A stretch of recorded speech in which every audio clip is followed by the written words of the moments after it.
these thoughts. I can promise I'm not restricted, limited to ya. Everybody faces a strain when you go against the grain. You aren't by yourself dealing with this stress. Everybody's had a crisis. No, it's hard to empathize when life gives you less. Forgive and forget. We're alike in the hard house, despite how we fall out. All smile to hide the tears of fear for the distant years. We're alike in the hard house, uptight, never got down. The cycles parallel, entwined in the same ordeals alive. Are you and I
just give in.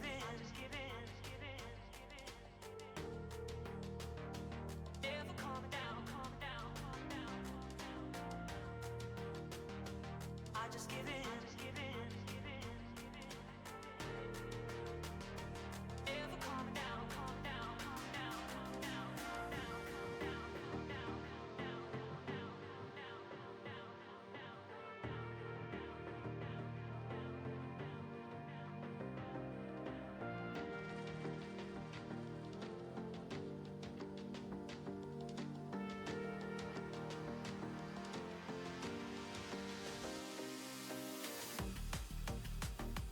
I just give in. Never calm down. I just give in. Never calm down.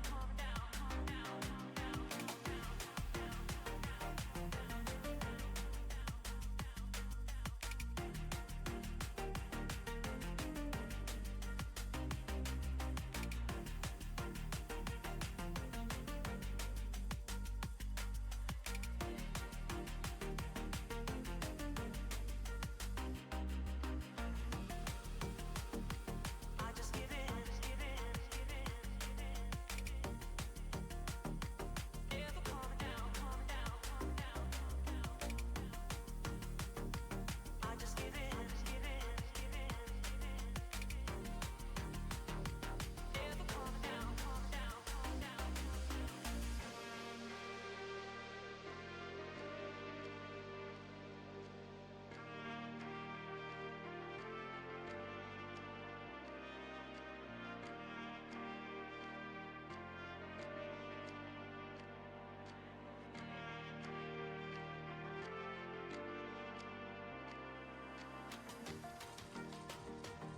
just give in. Never calm down. I just give in. Never calm down. I just give in.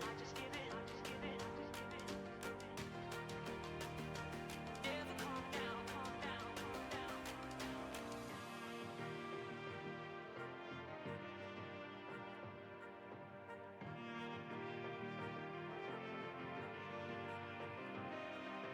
I just give in. Never calm down. I just give in. Never calm down. I just give in. Never calm down. I just give in. Never calm down.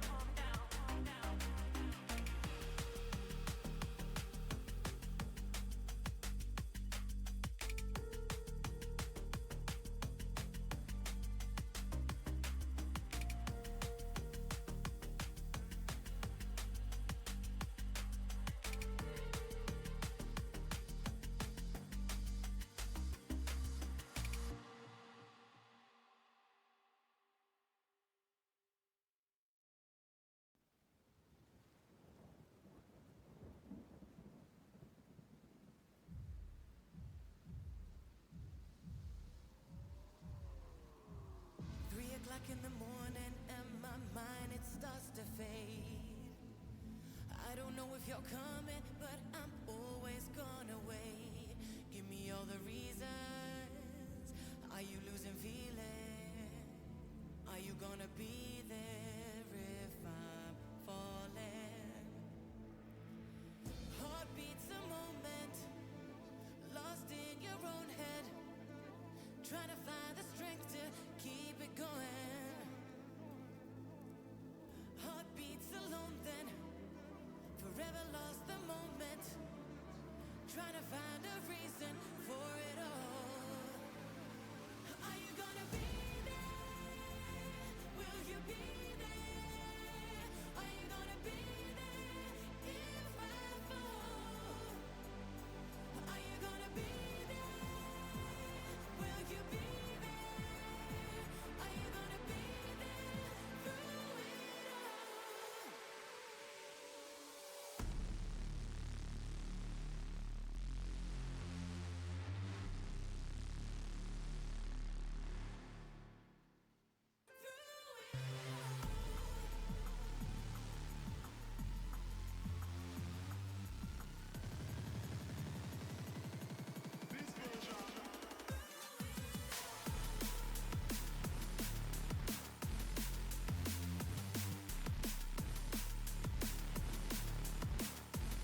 Hello guys, good morning everyone. How's life? How's it going? How are you guys all doing? Hello, the White Worm, thank you for the streak, thank you sir. Hey Steven, hey Dreamota, hey Soak, hello guys, hello. The 2-year mod anniversary, damn, do they give you like notifications for that kind of stuff or something now too? Of the insane mod anniversary? Feels good, and the whole 2 years already. I felt like it was longer even, to be honest. Not gonna lie. Not gonna lie. It was a pop-up that damn son. Which celebrating everything. Insane. Insane. Thank you for 2 years already. Insane. Feels good. Alright, so. It was March, not May.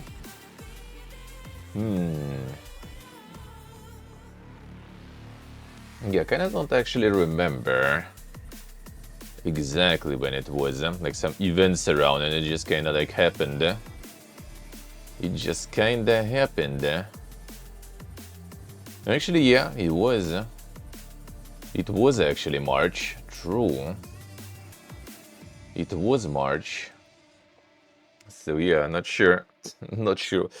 I guess they maybe just implemented that stuff, so it kind of like, you know, did it like retroactively, sort of, I guess.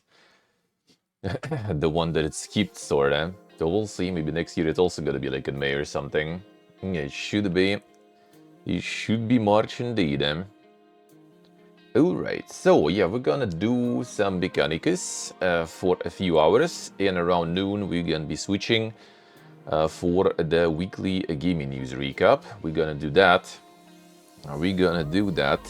There ain't that much stuff actually. I guess already like, you know, a little bit of the quiet moments before the you know, the calm before the storm that is gonna start already soon with all the announcement shows. It looks like. So yeah, it's not that much, but there are some good and interesting news. And some of them actually also make me like, you know, kind of question how the fuck I gonna be able to play everything, dude. Even more stuff. So yeah, we will see, we will get there soon at noon. Gonna get the gaming news, no evening stream today because I'll need to go to the pharmacy for my grandma and get to go to the store, pick up some orders because yeah, yesterday was out with friends, and yeah, because I was a little late yesterday. I also couldn't do all that in the morning today, so I'm gonna need to do it in the evening before everything's closed. Because yesterday I got kinda a little fucked by the scheduling. Like public transportation is great, but on weekends they like doing this like, oh yeah, we need to do some maintenance and repairs on weekends. So they stopped the train. The train stopped quite, well, I mean, I wouldn't say really early. We arrived like at 11 something p.m. So I guess it's not that late for the trains to stop, even though on work days they stop way later. So there was no trains, so I needed to catch like one bus into another bus. And then after that managed to get into the metro right before it was closing and ride some of the last trains in the closed metro. It closes 1 a.m., but if you manage to get in before 1 a.m., then you can still use whatever's still working until like 1:32 a.m. Then you need to leave already completely, no matter what, because there will be no trains, nothing anymore. Only workers and dealing with stuff. So yeah, I was home like 2 a.m. almost or something. So yeah, it was a little too late. Needed to get some sleep gear and then already stream, so not that much sleep gear and a bunch of stuff that I will need to do in the evening today. A whole bunch of stuff. Yeah, the first show already tomorrow. That was like a bunch of shows that I kind of missed and stuff, right? There was like the Insider Showcase, for example, by Insider Gaming. There was another one also, forgot the name. So yeah, there was actually a bunch. Oh, there was the French Direct also, it actually happened already. I just like, they basically messaged me about it. I'm like, oh, alright, I will sign up for the co-streaming. And then I realized that they sent email like 24 hours before or something. I'm like, well, too late then now. Because by the time I actually saw the email, by the time I remembered to get it, it was already posted. Unfortunately. Unfortunately. Alright, let's get the save going. Get that save going. See, and then now there is gonna be even more showcases, eh? There is gonna be our showcase also that we're gonna do. Which I already posted. And get the Discord channel going. The remote is already like getting all the insane lists of games there. So that's gonna be good then.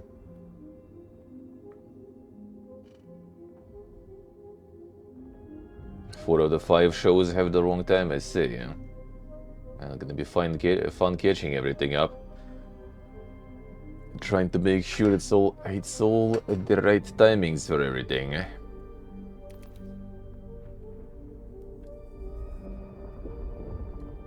But hope we'll catch everything. Yeah, whatever.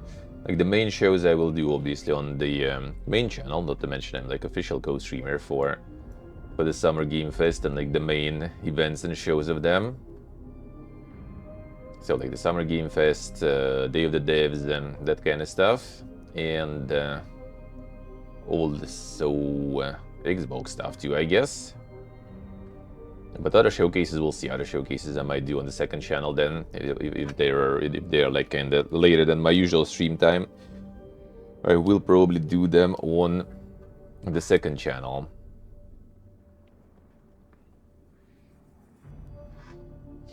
I see. Nice, that's good. See, we'll do some of the showcases in the second channel. Some of the showcases, well, the main ones will be here no matter the time. Like Summer Game Fest, all that stuff. We get that here no matter what.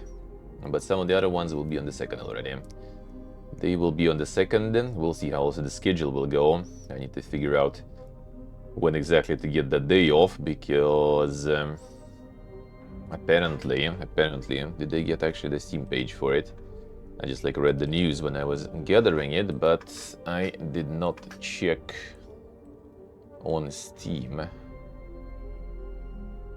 Yep, they did, and well, here it actually doesn't have the date still, but apparently it should be like 2nd of June, which is Tuesday. There is gonna be a release that could be kinda nice. Could be, I mean, at least I'm kinda interested. I don't know how great it will be, but I'm interested in that. So I need to figure out when exactly also it's gonna launch on 2nd, and maybe 2nd I will take like a day off, so on 3rd I can go in. Sony Giga teasing in the state of play. Oh yeah, well actually yeah, I guess 2nd is the state of play, right? Also from 2nd to 3rd technically for me, I guess. Alright, need to plan, need to think how to do it better. I mean, worst case, I can just like go live for it on the second channel, just watch it and that's it, because I'm not their like official co-streamer. It's actually late anyway, so I would be doing it on the second channel anyway, I think.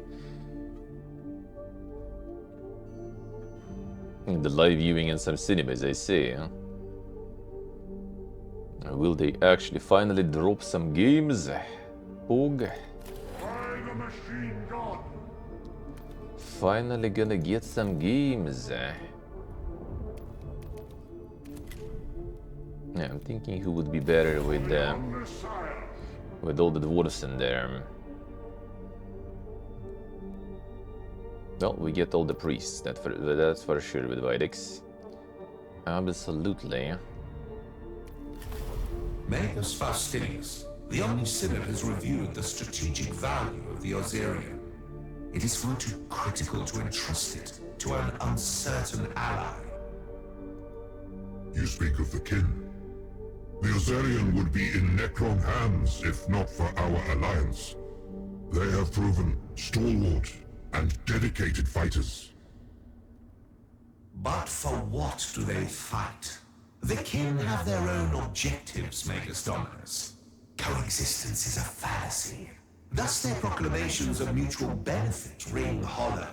After discussion, we have concluded that these creatures fulfill sufficient criteria to be considered xenos. Foreign to all humanity, lower even than abhumans. It is therefore incumbent upon us to eliminate them. Okay, is... A convenient discovery, given what it now justifies. What role do you ask my intervention claim to play in this betrayal? An unwelcome and emotive choice of word. The Psyker Magda is stationed at the Azarian, but her compatriot, the Machinist, remains aboard their ship. His capabilities represent an unacceptable hazard to the pending assault on the foe breaker's fist. You are to isolate him under the premise of surveying a resource vein. And then capture or eliminate him. I see. I defer to the wisdom of the Omnicident, even when it exceeds my comprehension. If this is how you have interpreted the Omnissire's will, then it must be done. The betrayal.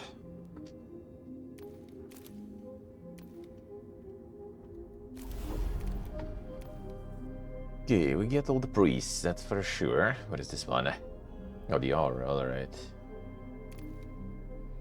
So we take... only 2 now I got. Dude, like last mission I had like 4 or something.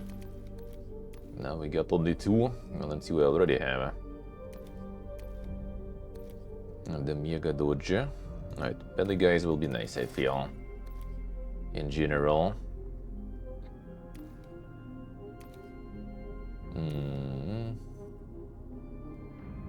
Some armor I think they had, so like the infiltrators are still kind of for now not sold whatsoever. Not sold them. To go Wayne Garrison.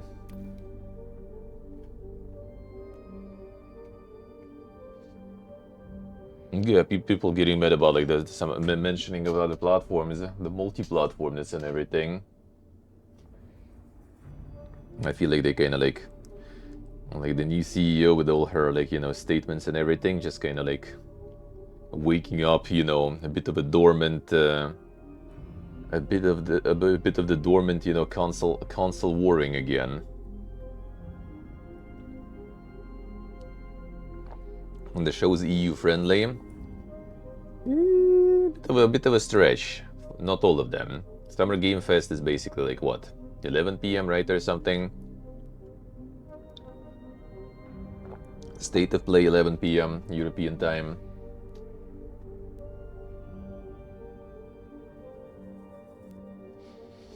Hey Sammy.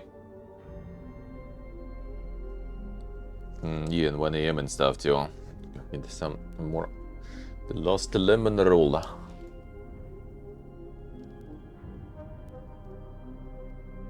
Yeah, it used to be like really nice timing.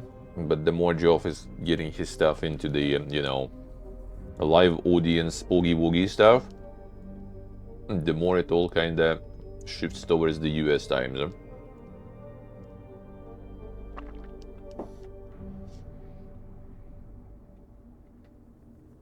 Claim is on June 2nd as well. Monka is.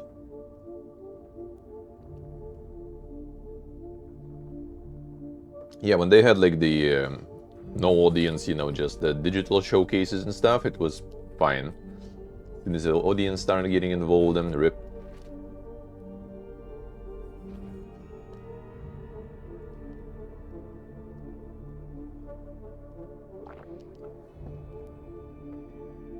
And when's the Clemmies? Which time? Demota?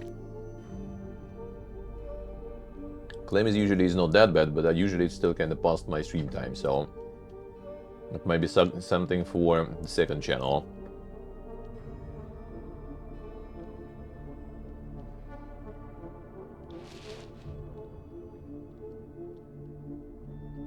So I guess we'll see him. how things will go.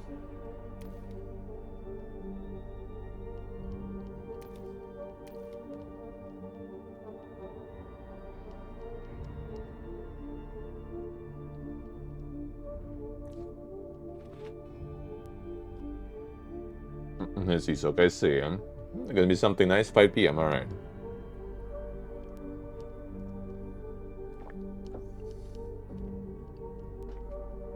Is there something on Wednesday this week? I think not, right?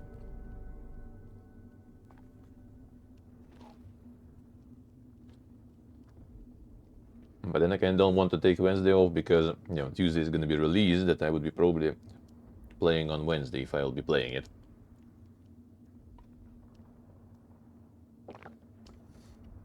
But actually, maybe I won't. We'll see. I want to, but most likely doesn't have no keys. Well, I haven't looked into it really, like it wasn't on the key platforms, but I need to check if I can like contact them and stuff. It's basically the one and only Camelot Unchained, apparently rolling out the closed beta test, and on Steam also, without NDA, on 2nd of June.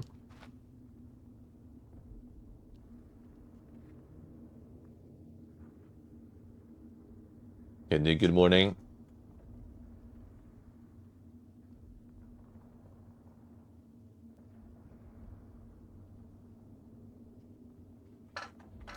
So we'll see how it will be to do it better.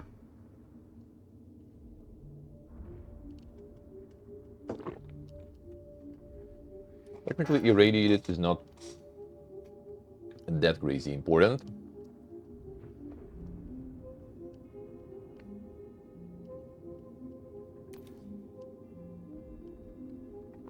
Burgess with the buff from Videx will be actually kind of good, I guess.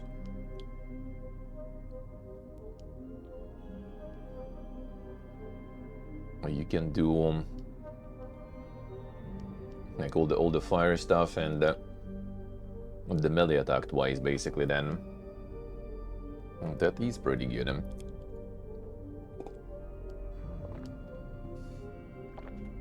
See, so I see him. Enjoy. Enjoy. Sounds good.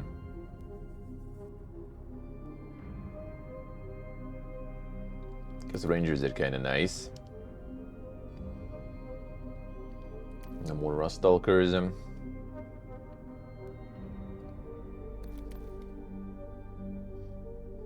Gotta get some Burgess there.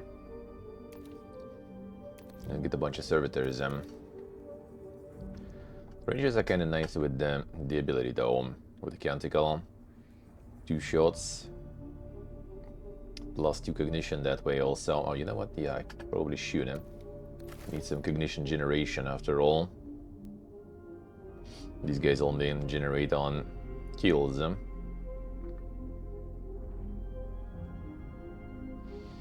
The Gothic release is 7 p.m. I see.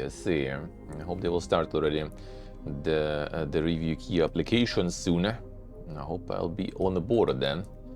That would be nice.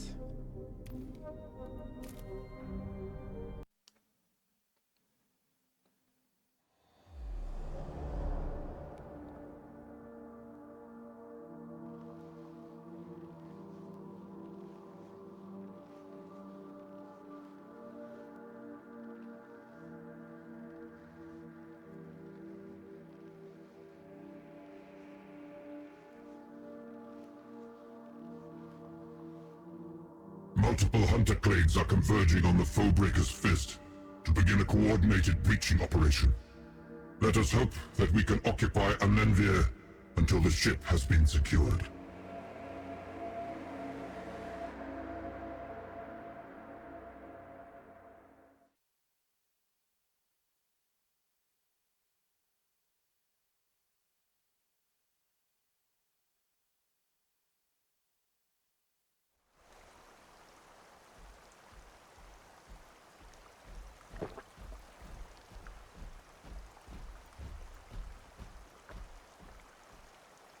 Machine kills this. Time is precious. What's the delay in reaching this site you've promised? Betrayal. Forgive me, Voidmaster. We are currently resolving a navigation error. I assure you that we are in the vicinity of the coordinates relayed by the Omnisynod for this new Metalloid scene. I thought your crew well wrought, Faustinius. My pioneers have already scanned this whole section. I won't waste time sailing to far space. My kin will resolve this expedition. I have enough work to oversee on my ship. An Envier has already departed for the Foebreaker's Fist. We must abandon our deception and resort to open combat to disrupt his return. Far from optimal, but the same could be said of this entire operation.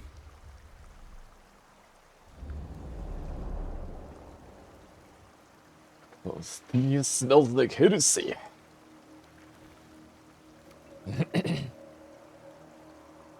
Alright, this is kinda actually not bad. Mostly ranged. So we just kinda reach them with our ability guys. Not all of them, that's for sure.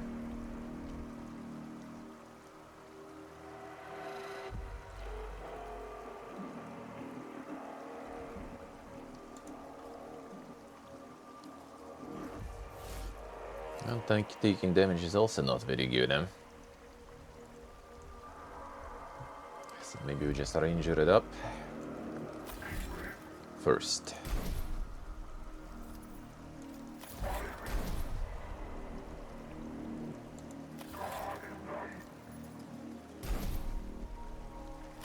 So everything is ranged, we should be kind of fine. Okay, this one probably not shooting anything though. Like a couple of priests.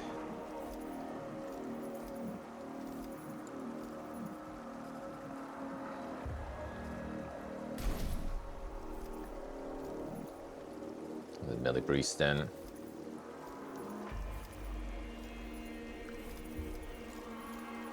Machine God's will.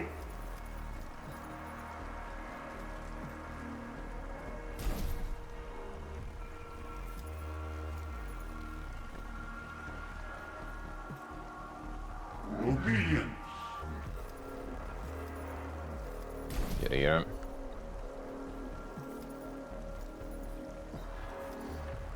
Okay, nice to drop even more priests on though.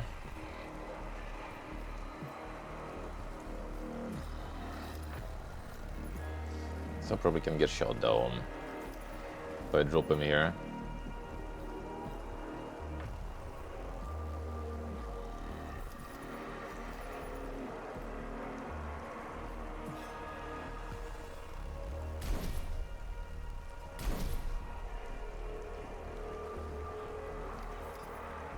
Couple of priests here.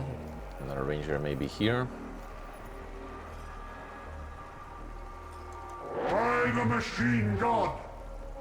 Yeah, we need a couple of cognitions. We can blast this guy with the rail.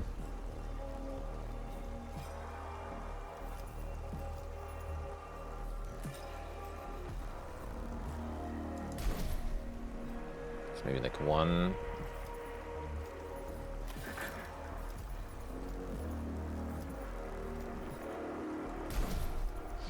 A pretty good range, so that's fine.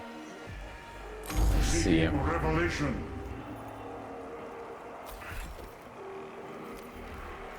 That's actually alright. Well, that actually doesn't work like as a cover here, though. Revelo. We doing not exactly a cover. Not fine. Alright, 2. So if he's not moving now, we're gonna blast him. Contain him, good. Nice cover, by the way, dude. I guess they're not even covering. Alright. Amazing. Rare intensity insufficient. Maximizing zeal. Sure will, bro.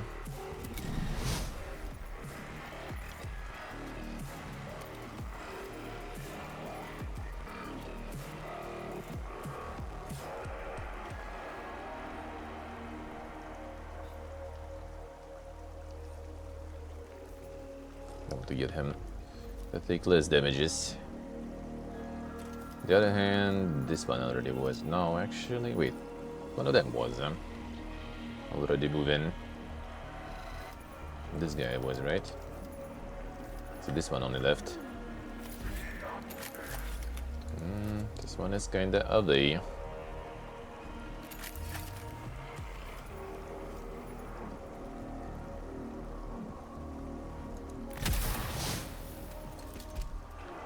Two. No, let's start above then. Blessed is the machine!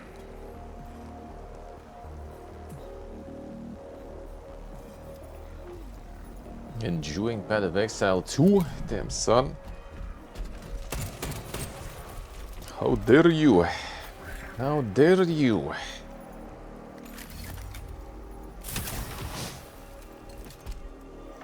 Sounds good, man. Sounds good, eh? Sounds very good, eh?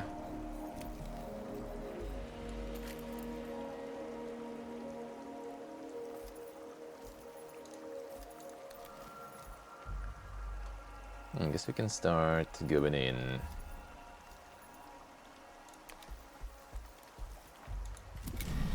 It's +1. Okay.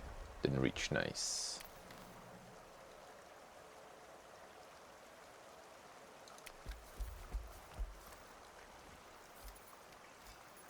I could use the buff on this one too. I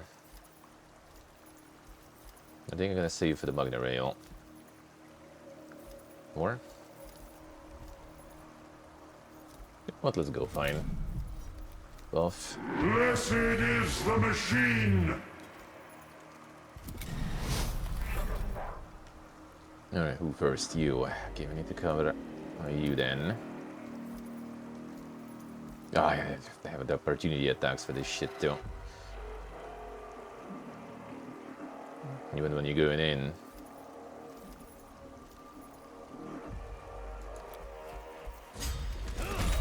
This is not that bad, but kinda bad.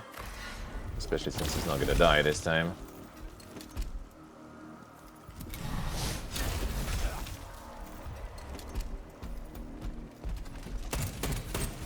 This way, okay.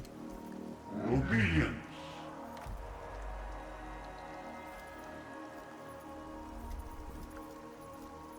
Now this one needs to die.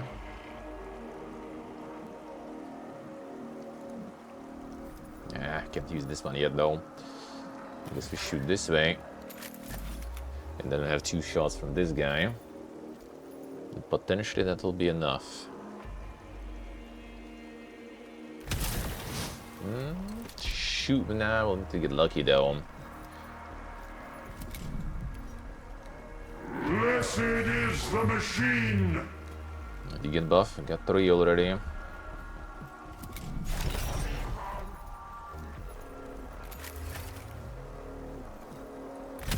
Nice. And nice.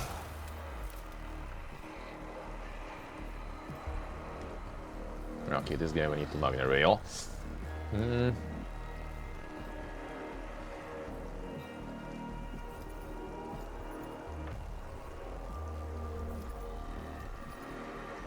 yeah, can't release this. Seeking revelation. Did you get it too? Defended judgment.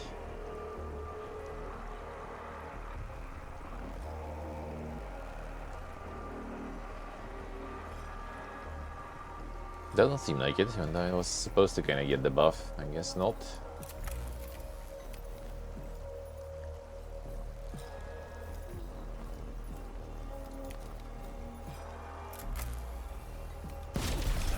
Unlucky. I guess I take it then. I could use divination, but I think we should be fine. I'm probably gonna shoot this guy anyway. No? Oh, okay. That's alright. This actually alright. I finish this guy then. Ah shit, this one is still moving. It's unfortunate.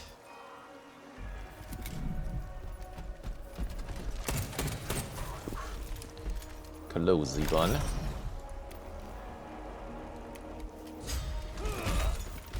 Okay, this. 1 damage, but still.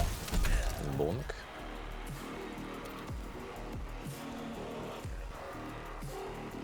Sadly not enough for another bonk. Now we should be alright already then. 1 guy left.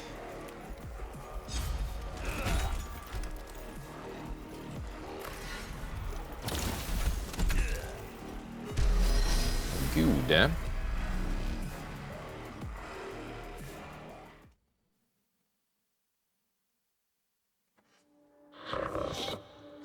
Team communication spiking. Multiple approaching units is soon hostile. An envier has realized that the Foebreaker's fist is under attack. Move quickly, cut through the kin, and we may still intercept him.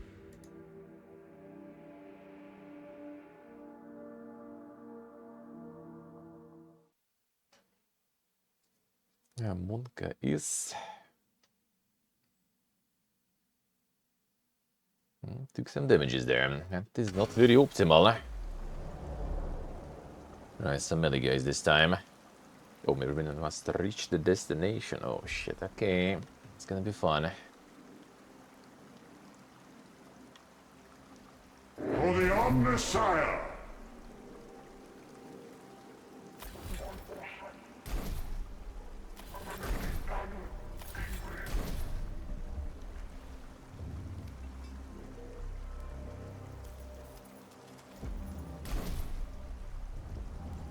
I'm gonna reach there anyway.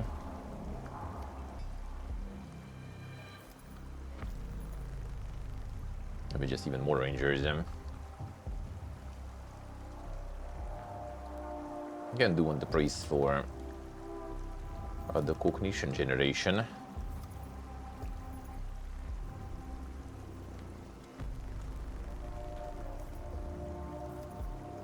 From here, nah, still far.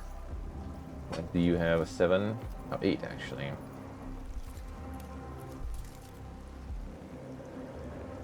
Okay, we can reach some of them then.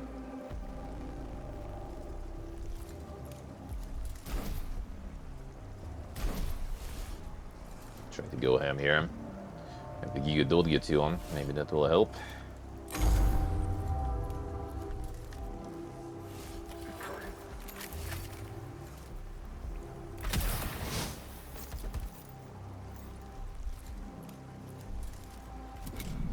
Got 2, so the Magna Rail is ready. Okay, that's annoying. Ah, you already... come on, dude. Why are you like this? Getting up here then. Not bad. Probably dead then.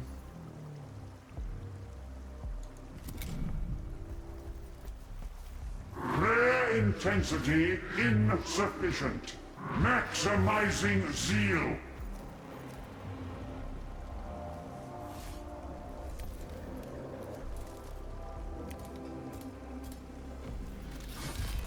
Assassination. Probably need to kill these guys faster.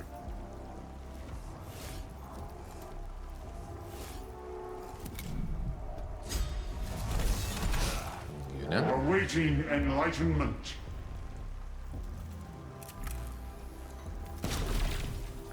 Not bad.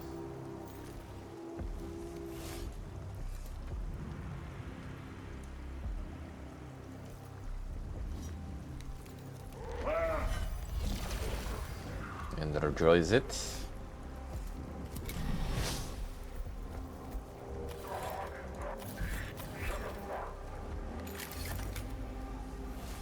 That energize didn't do shit actually. Again, how does that work even? No bonuses, nothing. Don't get it. I don't get it.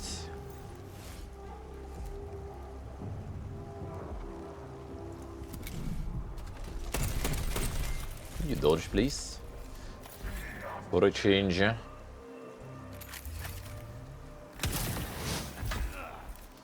Paradox R2 again, I would love to.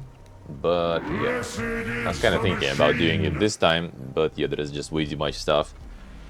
Like I want to deal with Mechanicus and finish New Vegas because Gothic is coming. And the Gothic is about to happen. Oh shit, that's unfortunate. That is very unfortunate. I lost this guy. Xenos corruption Thank you. all about us.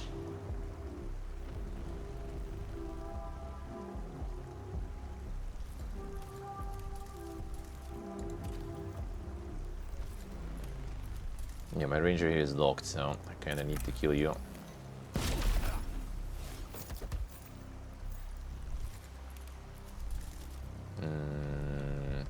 Maybe it wasn't that good. Oh, fine, whatever. Yeah, not optimal. I should attack these guys here. Leaves him. That's bad. You dodge for a change, dude. Improved dodge, by the way.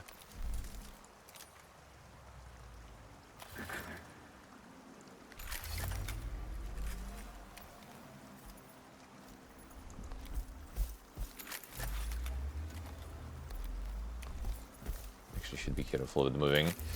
Might lock Voidex out from movement. He's a big boy. We gotta keep him. We gotta keep him a little space.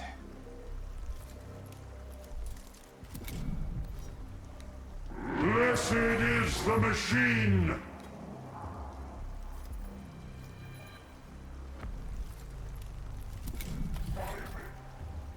I need some dink. I do need some dink time machines for that stuff, that is true.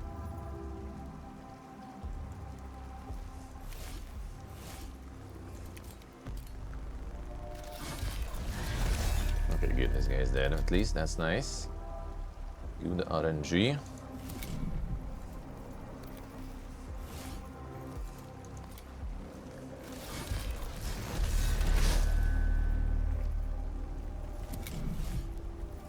Ah, shit, that. Ooh, this shit is bad. Okay, that's mega bad, actually. Why did I kill that guy? Remind me exactly why. Okay, no. Mistakes with orders, do them.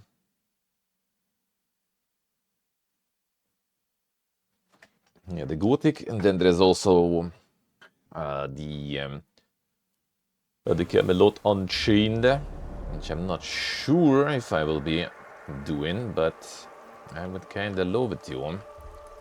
If we get the key, then I would.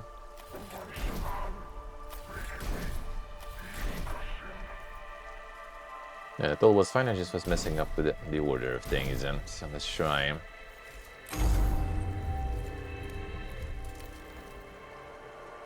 Oh, especially if this is really good.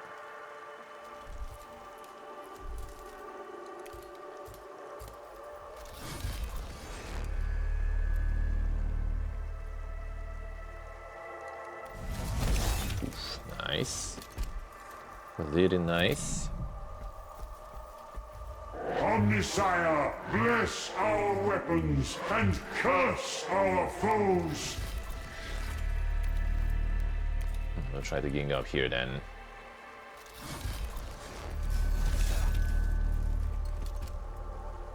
I hope this one moves first. Actually, not so sure. This one moves first. Okay, perfect. Great. Their intensity insufficient. Maximizing zeal. I kind of want to get rid of this guy here. No, actually, this even worked. Energized, range weapon inflict +1 damage.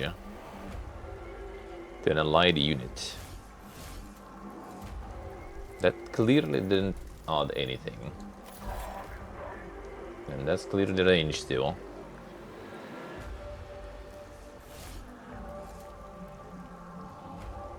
Like 3 shots at this guy.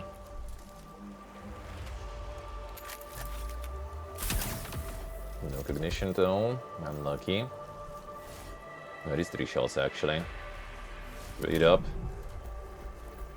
Just kind of want to move right still this turn.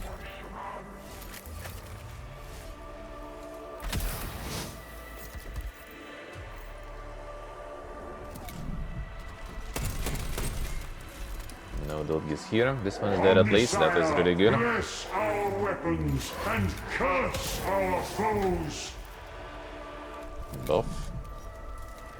Blessed is the machine. Good. Alright, this flank at least is really good. Without wasting cognition. Move in. 8 p.m. June 2nd, alright. Yeah, that's kind of the sad part about getting the third one. But we'll see, like, if I'm not gonna get the key, then I'm not sure if I'm gonna be going into it.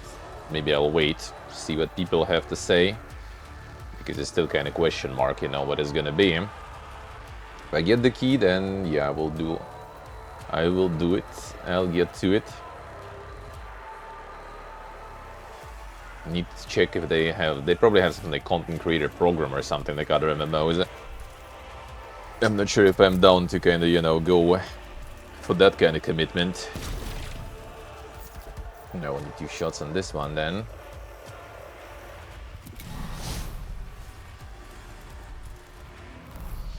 Alright, so one of the question marks gonna move. This guy not gonna reach, this guy will reach. And that actually fucking sucks. Because I can't move the ranger here. Potentially it's the one to the right, but probably not, knowing my luck.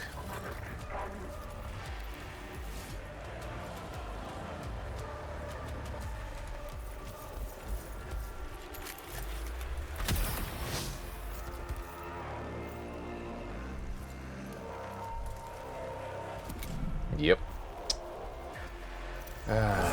Come on, dude. Why am I never lucky? I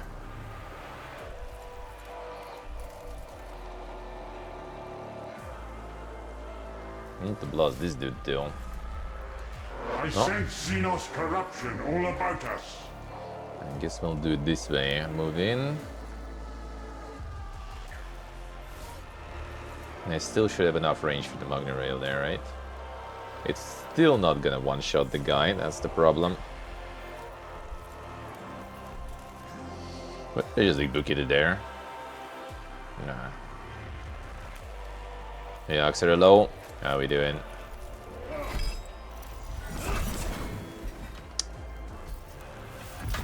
Forgot about that detail about him.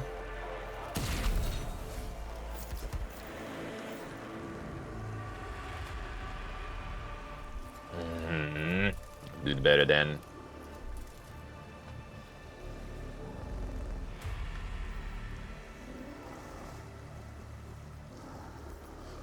Let's go, Alex here.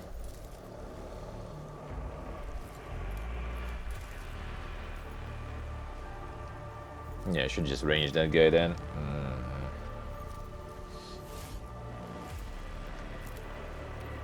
Okay, I'm not gonna buff the ranger then, whatever. That's kinda useless. And locks him out.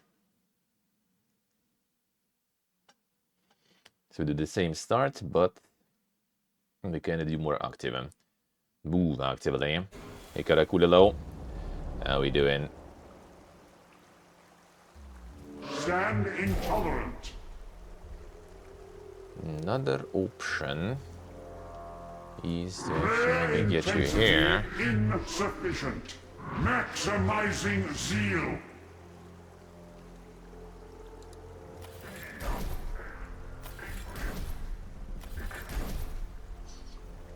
It's gonna be not as lucky probably with the Rust Stalkers this time. And they were insanely lucky last time. Managed to lock these guys out completely. Yeah, that already sucks.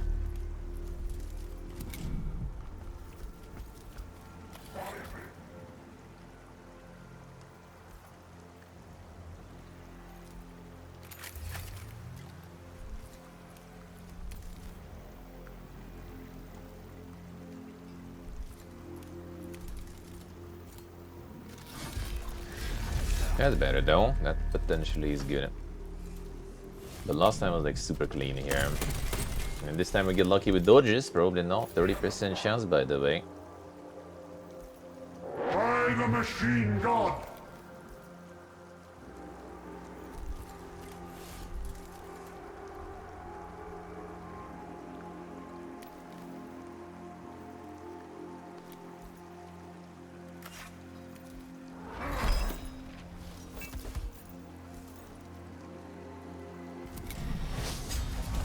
Ooh, okay, sometimes lucky. Fine.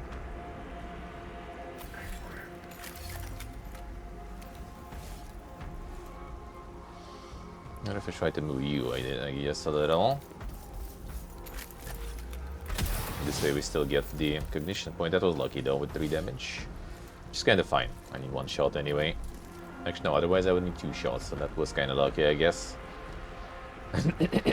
Okay, fine, maybe I'll give you the buff.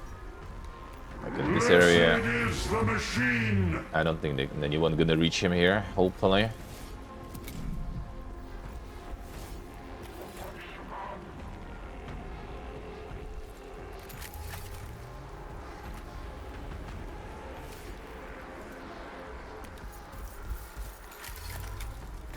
Let's try to do it this way then. Maybe I should actually spawn them there. Maybe it would be alright. Perfect. Amazing.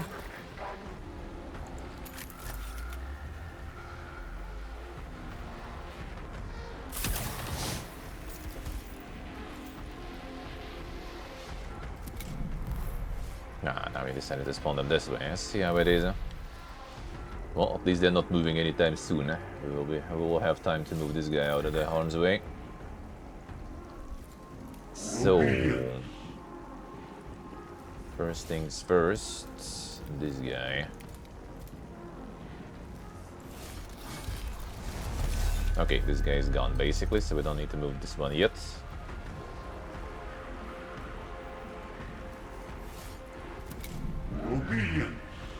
Alright, you need to go. I can move in. Maybe use some cognition even here.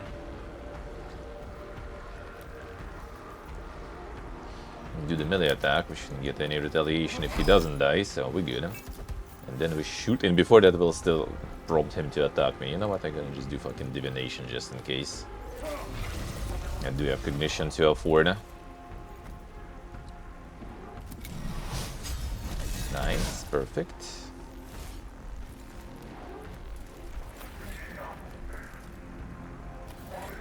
Alright, this one needs to move away.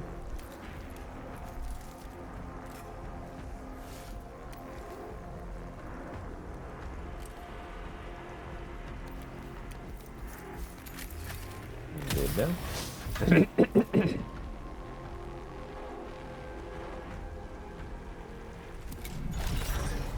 This one a double shot. Let's try to get your ass then.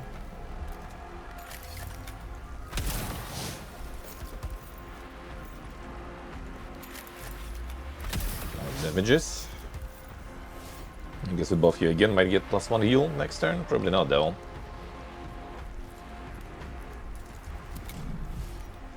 Probably not though.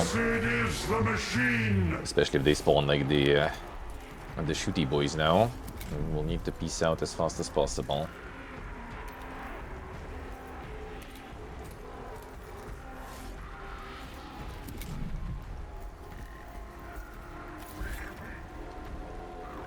Oh, you can actually finish you all too. Nice.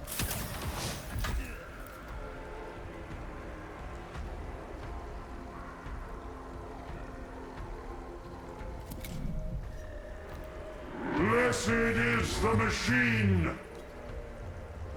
Should buff that guy, maybe we'll get the heal. Not a reinforcement. Okay, that's the shooty boys, alright, I guess we need to kinda peace out.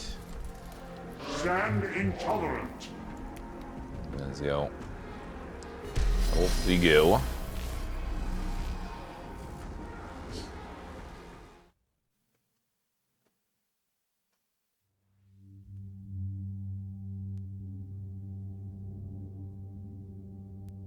Mechanicussy. Get some insane scaly content. Let's see how it is. We approach the exclusion zone for the Foebreaker's Fist. The Skitarii report a full advance through the vessel, with multiple key points secured. Yet the kin resistance is sharply declining. Why? Just gonna self-explode, eh?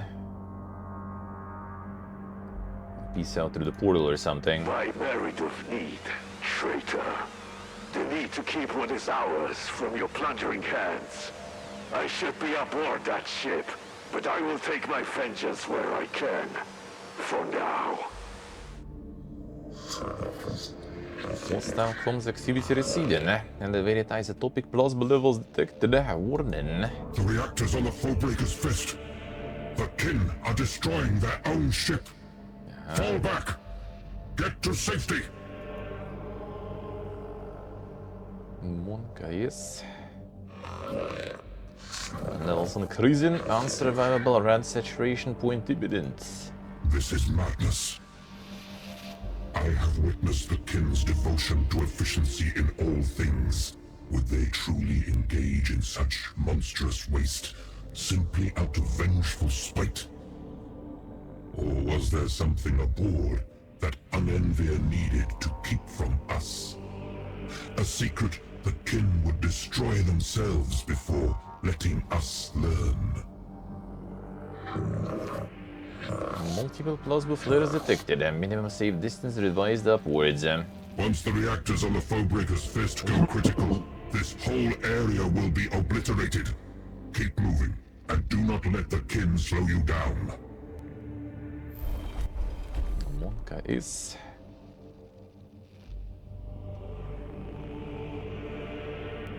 Multiple routes confirmed. Speed above all.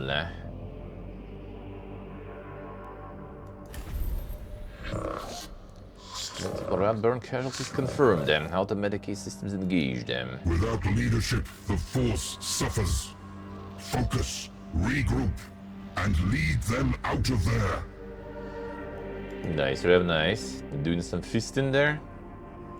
Doing some feasting there.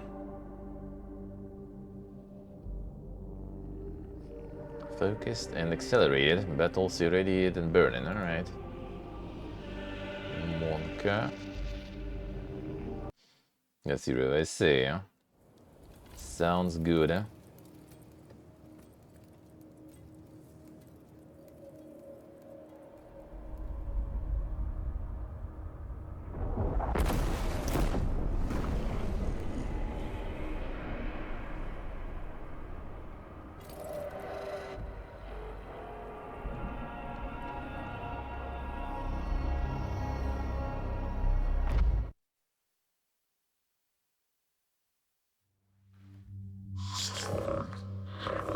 Forbidden distance, multiple hostile units conversion.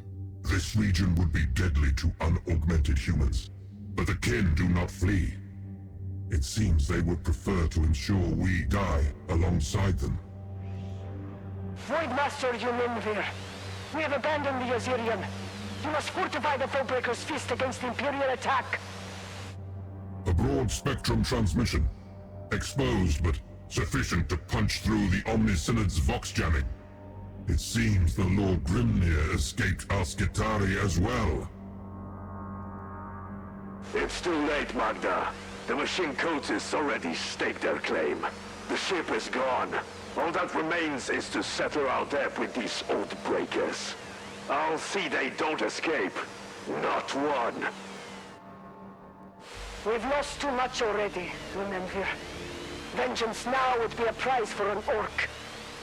Fall back with every survivor you can. The grudge demands, but it won't be answered today. I'll see it done, Lord Grimnir. But I swear we shall have our reckoning. If Unenvir is falling back, it may open the path for us to do the same. Keep moving. Cut through whatever foe is in your way, and get clear of the blast radius. The blast is not done yet. Alright, I guess we still have some radiation and stuff going. We're still switching to stuff later, I see.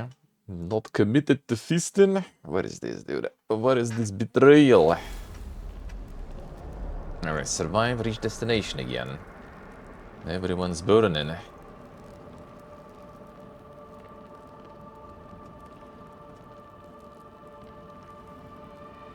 We got +2 movement now, so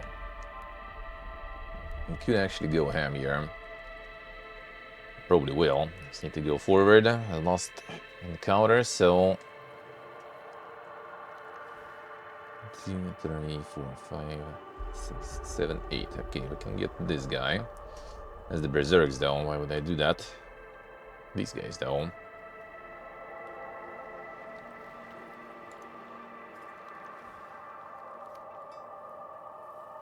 Against small target. That do seem kinda small. Princeps going in.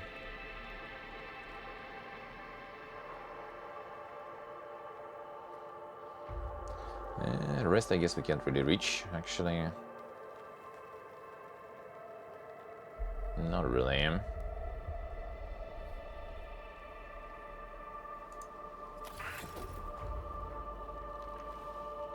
Get some alphas going. This is the one I think with damage versus the big boys. Don't think we'll need that here.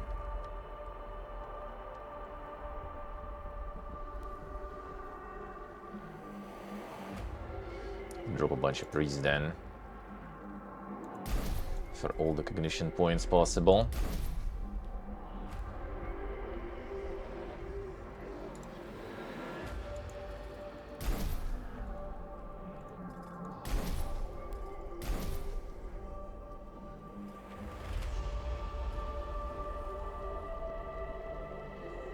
Should maybe still drop some Rust Stalkers. Nah, priest. Oh, let's go. Oh, damn. Oh, shit. I should probably... maybe... Can go ham here, then.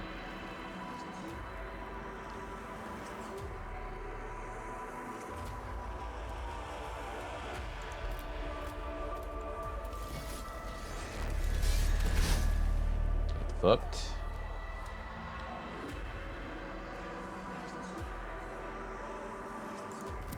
I'm gonna buff you actually, probably. Let's go. Blessed is the machine! I do need more cognition though.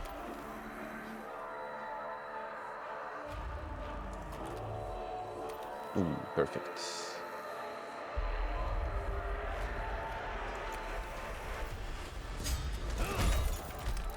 Hate that shit. Perfect.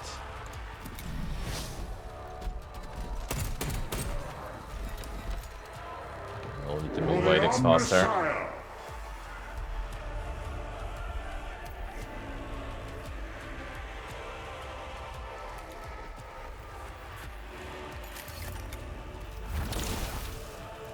Damages. I could get the cognition. Okay, Berserk's going kind of far.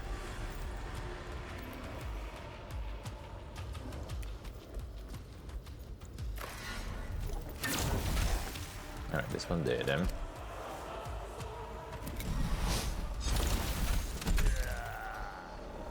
Dead pretty good, eh?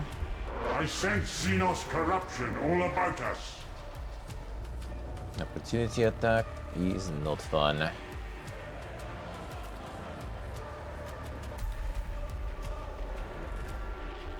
I wonder if we can pass through here. There was the guy here, right? So technically I should be able to fit through here.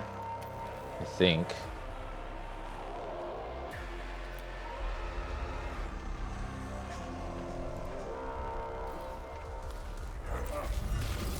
Yeah, pretty big amount of stuff we can sacrifice here anyway, so whatever.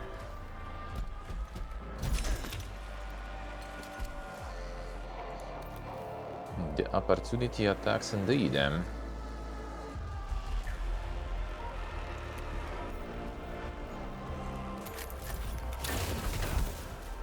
Good feasting.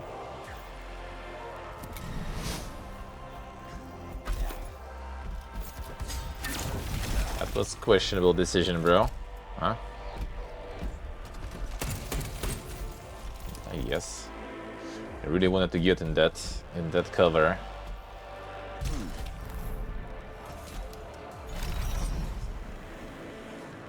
Okay, this guy is now insane. Doesn't really have that much to kill here, though. Not enough range. Wish I could move more. We need 2 cognition here. Blessed is the machine! Okay, geek. Thank you for the streak. How we doing, man?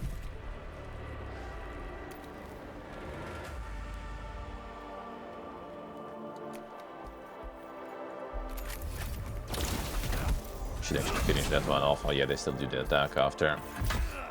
Which is actually kinda a bit monka. It didn't get executed too.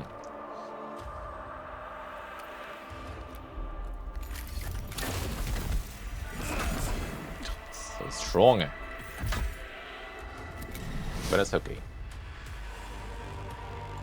For the Omnissiah! We do not care. Oh, I'm gonna burn a bit, bro.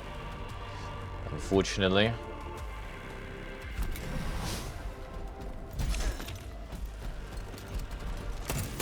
Rip. So we got the devotion. I'm gonna still stay. Not sure if I want to throw them in.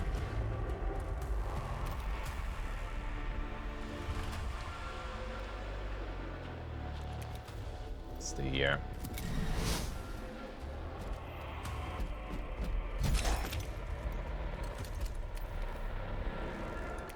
Just in case.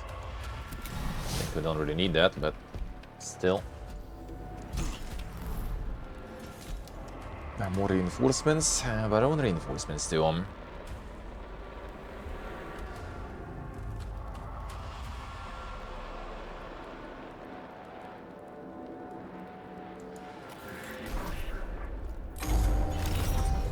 But don't think we need that anymore. Oh, he got first attack. Pointless. Kill my ranger. Not even. This guy actually did it anyway, so nice waste. I sense Xenos corruption all about us. Save distance reach. Rad levels moderate to severe. Survival rate acceptable. And the Skitarii units? Com sweep indicates fatalities total. A disaster. Both of the kin leaders escaped.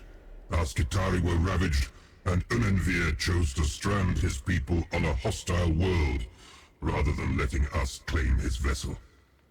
So much has been lost. And now we are without allies on Hecatea's IV. The thought patterns of regret and shame must be separated and purged, lest they turn us from our path. We must have faith that this was the machine god's will. Some heretical thoughts, brother.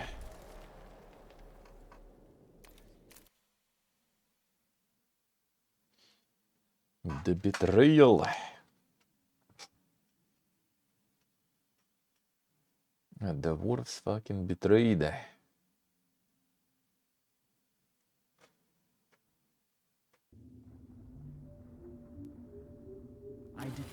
Prime Hermeticon Catrix, the Omnisynod have lamented the gaps in our data concerning the capabilities of the higher Necron warforms.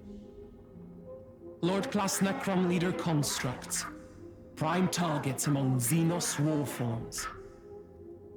Yet they are a mystery to us.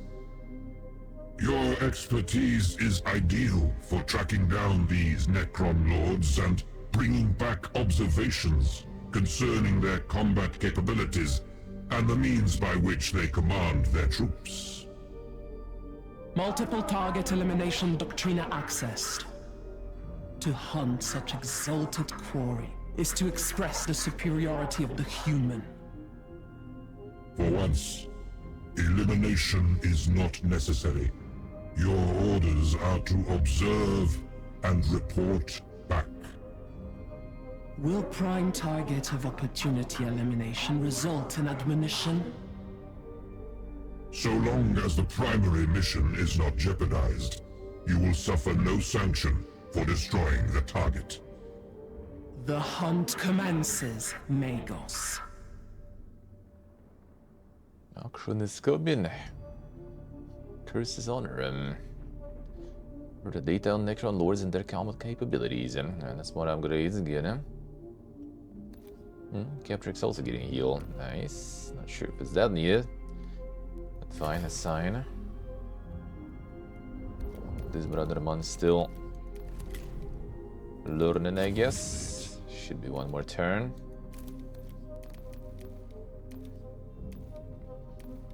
Tomb Complex Assault. I feel like it's a little early right now. Actually, no, this is just this specific Tomb Complex to calm it down. I guess we should. Alright, Kepler got new servo arm instead of the healing. I kind of prefer healing, honestly. Damage bypass armor, armor crush. Armor crush actually could be kind of right though, but I like that heal.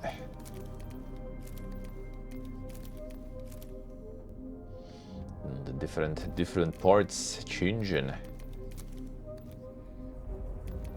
Yeah, Vitex got levels then. Alright, we have this one. Boom. So the priest getting the buff for 1. That's really nice.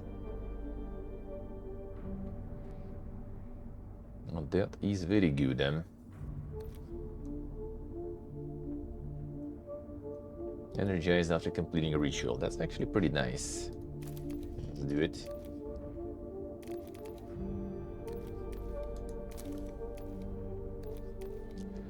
Alright, so the assault is literally just one fight, if I remember correct. No, it's territory expansion. We assaulting.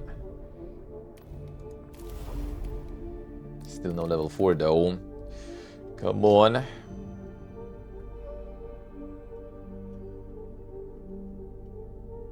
Hey, Kimber. Wait, who?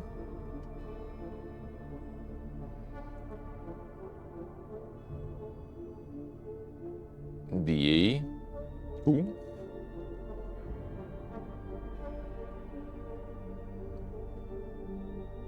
Byakaraku, looks like it. Looks like it. Nation alerts? Yeah, it still works. Now, do I have a link for it? I do. It's in the channel description. It's in the channel description. It's just a separate link. Not the panel, but below it. It does have the link there, actually. Does have the link there. So yeah, I do have it there. It does, it should. I mean, I haven't actually, like, tested it in a while, I guess. But yeah, it's the link is there, just in the description. Like, the banner goes to Stream Elements, but yeah, it's there. In case Stream Elements not for everyone. Stream Elements in general gonna be having some transformations soon, looks like. Because it looks like they're selling it. It looks like they're selling it because they didn't get any profit with it.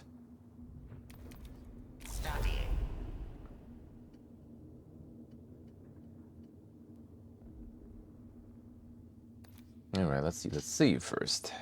I think I'm gonna figure out maybe the best setup with which to go. With which to go for the sieges that like this. The sieges like that. Yeah, should be there. I haven't checked it in a while, I guess, but I mean, hopefully should work. Hopefully should work. Information required.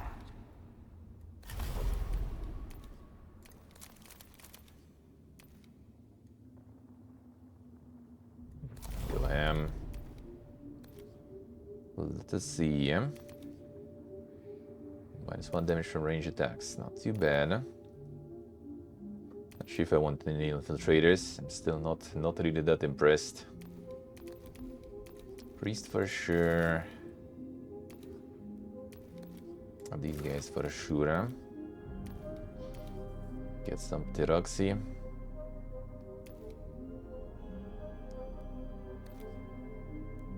And get the advanced Dodge, but the problem is the Dodge didn't work anyway in the last fights.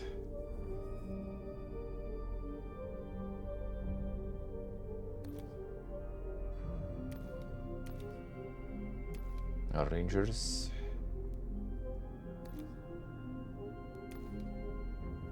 Go for some Vanguard, that's Necrons, so irradiation will be kinda nice to have. More Stalkers or get the birds in. A couple of these guys then for free. Sure, let's try.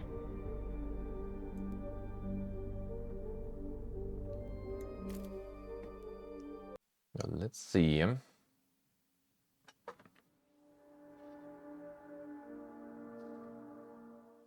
The 2 siege is always fun. The last one was quite dink. I'll see how this one will go. Just don't give me a bunch of the... what was the name? The jumpy boys.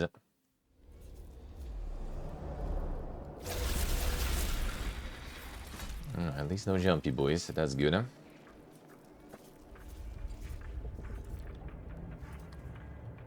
No, there are Praetorians. Back in A.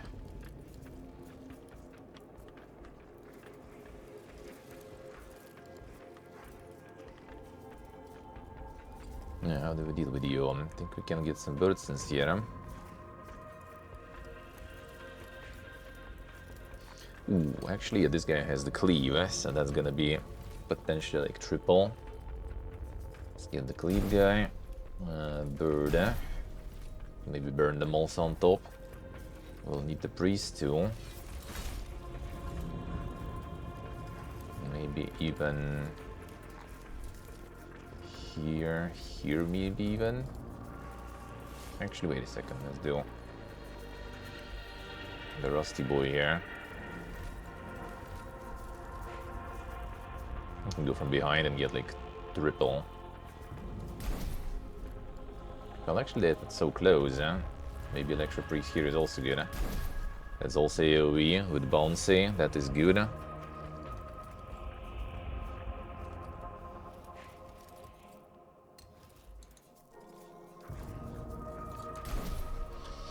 Yeah, that marks also. Most annoying is the Praetorians.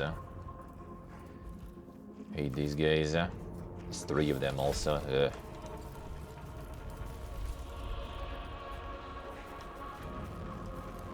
Can't need to like spread the troops at all.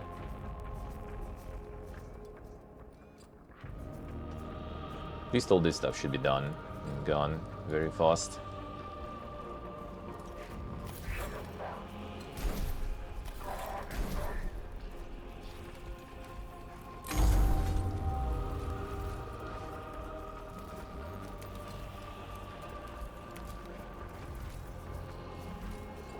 Buff, maybe?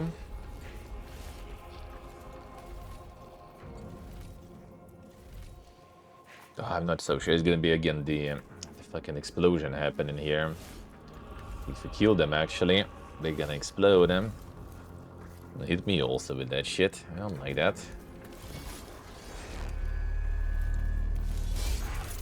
But that actually would kill 2 of these here, if I could. If I use this thing. And then they would explode, There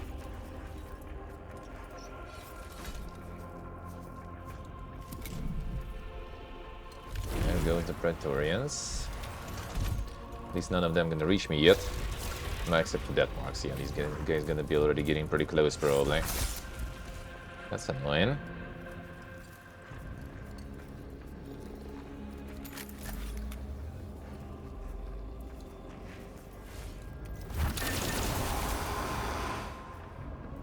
Get the Bonesy.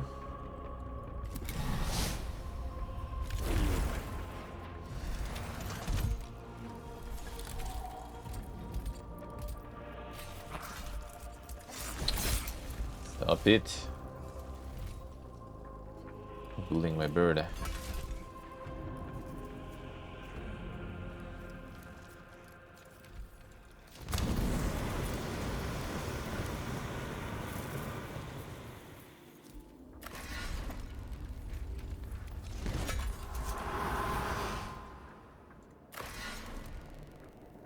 Not sure if I want.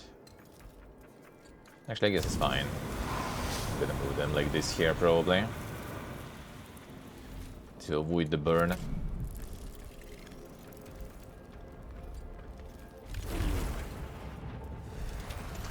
Kinda getting close to the range where they can jump. Okay, I thought this one already was jumping. Thankfully not. No vision.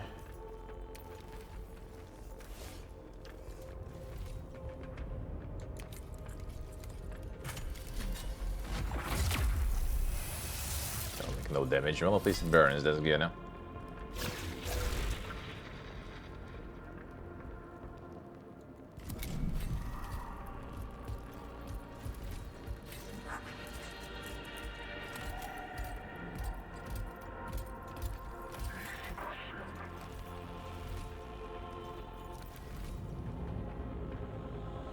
Probably actually gonna go for it here. Get irradiated on them. Totally not annoying? Yeah, they are very annoying. You guys are very annoying.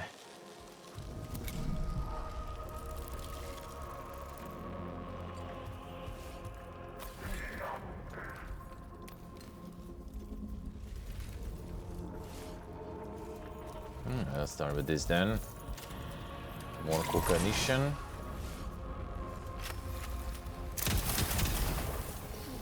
Burn irradiates, and this guy's gone.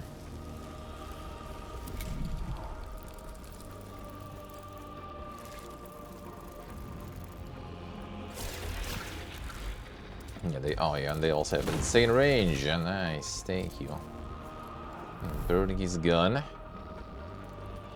Well, actually, then we can maybe assassinate you here. Not gonna one-shot anyway. Just drop in the servitor here. Oh no, actually, you know what? I'm just gonna set this shit on fire here. Seems kinda like a good spot for that.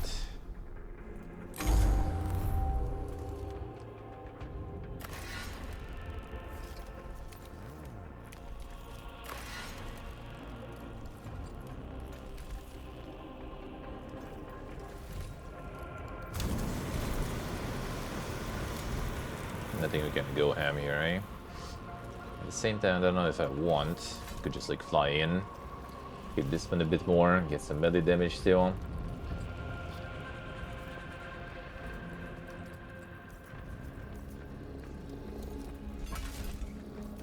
Fine, YOLO. At least we can remove one Praetorian that way. Nice, that's really good actually. One problem less. And maybe these will start jumping in, that would be really good, so they waste their jumps. Yep, that's good. I mean, I probably on cooldown, so they can jump more. I would assume. Ooh, they're very successful dodge. So many attacks, dude. That's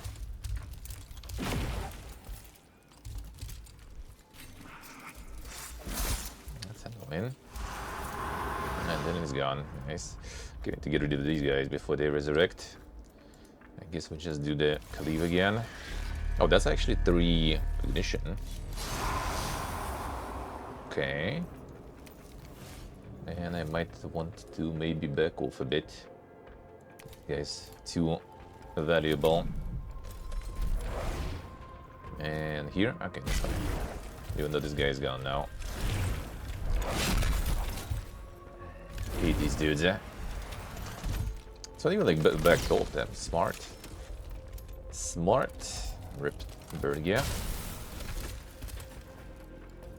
At least everything's burning there. It's not too bad. That's annoying.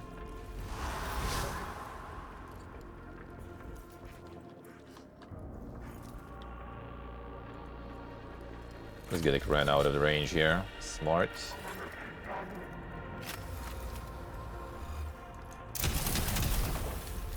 Some radiation. This one guy burning here. Doesn't seem like it. Because he didn't like move in the fire. Weird, eh? He jumped in. That did not set him on fire, I guess. Instead of walking in. Oh, these guys at least gonna burn. That's good, huh? Oh, and the radiation also. Nice. Good thing we kinda got some... I got some dots in there. Yeah, the Vanguard's gonna be fucking dying now, sadly.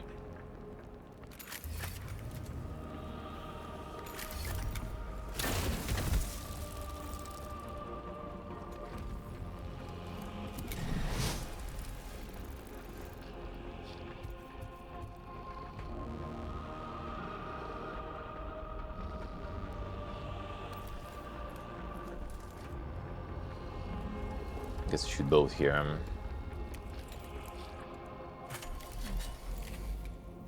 Even closer.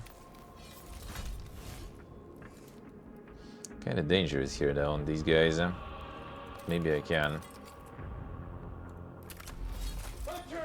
Oh, that's useless Onward actually. and upward, toward sun and toward light. Thank you, Kimber. Thank you, sir. Does seem like it works actually. Appreciate it a lot, man. Appreciate it a lot. Thank you, sir.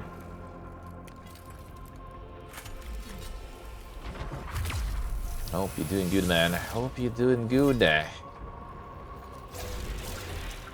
now we're at dink times. Man,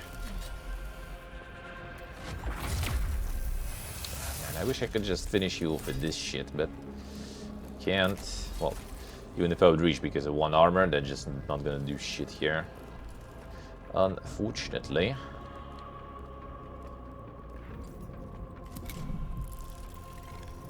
Okay.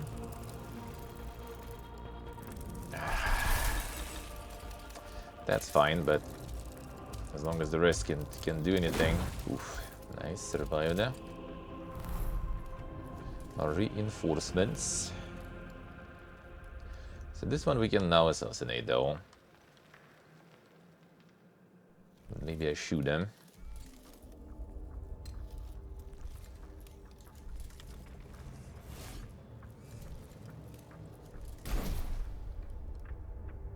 Just gonna drop the servitor here probably.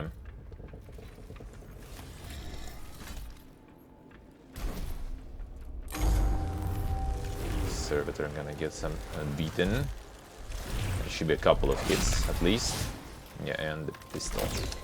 Well, that still kind of died a little too fast though, for my taste. Oh, and you also moved first. Nice, beautiful. Amazing.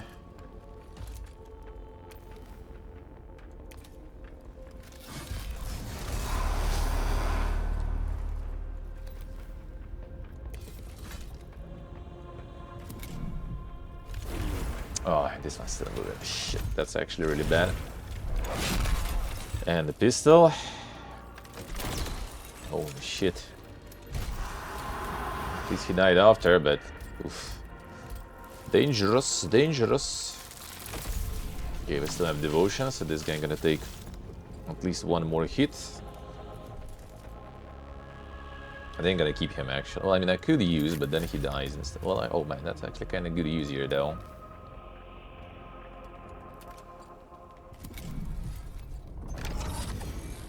I do have multiple ones, so... Three... No, wait, it should be three.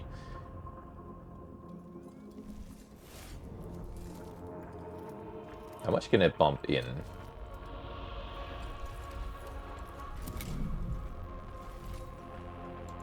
I think I can do only two then.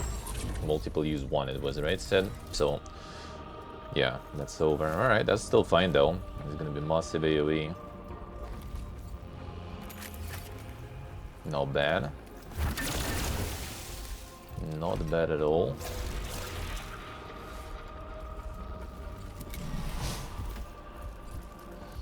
Sadly he gone now. Nah, you gone now, that's fine. This one, they didn't kill Skywaller though, surprisingly.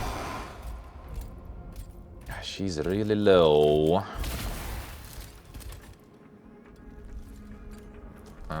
The main problem is she also can't move here really. I need to kill this trash first. Actually, I think I can. I think I will be able to. So I'm gonna burn.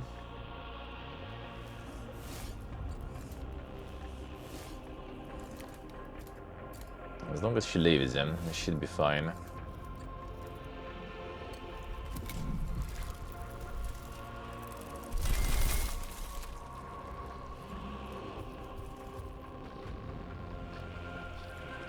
Alright, we need to get 4 damage here. We have 3, then the shot. Again, that's the only way here. And then we're not moving, that's the problem, so... we're kind of vulnerable here a little. So now we have 2 shots on this guy. Nice. And... another one. Alright, so at least all the jumpy boys gone, right, I think? So no surprises out of nowhere, at least. Wish I could reach this one to debuff.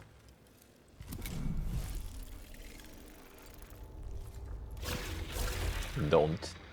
Okay. Only with like sniper now or something.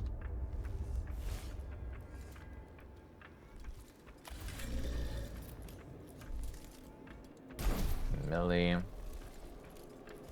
Melee, so these guys kinda like countered. This guy dies. Oh shit, this one is first, okay. Can I somehow maybe get Skivola safe here from getting shot up?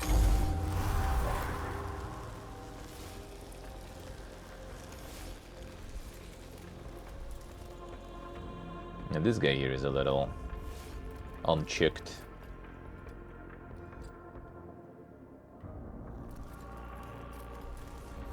So I could either block the warrior here. You know what, let's see. I think I'm blocking here, but... Alright, now we need to start going prepared because we have only 3 HP on her. I think this guy should cover, but they might move this way and do the blast. But this is juicy right now, I kinda want to do this. And I need to block this guy, actually. It's not really directly putting us in some danger.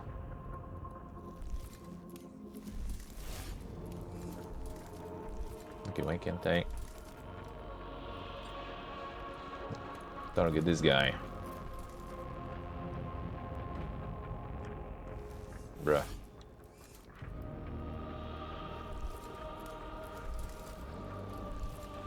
Huh? It auto-targeted him even. Why can't I do it now? Whatever, I'm gonna auto-target later again. Can't kill it, I can't kill this one. And that's like a safe play. But I also can deal a lot of damage to both of these guys. Oh shit, okay, I kinda do need to check these guys too. So I think we try the risky one. And I actually maybe will do the double canticle here now, or 1. Let's go double. It's gonna be explosion, but that explosion actually might be not too bad. I don't think it's gonna hit me that much.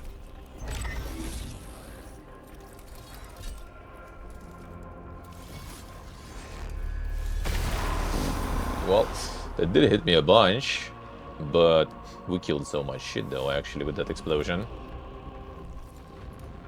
Hit my libido. But that's fine. Okay, that was good. I think worth it. So now we'll see. Oh, there's this one not gonna reach yet. Good. Good, okay. Alright, we're fine then. Now I can move you.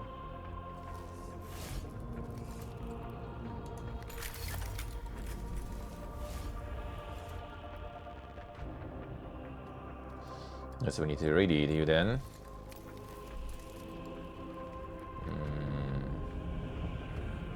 Opportunity attack will kill me, so let's not.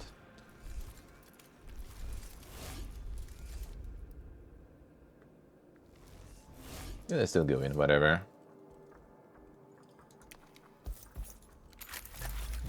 sucked in melee, but maybe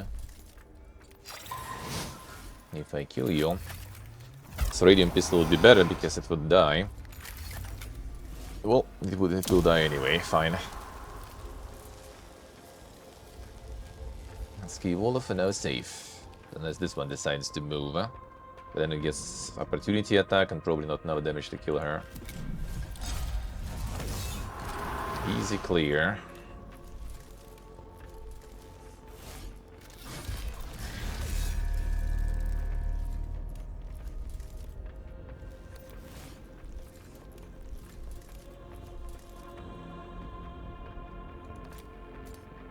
Stay here, not gonna be able to get past us. Dead. Whatever. Alright, Ski will go here. Not enough. Fine, go closer.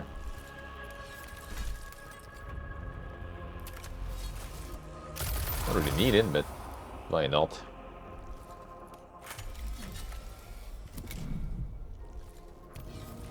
Yeah, this guy not gonna make it probably even in 2 turns, but fine. Clear this one out. Actually, I maybe should kill this one with the Assassino just to get the cognition.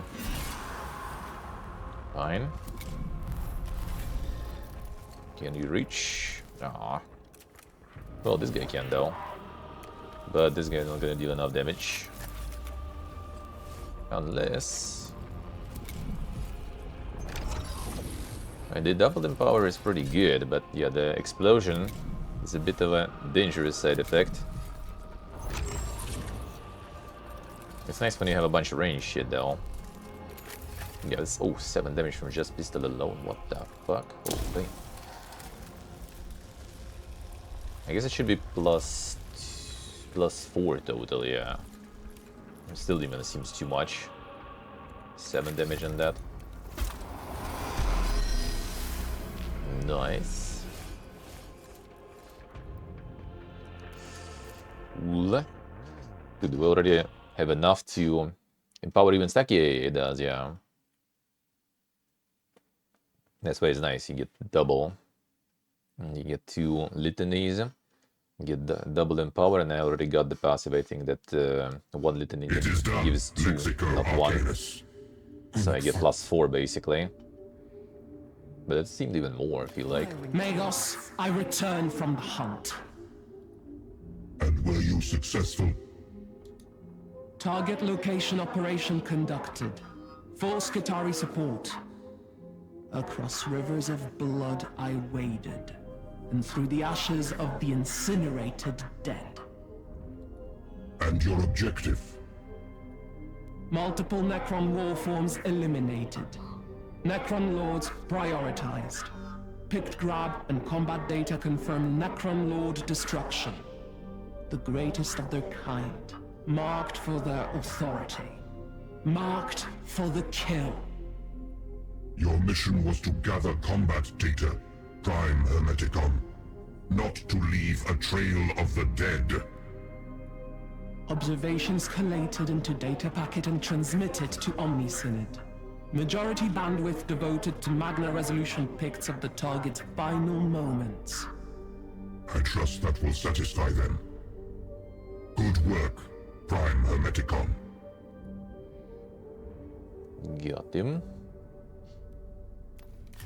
Prior to their removal, the kin relinquished data on 3 Necron leaders. Regrettable, then, that we turned on them so quickly. They may have furnished us with more information still. Potentially suboptimal, but inevitable. And we have more than enough data to develop a strategy. Logic dictates such a strategy should center on destroying these 3. That is not yet possible. We are working with the potential, not the actual. Thus we are tested. Heckenheeb is a military leader construct. tracing its command presence will allow us to confirm its location. Exotic radiation traces suggest a means to track the technology used by Jedka, the Cryptek. Ukensat's location is unknown, but it is associated with a subgroup of Necrons known as Destroyers. So isolating and tracking these particular Xenos may indicate Ukensat's location. The Skitarii macroclades will continue to suppress concentrations of awakened Necrons, allowing us to harvest data that will assist in locating these three leaders. Once located, the intervention clade has the mobility and flexibility to support operations against the Necron leadership directly. The enemy hides below like vermin. Brought to light, our excavation engine shall uproot them. Exposed to our fury, they will end as rust. More side stuff. Magos, I have been party to the Omni Synod's data seances concerning battlefield wounds and their survival probabilities.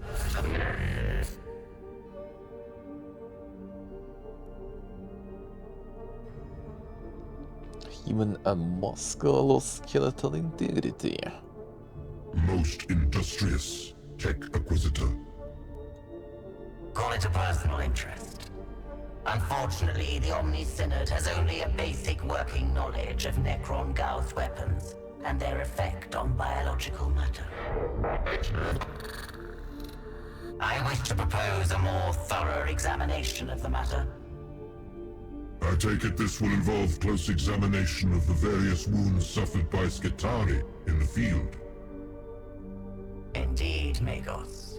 Fortunately, there is no shortage of the dead and mutilated. A non-standard definition of fortunate.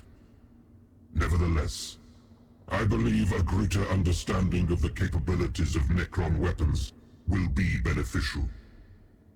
I give you leave to pursue this project. Excellent, Magos. I shall begin immediately. Can actually assign you. You just did the mission. Shouldn't you be on cooldown? Ah, new pistole. That's actually good. Oh, you can actually send her. Nice. Optimal. Instead of cooldown, we send on the mission. Feels good. I detect the data scent of the prey. Heal turn low. How we do, man? Alright, so you have also servo. That was the analyze one. Exposed, generates cognition. That is good. The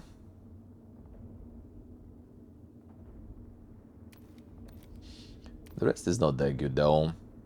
Actually, radiating analysis, meh. I mean, +1 round duration exposed status is kind of good. So this is like the assassino. Maybe I will get something else though. Now I have the heal. We have the servo arm, which removes armor, bypasses armor. So 1 cognition for 3 damage doesn't seem that crazy good though. Especially since you don't really generate that much cognition.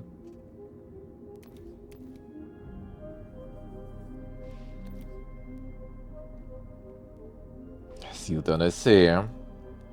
Coffee and the Divin. See.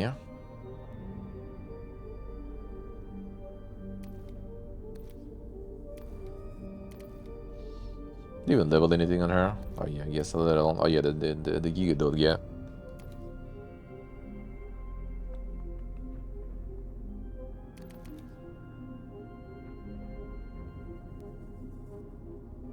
The mega tactical min-max pool game, sorta.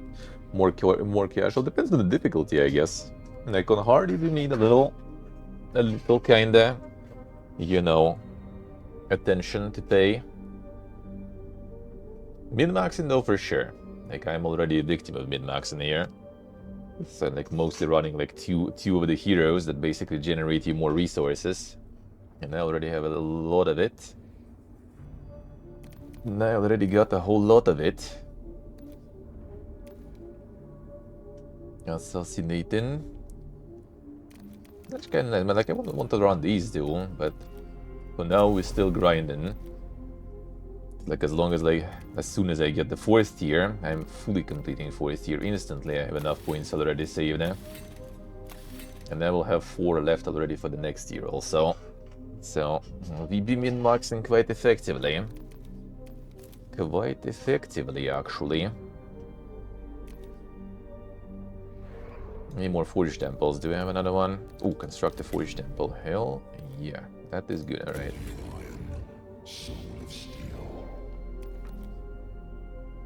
Servitors gain a lust strike. Could be kinda alright. Yeah, this one is nice to have. I'm gonna go towards that again.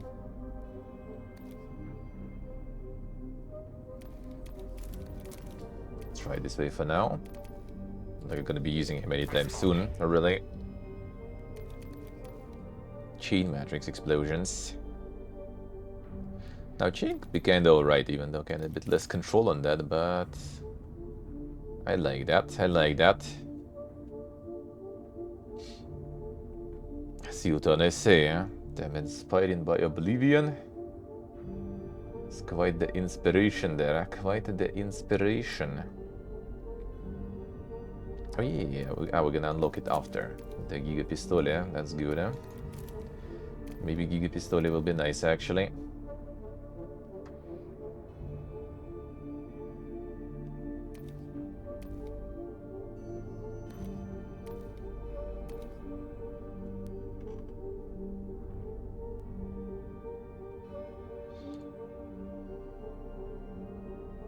Yeah.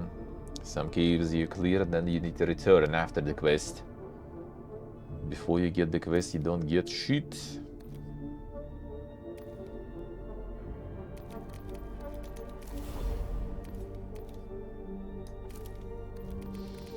Alright, so... Are you busy? Production rates? Sure.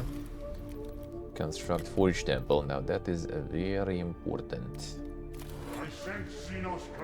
Not you.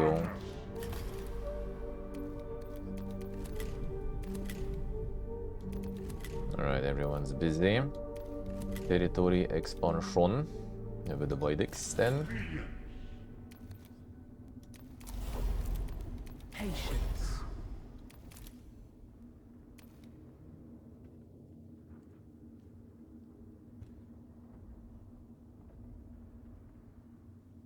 Really, the peak Toad slope? Really now?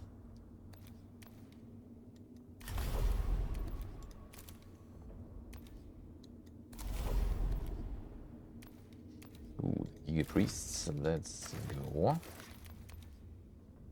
Priests get discount on the buff now.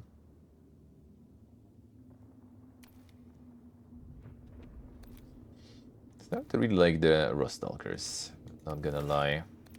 Infiltrators I'm still not really impressed with, eh? See what I say, eh?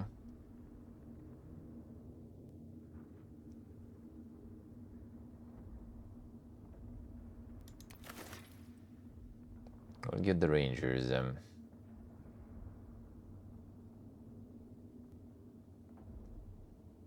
do like the Rangers because it's kind of easy to produce the cognition, but we should be kind of fine with it now with all the priests we have.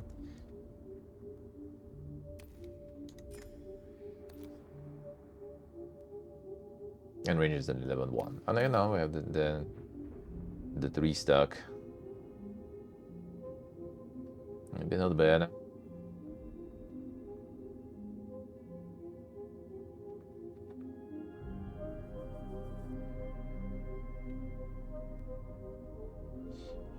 Other than higher resolution textures, I think they did change some of the gameplay things a little bit. It was like about blocking or something. Like some stuff was upgraded, sorta improved. Well, it's not just the resolution texture; it's a different engine, which looks better. But it also brings the issues of performance with it, though, and that some people have. Change leveling also, I say, yeah. For the better or for the worst?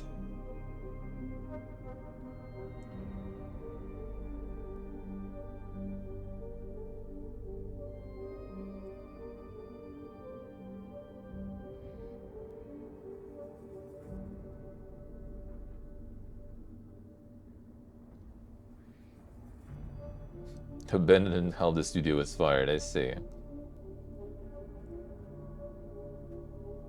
Better than OG. OG was garbo. The leveling system. It was quite something, yeah. It was quite something, I agree.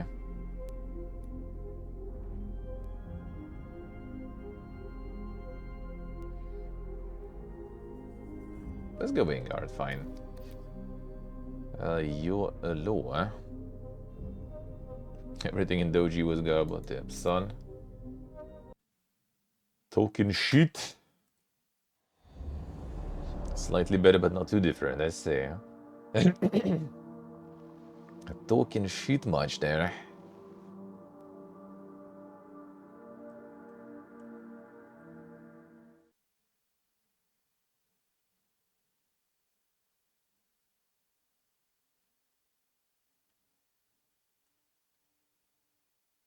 Magic is identical, let's see.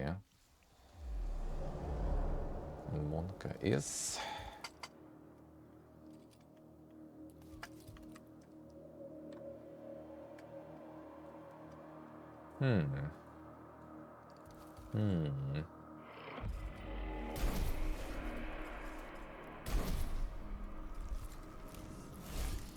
Boys got some work to do then. Time to assassinate.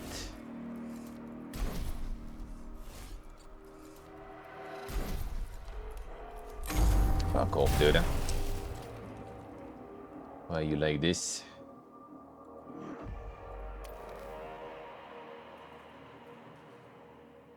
Block 3, I guess. Seems juicy.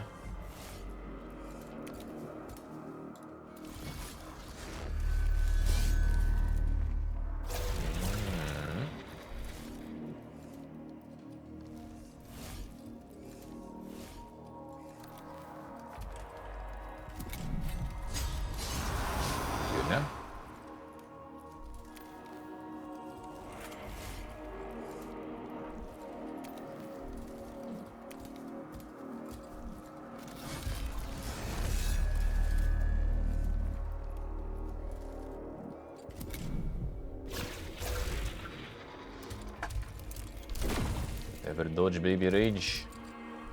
Hit the principes.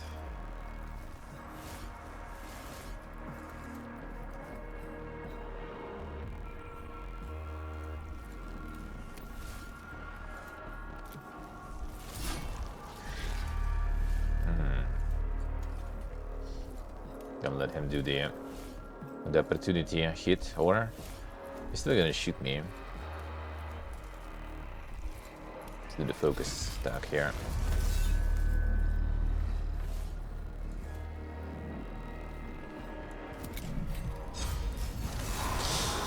That kinda sucks. Okay, you need to go in, and you're probably not gonna kill though, that's the problem. But we get a counter attack, so that's fine. Oh no, okay, he's good. He's good, huh? Blessed is the machine!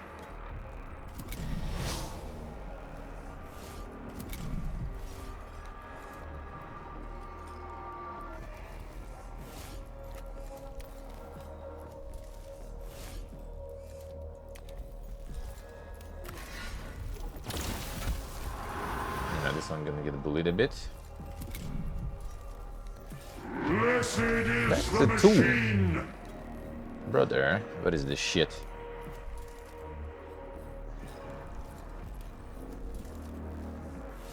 Huh? Is it only priests from his specific Kaleida?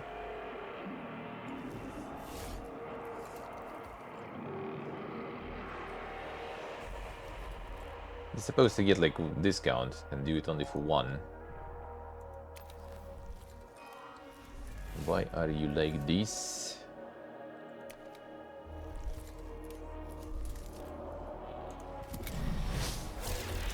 Oh, okay, they just fucking teleport away. Nice.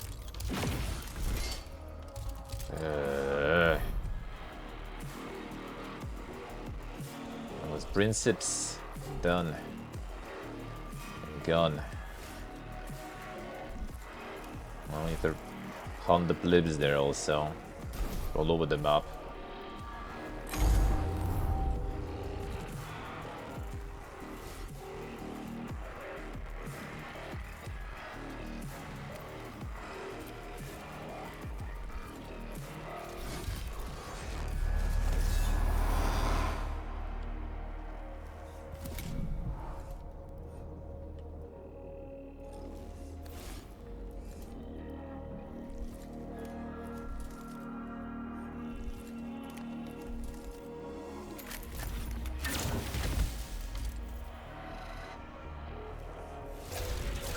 So far, dude.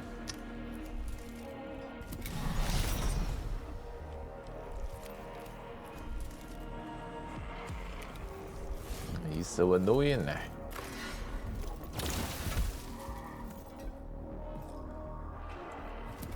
I could do double attack. Oh, and this guy reanimated already. Come on, they're not reaching.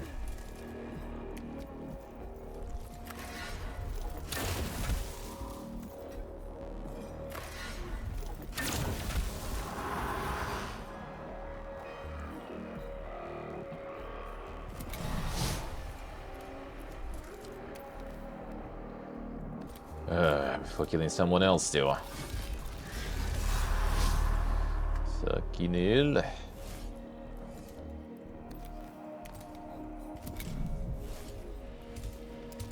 Then OST. Oh, the first game has way better OST actually. Second, sadly, is a little falling a bit short of OST booginess, to be honest. It's still good, but first game had a way more bangers, a way more.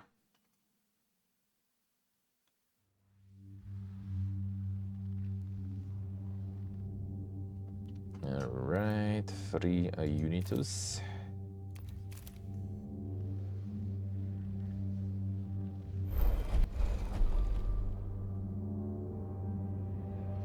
The body demands a data. No request. A request. Delay pursuant content by sending a random array of meaningless data to the Omnisignet. Why would they do that? Full upload of all data gathered on the mission so far. Progress complete. I have little doubt the Necrons have detected this veritable torrent of transmissions. But Akbani must have her data if this war is to be won. Alright, good. Plus 25 requisition. Actually, well, I mean, yeah, we lost one, and one is really damaged, but it should be good enough now for this fight. Still have plenty of shit.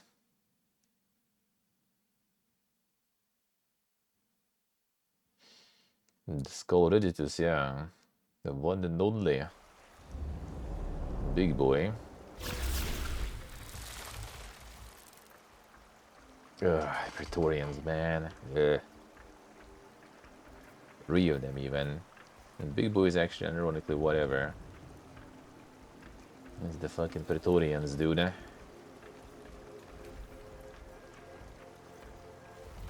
Machine God's will.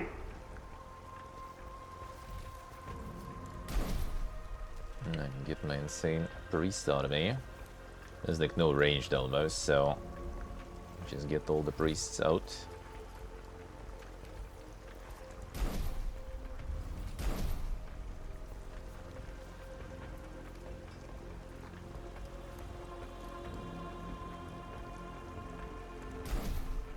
I need to check his ability, and that's some Scamas doing it. Alright, get one as a bait here. This is the little one that we got for free.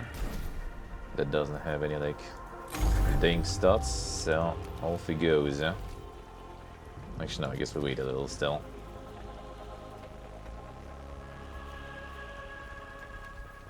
Just want to irradiate something at least, you know.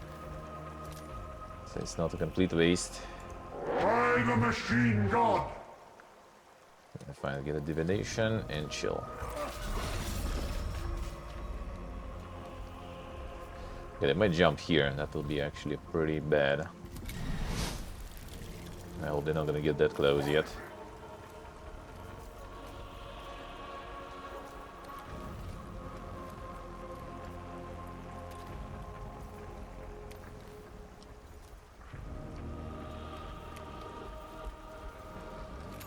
Can reach whenever.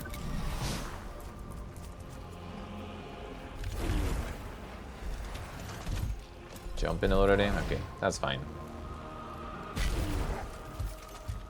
This guy is dead basically. And shot also. It's such a strong unit.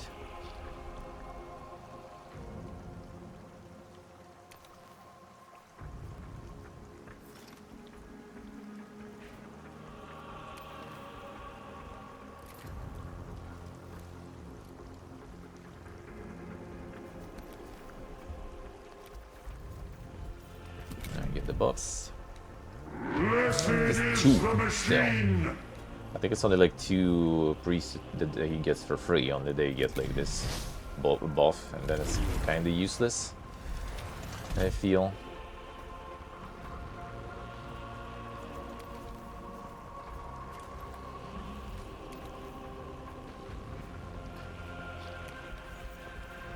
I can't do it here. I don't know. For some reason still.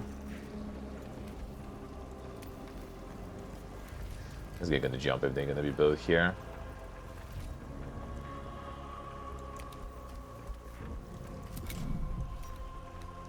Blessed is the machine! Still know that I didn't level it? I think I did. I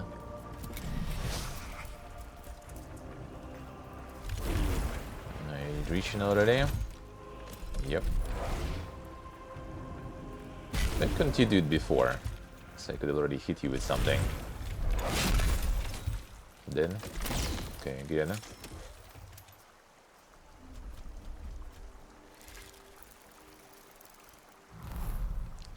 A reinforcer, another priest then.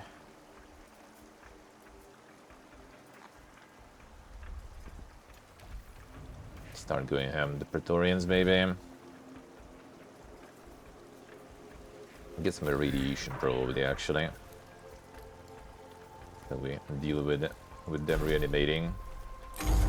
The reanimating protocols faster. Okay, this might actually hit him, so you need to do something before you die. Useful. That was not very useful, but still. Dead. But we still have devotion, so that's actually good. I sense Xenos corruption all I about got us. melee already. Come on, dude. Not yet.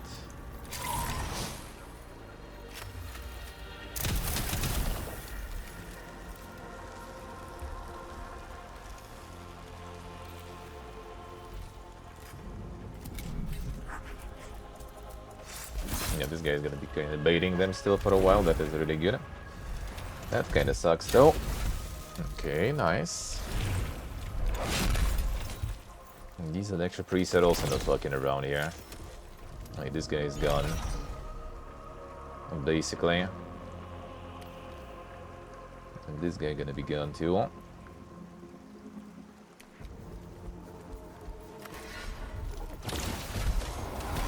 bad.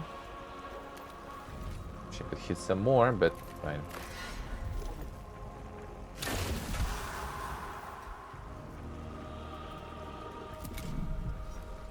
Keep buffing. Blessed is the machine!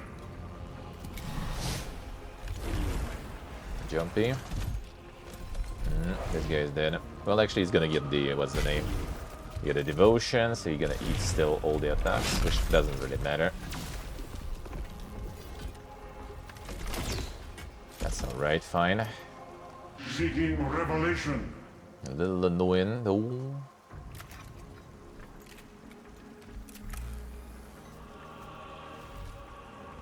Now wait a second, we need to blast you then. Take the monsters, take it.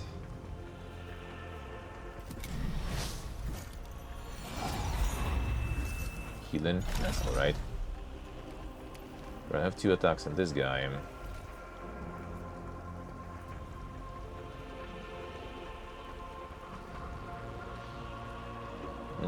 Probably not the best idea to go close yet to the guy.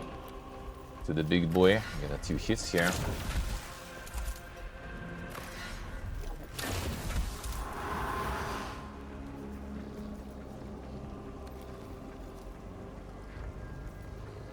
Go back a bit. That was a good call.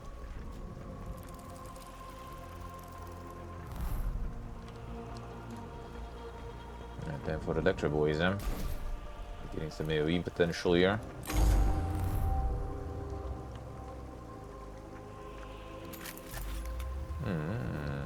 Ooh, not bad.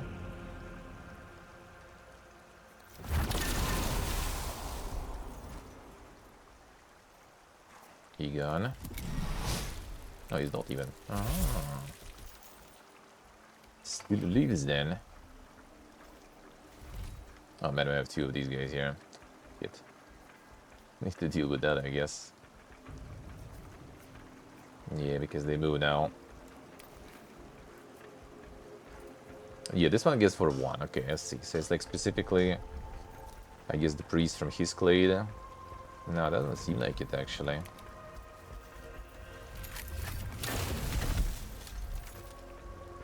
I wonder. Yeah, this one gets it for 1, but this one probably dies, so no. Yeah, that one's a jump. Okay, he jumps without taking opportunity attacks. Nice. Very poga. This guy is fanatical devotion still, so we're good.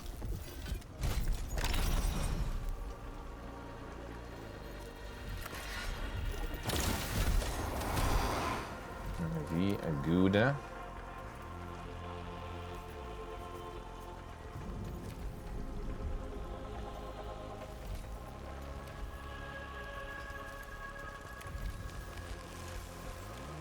Also got irradiated, come on, did it?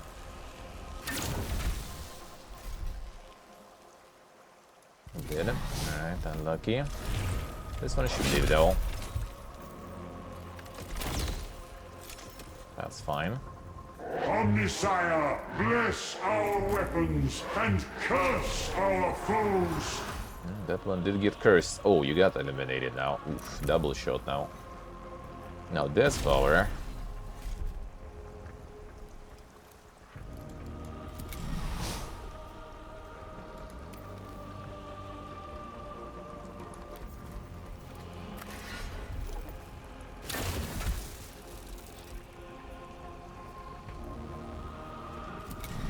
Points. Rip. Oh, friendly fire down. Alright, I'll take it. Still have that devotion though.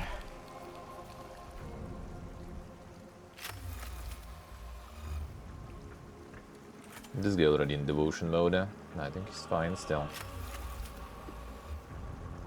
So 1 damage gonna kill, no point.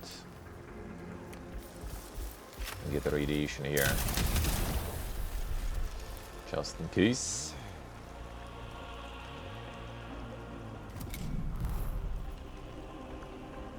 It's not so much. Alright, you, let's get that assassinos then.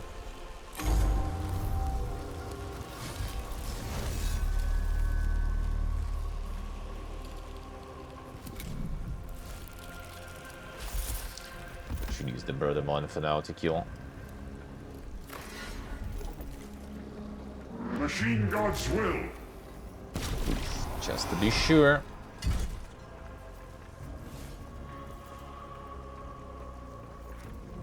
CCUSA. Forcing now. Feels good.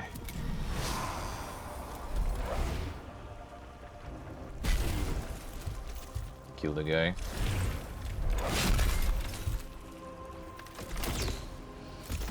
Fine. Enjoying some Forza action.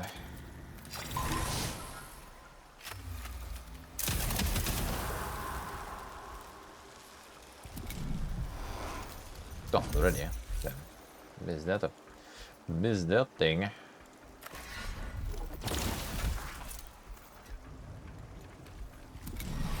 Yeah, come on. You're not gonna block me.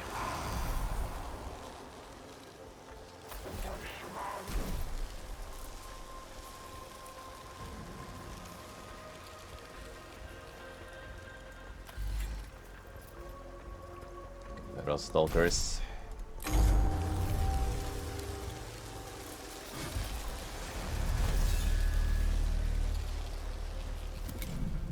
Full assassinen.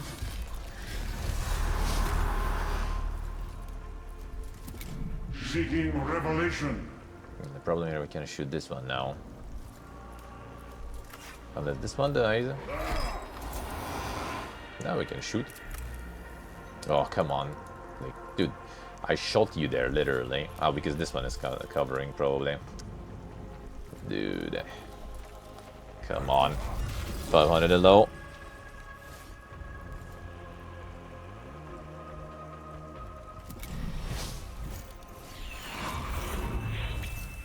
The AI lowers? Don't think so, huh? Don't think so, actually.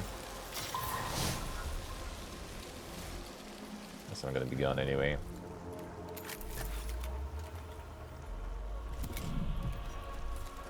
Blessed is the machine!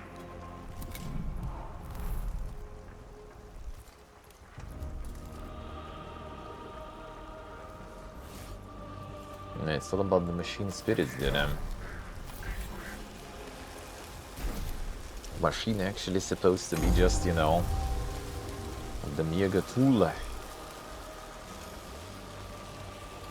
I sense Xenos corruption all about us.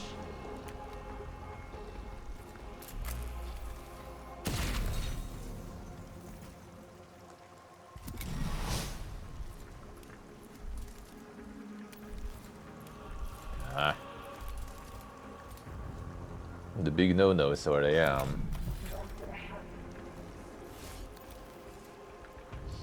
Like it's not supposed to have the will of its own, eh?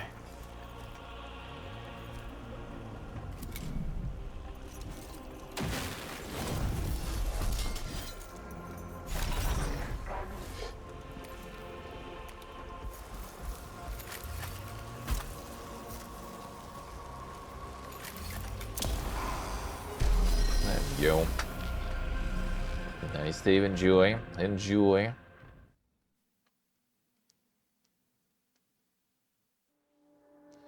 $135. Nice. Well, it was an event there. I guess that also maybe got affected by 10%.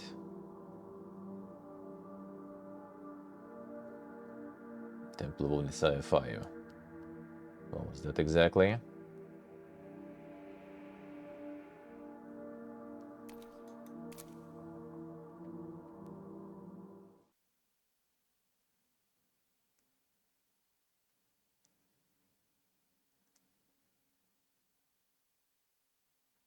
Buy the exploded farming. Well, that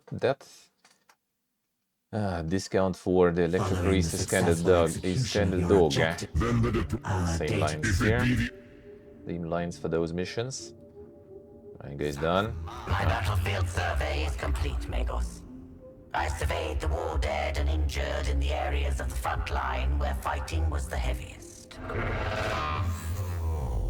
The great variety of ways in which a Gauss arc can randomize unprotected biological matter is truly inspiring. My own emotional centers return nothing but disgust at such alien slaughter, Tech Acquisitor. I trust your inspiration will advance our knowledge in preventing such injuries being inflicted on our troops. It has applications in Medicaid procedures, defensive tactical protocols, and corpse disposal. I shall prepare a data sermon for presentation to Magos biologist Diomede. Then let us hope your enthusiasm translates into valuable knowledge for the war effort. We got the pistol, yeah. That's good. Information required. Let's see, pistol is nice. This one applies the Pistol assault also nice. Inflicts luminogen, that is nice. This one wasn't assault, right? And it's just a pistol. Assault is really nice, we can move after. And gains heavy. Gain area of effect. Immobilized on target. Could be nice, +1 range. Pistol could be okay then. Seems kinda okay. Let's see. Get +1 min damage on the blaster too. Technically it's heavy, so it's not that necessary, but I mean, maybe.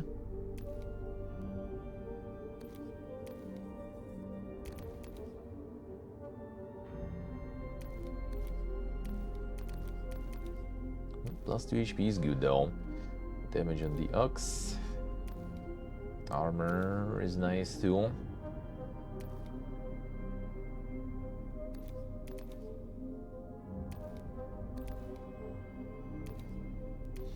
The area of effect could be not bad. Could be actually not bad. Immobilized is also really good though. If we get more range.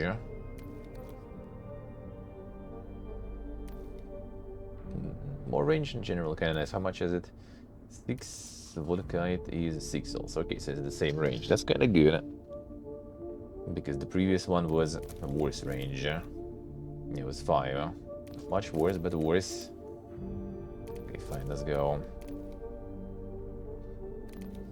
This on its own is not that powerful. Maybe for now I invest it somewhere else. Like HP recovery, maybe. Yeah, whatever, fine. You got the point. Yeah, this one costs -1 cognition point for Electro Priest. That doesn't work right whatsoever. It's either only the priests that are like in his clade and not the ones you recruit. But it clearly doesn't work right. Only seen once I think discount. Guess we'll see how it behaves later, but for now it seems kinda lethal.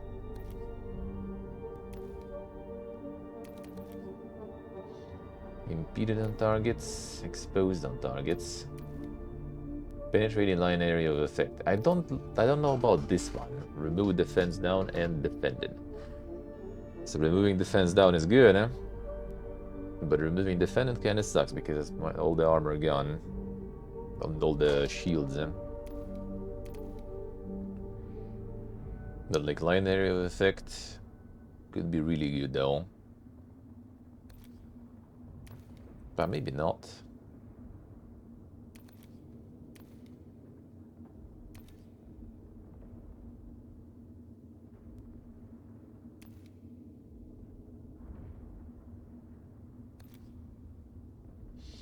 Gaining 1 armor sounds kinda nice though.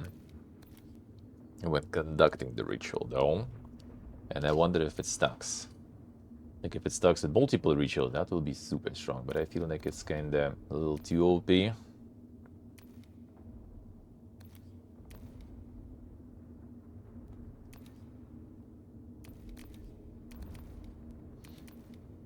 For divination stuff, that is also good.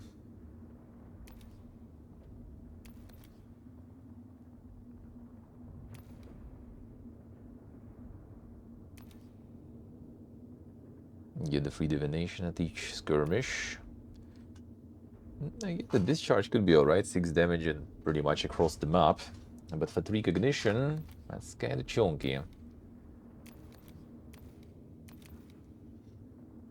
guess let's go for this one, fine. Get the priests harder to kill. They're already kinda... Oh, hello, yeah, we built the temple, so I have 21 points. I can invest into all of this. 6 servitors, a resilience rate for servitors, which you can't read here what it does, but fine. Cataphrone Destroyer. Oh, that's the truck guys. We'll check them. Additional weapons for Cataphrone Destroyers, Cognis Flamer, Cataphrone Plasma Culverine. Sure. 1 Skitana Ranger in the squad with an arc rifle. And 1 with a plasma caliber. Squad officer special trait upon recruitment that provides a bonus to all units in the squad while the officer is deployed. Seems good. A randomly determined special cyber flock trait. Get the whole flock. Deployment capacity for leaders, that's good. Forge temples to be upgraded to rank 3. Start each mission with 2 cognition points. Alright, there we go. And I still have 6 points left for the next year already. And we just unlocked this one. Like 9 more points and the next year is already covered. So I guess I just kind of like invest into all of this first. Then we can stop running Skivola and stuff probably. And try to get some other ones then.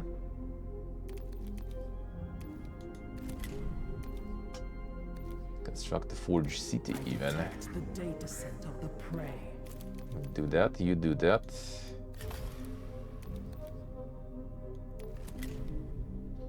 Excavate Archaeotech. You go in. One more point also on top of everything we have. Not bad. Critical path gear. It serves to triangulate their origin of transmission, suspected to be from one of the Necron leaders. A new augmentation for Caprix.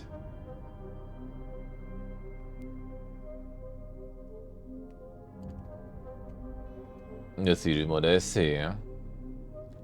Them heretics. Kalenker lovers. Kalenker sexuals. Shaken my SBH. And the requisition farm is also going pretty well.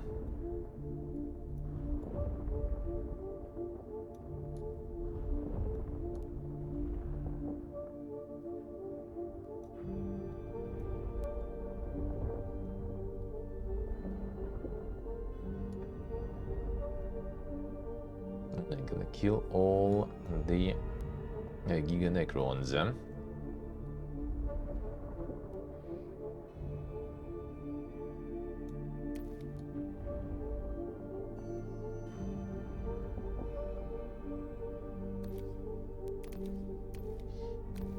Fine, sure. Go in. Save. Getting to the between the mission save.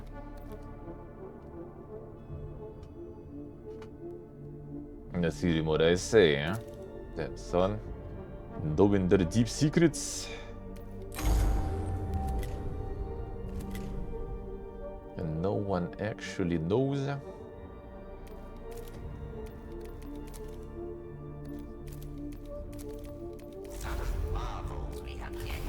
Magos Faustinius. Among the intelligence we received from the kin are the wavelength patterns of a high-level communication emanating from Nemesaur Heckenheed. The Xenos data remains untranslatable, but it is possible to trace the point of origin. Isolating such signals is typically beyond our capabilities. This is highly valuable intelligence, if it proves accurate.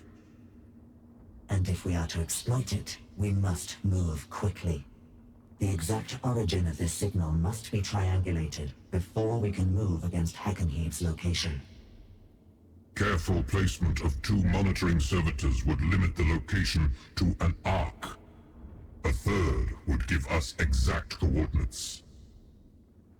Thinking exactly. Dispatch your strike force immediately. Dispatch. Yes, Skivola, so we will need to get the max vigilance during the mission. Cataphrons arriving. Like, the more shit you unlock, the harder it is actually to pick what you kind of would love to have. A heavy grav cannon. Repeated on targets. Good range on these actually. Phosphor blaster. Like, not a crazy damage. Not some crazy damage, but really good range. 7, 8. How much rangers actually even have? Well, I can see here. but probably something close to it. Now what is resilience? Ignores weakened, impeded, and perturbed statuses.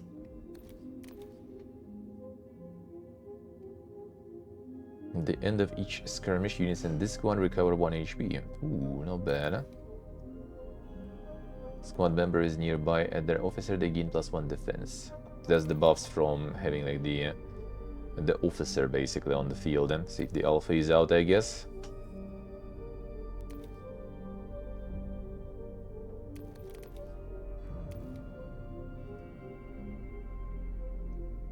Cataphrone is +2. It's not too bad, only 1 unit though, but still not too bad.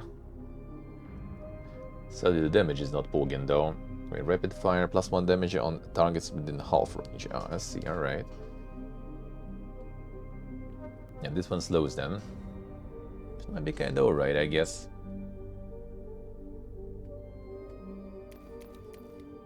Yeah, plasma calibers. And bypasses defense. No radiation. 8 range though, not bad, not bad. 10 range on this one. Oof, the arc rifle. +1 damage against large targets. Now that seems pretty good. That was the flock. Teraxis sterilizer more than 6 cells away from its flock mate, it gains focused.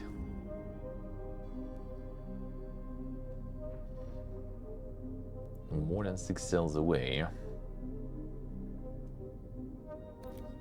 +1 max damage. Kinda alright considering the AoE nature of their attacks.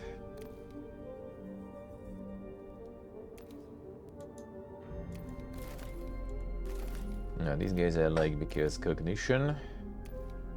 Kinda want to get them rangers then. This insane range and everything. This is +1 more range and plus defense.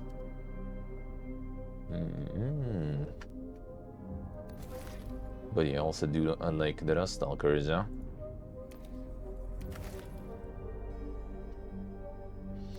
Get the whole flock and try the Cataphrons. Try Cataphrons probably.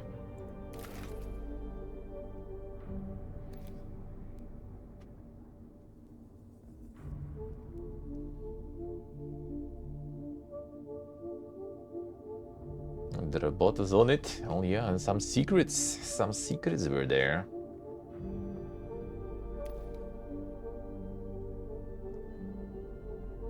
Something saucy was going on. So it's just 4 movement points though. Oh, this actually have a AoE, I think, too, right? Like 2 means some range. It's gonna be nice. Let's go. And we can do 2 empowered on this, and then fucking blast the grav cannon there. AC yellow. How we doing?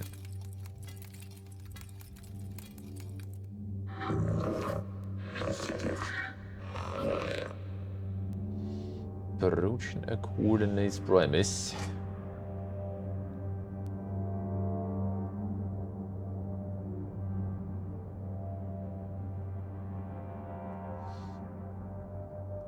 The regular troopers. But how does Imperium not know about it? If they like kill them, for example, and like figured out that it's, you know, not exactly the Felician bones. Be aware. The Necrons are likely to be operating everywhere in this region. Multiple Zenith proximity traces approaching and multiple assault vectors. As I was saying.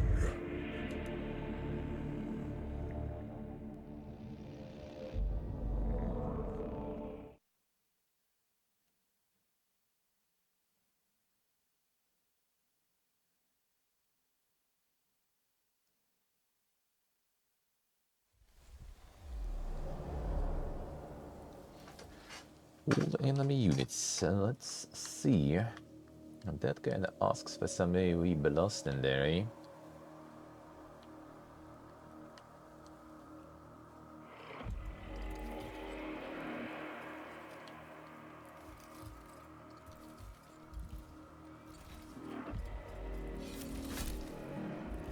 Very limited space to spawn here.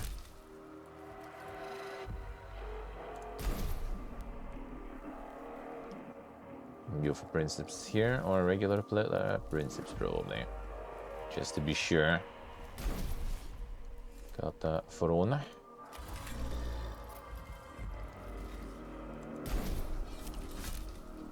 He'd be ready.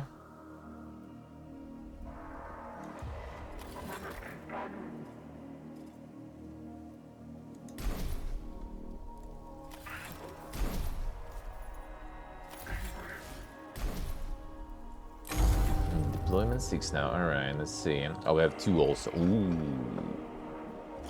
Ooh. Let's see how this works. 1.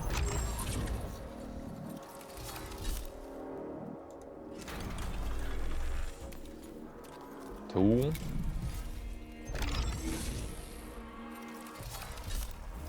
Let's go. Big bada boom. Not bad, not bad.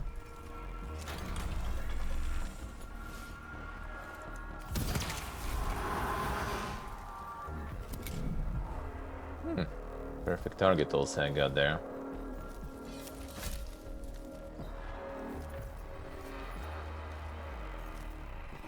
Okay, these guys moving all first, so seems like we need to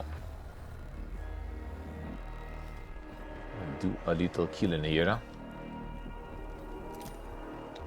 I should get one with the arc rifle, nah, probably with armor wouldn't. With armor we probably wouldn't.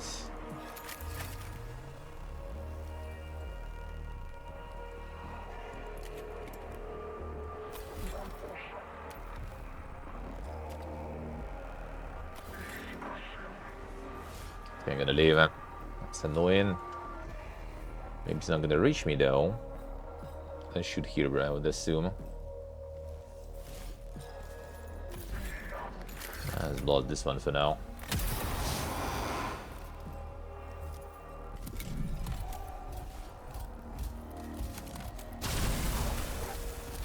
So yeah, but fine.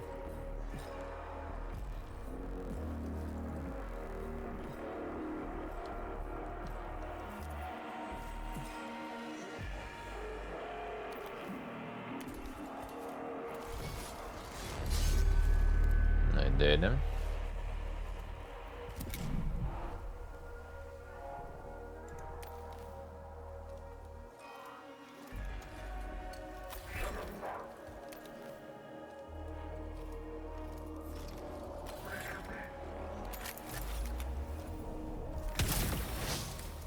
I'm gonna blast you next turn. I kinda wonder what that mark gonna do. Skivola, okay. Oof, okay. Dana.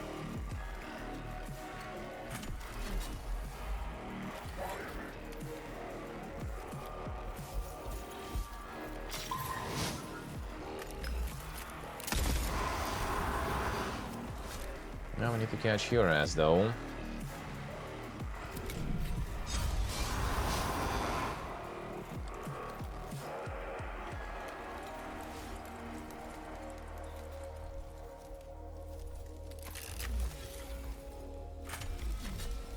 Still lower range. Now we're gonna teleport even. Chase continues.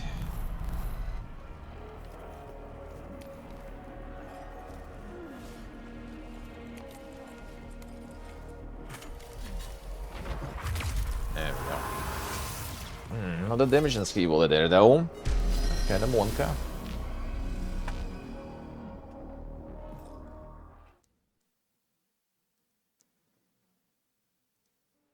Nu ser du vad det säger. They stay clueless. Should get the passive that provides a region between skirmishes maybe, just in case. Topographical readings indicate the first survey location infested with toxic plants. Immediate risk to biological matter. Caution recommended. Risk to personnel is regrettable. But if the servitor is not placed correctly, the information gained will be of lesser value. Determine the best course of action. Both preserve intermittently. We have another, even multiple, so let's go with safety here for now.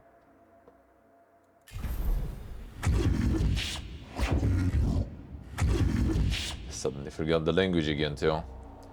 Report zero adverse effects from toxins. The servitor is only picking up the Necron transmission intermittently. With luck, it will suffice, but we should not place any more reliance on good fortune.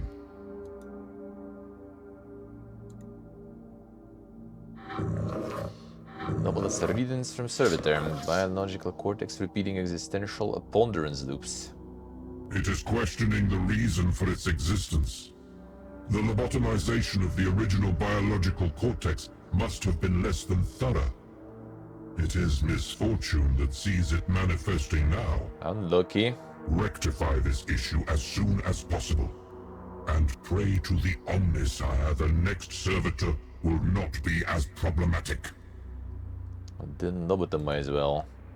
Shaking it. Repair protocols required awaiting input. Exposed cranium can insert a self-awareness lobe and effect a rapid repair. Serves as pain receptors to shock its biological brain into abandoning any residual consciousness. Alright, we operate, bro. Partial servitor functionality restored. Imperfect. But if the other two are fully functional, it should suffice. Okay, we're doing it slow and safe. This cable already took damage. Gotta be careful. Approaching coordinates secundus and Necron communications density increasing.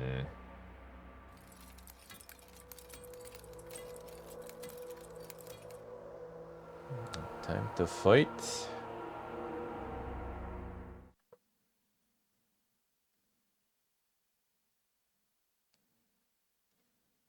Cut the front with buffs seems kinda nice though. If you get like some cluster to AoE.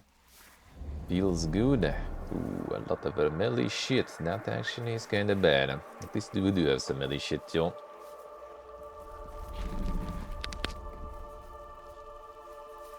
Sorry, Gigi sneezes him. Yes, Kevola goes away from the front lines, that's for sure.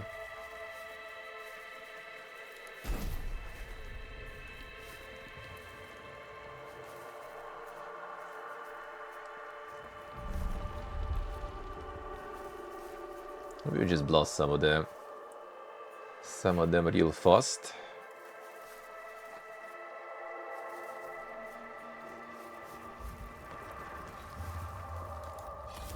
The front takes 2. No, it's 1.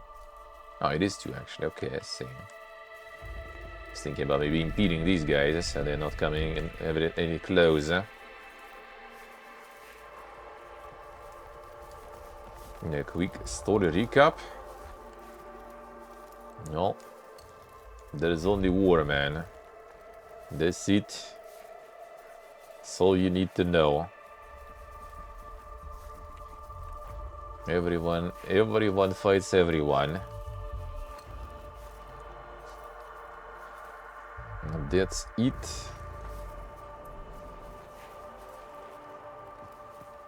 It's just a war everywhere. Hey, go with me.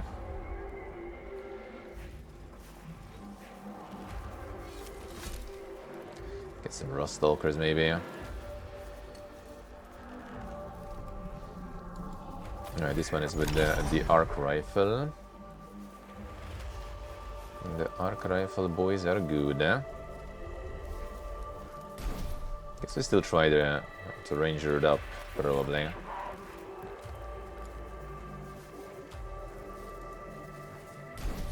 The priest on the front line.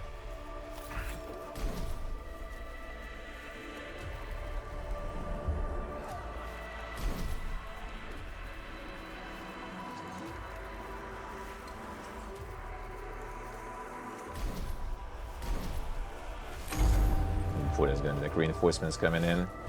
Alright, I wonder if this bleb is first to go.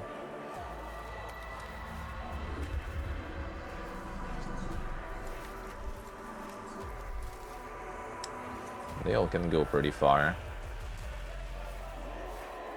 Alright, the cognition only for the first skirmish actually, and that kinda sucks.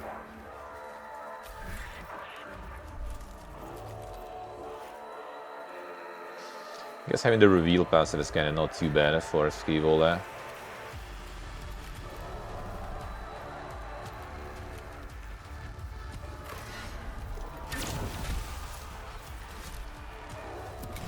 No, he's first. Okay, that was a good move then.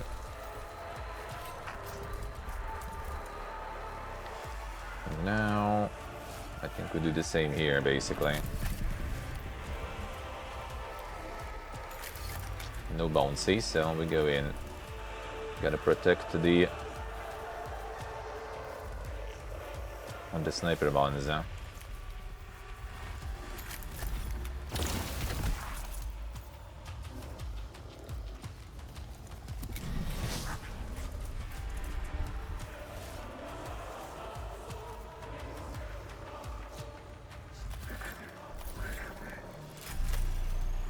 Giga ranges. Mind blow this one. Nice.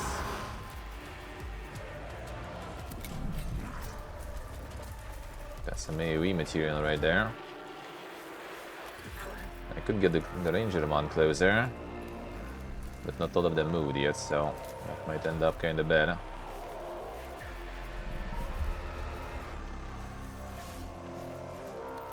So continue assassination here.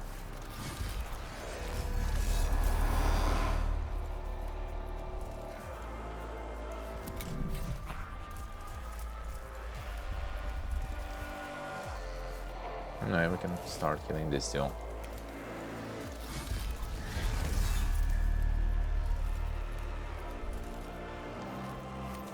Oh yeah, no counterattacks by the way.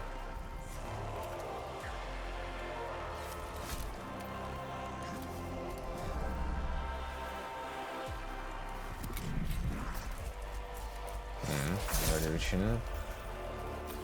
Sudgium. And there's still one more that I haven't moved, so get Skivola, I guess, to do stuff.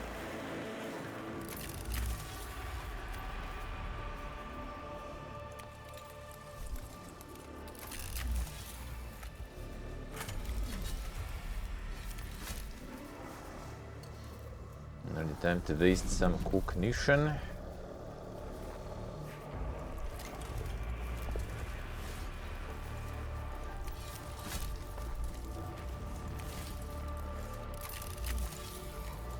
Whatever, we lost him.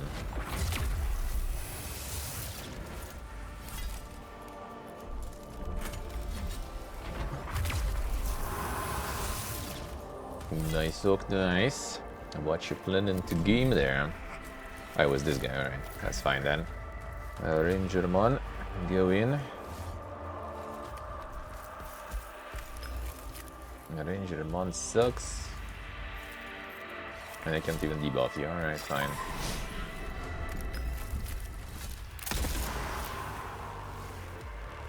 Oh no, I didn't get G-baited in the end. Fuck. Okay, good. You do that, you do that.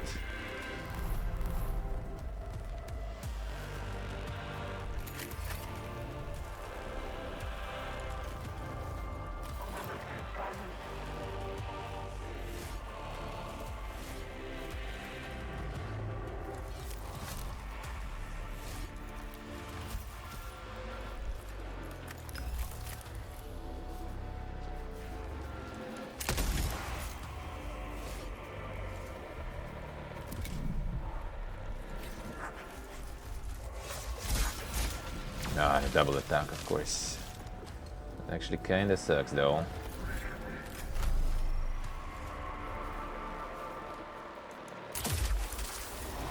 Make sure you guys dying.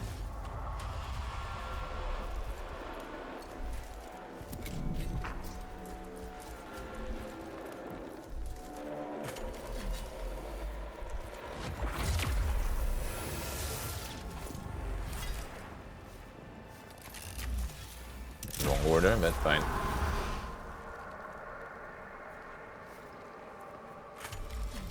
Oh wait.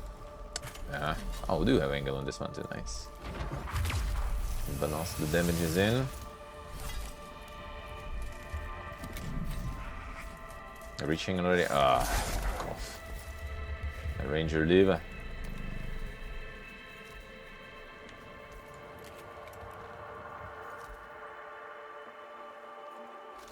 And using cognition.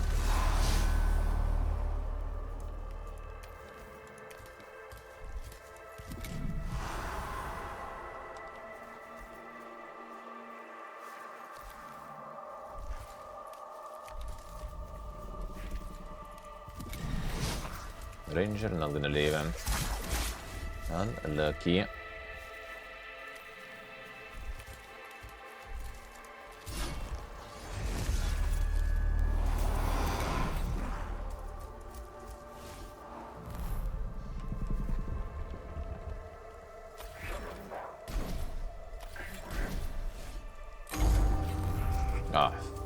Oh, that's lucky though, at least.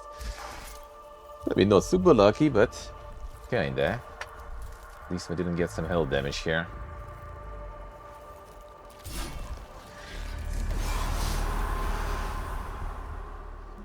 Hey Nick, hello. Hey Gustamania. Hello guys. What are you doing? Phosphor. Woodkite.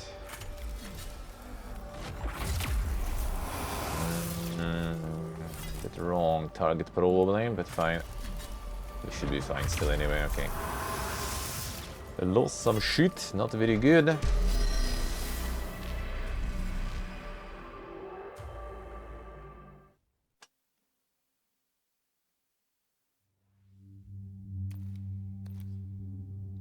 Ranger Mons and 10 requisition. Or again that HP. Nah, Ranger Mons are good. Do need more. Did lose some. The tactical scans of that area suggest it is a dangerous place to pause.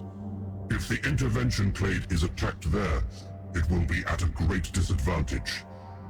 Ensure troops are exposed to minimal risk while placing the servitor. Monka. What the safety here? We still have the third one, so we should be fine. Partial functionality. Transmission received intermittent and distorted.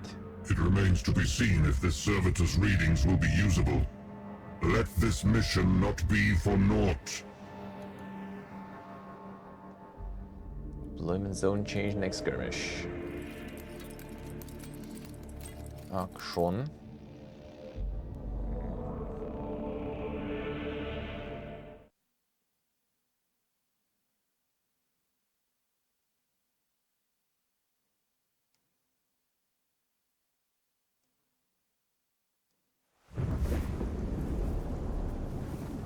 Okay. Again, a lot of melee stuff. Canoptic Wraith. Monka is. Just spamming all the melee shit here. But this will have decent range here, I think, so like sniper galore will be pretty good.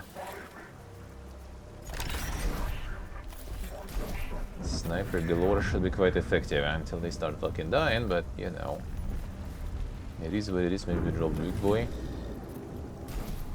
Just for the slow. I don't know how fast these guys are. I'm pretty sure they're fucking fast.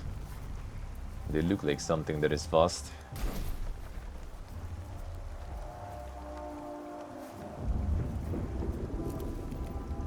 In worst case, we just can restart, I guess. Fine.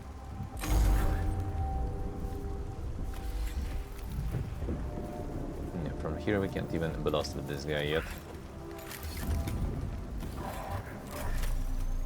The wood and that far.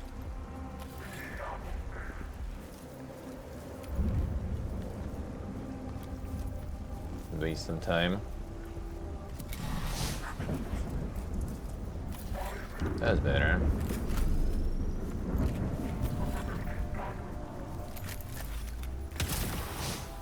Cognition. Alright, there goes the Wraith.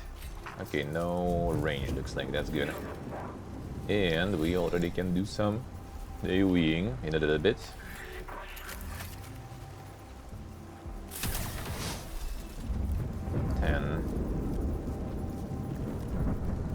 Don't know yet about you that much. Raid form. Forward ignoring obstacles, inflicting damage in units pass through. 2x2 assault, let's see. Larkirlo, how we doing? What the hell? How are you, man?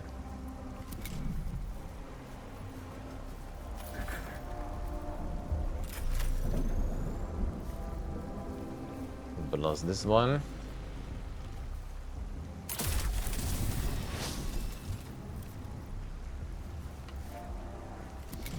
Let them come. And then we go in.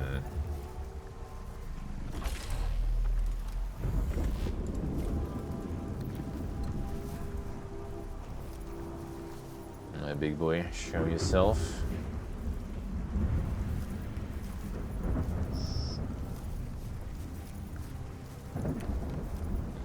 I'm thinking about like blocking them, body block.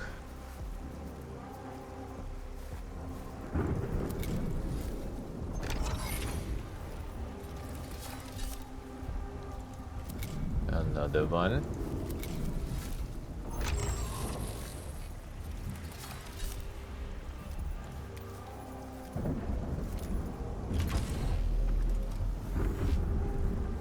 Should be good. Could be good too.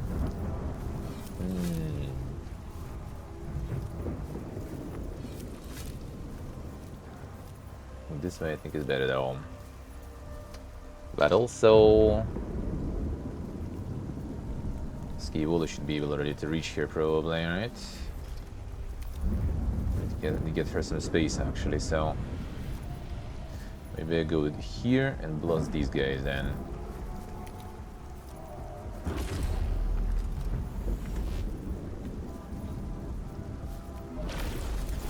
Dodge, nice, I see how it is. Never fucking works for me, eh?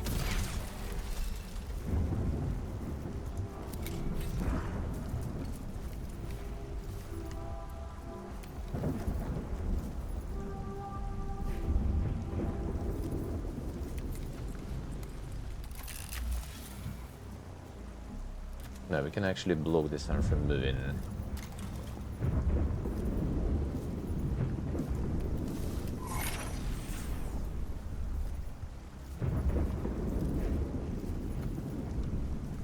They'll slow down. This one not that slow though. In case of dodge, I have 2 shots. Nice. This one's still not gonna go anywhere, so whatever. Save some cognition. Man, juicy there. Maybe I should wait a little. Blast those guys there.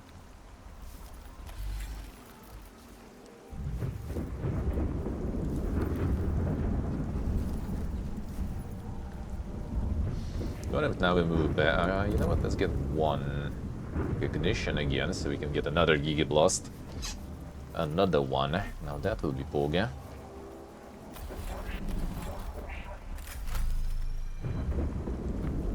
Try to get that right. Nice. Now that we have the cognition.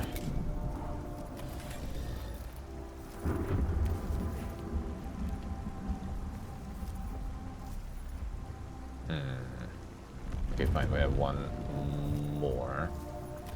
Gonna blast this guy, so he's not gonna interrupt us.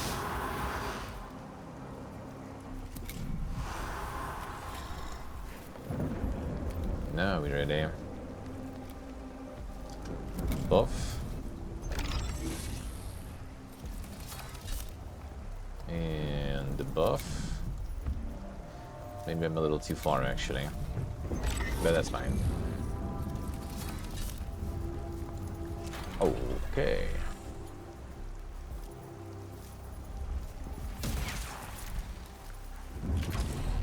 When we get 4, we can. Impeded how much? Ooh, impeded a lot. Well, we're good. That's perfect. Kind of like cutoff run. Cutoff run's good, huh?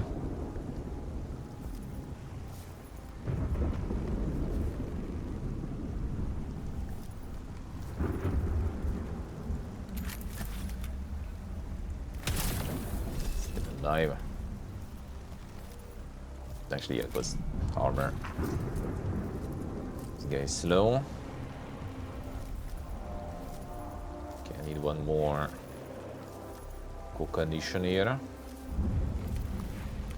Go back. That's one of my cognitions.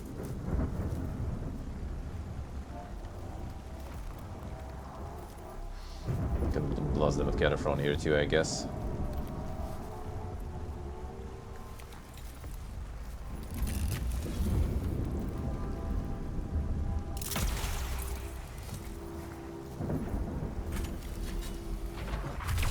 Burn. And you burn. Now these guys will need to manually destroy it out.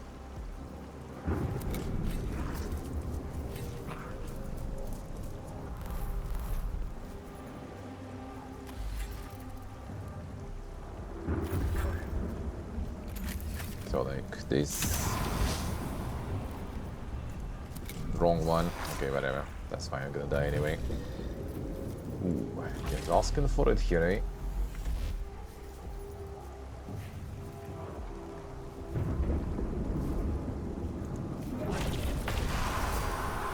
Oh, it was explosion also. Holy, that was a useful explosion this time. We still have the buff for explosion. Okay.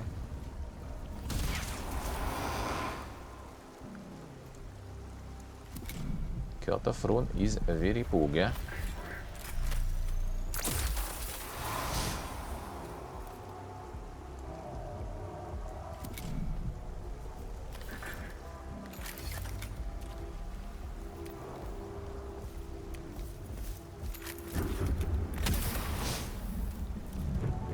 Okay, not gonna go anywhere and do anything.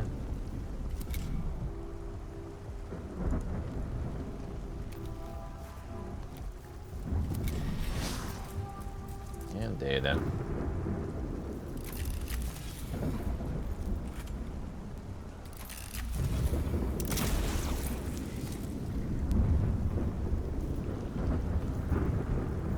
Save cognition. Can only pass 2, I think, to the next skirmish, so if there will be one, of course. If there will be one. Ooh, done. Oh, no. There was like one more question mark there in the end, bro. Missing one archaeotech fragment. Shit, gotta restart now. Never fucking lucky. Why such a bait? There was still like so much past there to do, even. Come on, come on. I need to get like the full vigilance meter, so I get one more archaeotech. I have plenty of them though, so that's whatever. But that's the reason I got Skivold on the mission even. The Omni Senate have requested logistical and command support for Skitarii units converging on the tomb of Heckenheeb. Necrons are engaging from unexpected vectors and preventing a full advance. Even masked Skitarii will struggle to overcome defense at depth. If the situation continues, they will grind to a complete halt.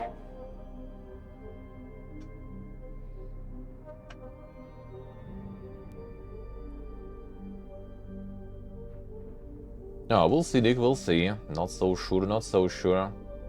Probably not really super much, because yeah, I kinda like need to go to the pharmacy before it's closed for my grandma. And pick up some orders and get some shopping also. Because yeah, I was kinda gone yesterday. Gonna need to sort that out, so I doubt it's gonna be much more. Especially since there's not that many news actually going on this week, because yeah, it's already the pre-show week, the pre-shows week, so it's, you know, calm before the storm. I guess I can do like a little more of this and get the news a bit later, which will already kind of be late though. Subdominatus. Deploy specialist units to scout the defenses and coordinate Stratoraptor bombing runs. Devolve Skitarii Command to maniple level, so isolated forces can function with greater autonomy. These measures will need much work to put into effect. I take it I have just volunteered for the task. You leave for the front immediately. That's what you get. Another Kepra augmentation. You go in. Man, so sad I didn't get it. So sad I didn't get it. The bonus architect, right? Tomb complex assault. Call the hunt. Here we got you the stub carbine. Not that any good. Omni Scrambler. Skirmish reduce the vigilance meter by 1. Grant final data whisper to allied units in radius. This one can go like, you know, like the with the small vigilance level. Accelerated to rush skill. Damn, stub carbine actually got some kind of interesting skills additionally there.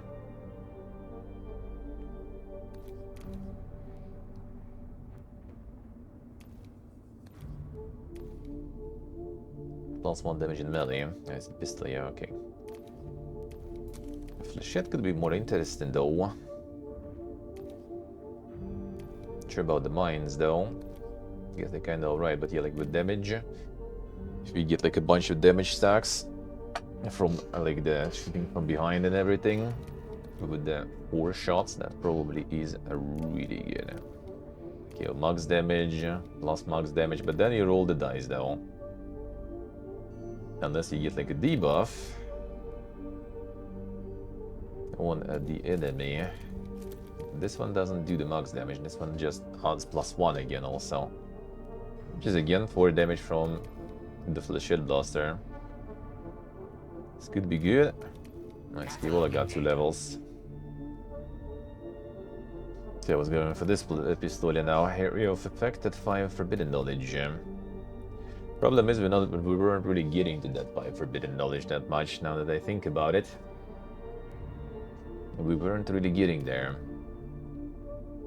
Yeah, this one gains empowered, extra empowered also only on 5 Forbidden Knowledge. So you need kinda a lot of extra cognition somewhere, so you can get those buffs. Otherwise this is not even working. Well, plus range is still good though.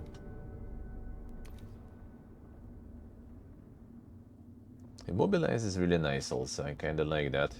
Probably more than area effect. Area effect is a bit situational. Immobilized is always good, I feel.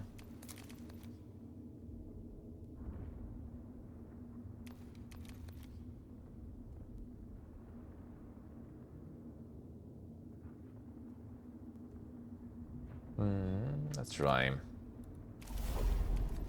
This all researched. Stand intolerant. Oh, wait a second. Do we have not enough now? Oh, no, you're already excavating. You on assignment? Okay, we go. Very good then. We go in. Vitex. Enlightenment.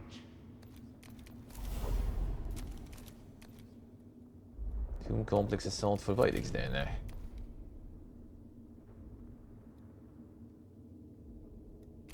Awaiting enlightenment. Let's see here. The assault. An architect that I missed and be at 10 already. Freaking, just want to farm all of the architects and everything as fast as possible. And then just like, you know, try to also do more with them the other Mechanicussys. Not just Skivola and Vitex, basically. I guess Vitex we're still kind of gonna use a bunch because it's a lot of extra requisition. New York Hogs hello. How we doing? Nice, counting days there already. Insane. This is where Skivola should go.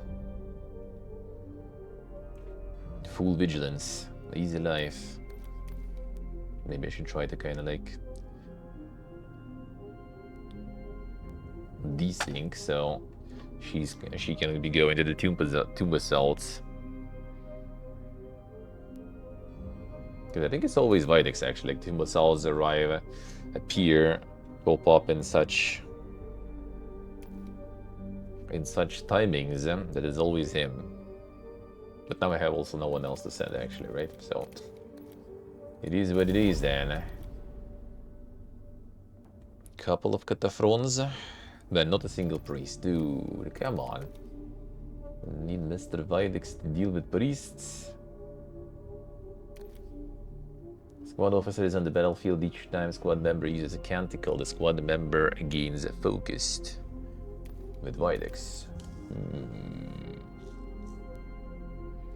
Could be kinda good.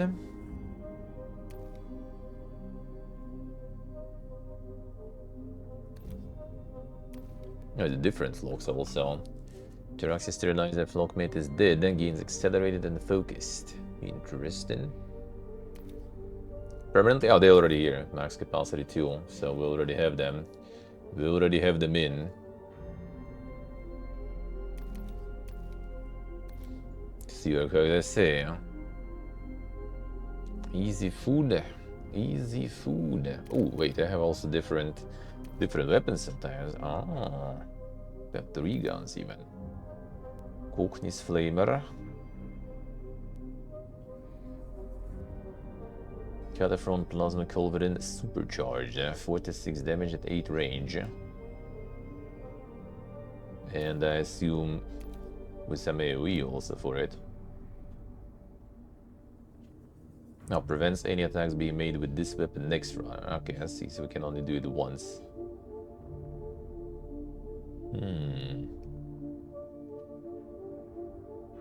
Prevents being made with this weapon next round. So if we do with Videx Canticle, will we still be able to do 2 shots with that shit in 1 round? Because if we can, that is insane. And that is also 2.5, huh? Well, the Cockney's Flamer is kinda not that poga. Because it's 5 range. Like everything is kinda like high range. And this one is not that good, huh?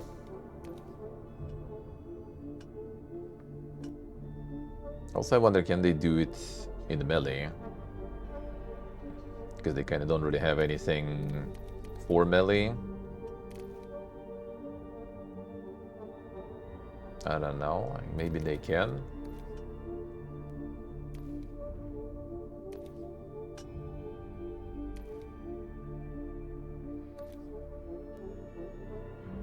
Alright, this is good, eh? Take these guys. 3-star Rustalkers with improved dodge gear. Maybe we'll dodge something. Couple of big boys. And one of these. Sure thing. Nice work, guys. Nice. Chill day sounds good. Hey, right, General. How we doing, man? Now, let's do this one real quick. The siege of the tomb, and then get to the news. I guess there is not that much. We're not exactly in a rush today anyway. But yeah, not gonna be like some giga long stream or something. Gonna need to go to the pharmacy. Man, these are so tempting. We do have 1 Praetorian. 3 Praetorians. Brother, why? Why?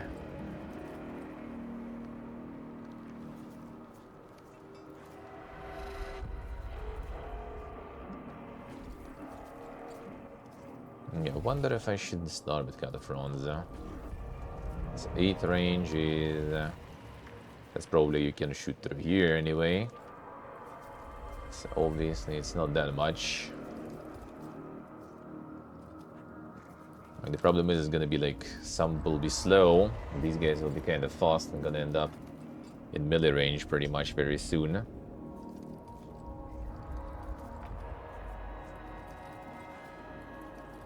Nice lark here, nice. Sounds good. Some quality Sunday then.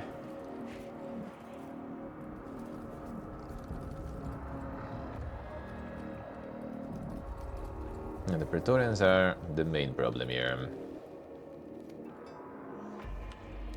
Then this should do something. Nah, probably some cosmetic.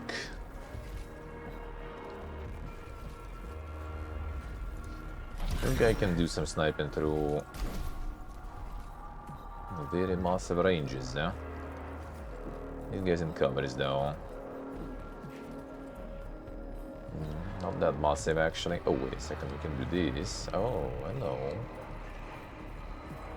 I'm not sure if it's a good idea though, sacrificing Cataphrons then.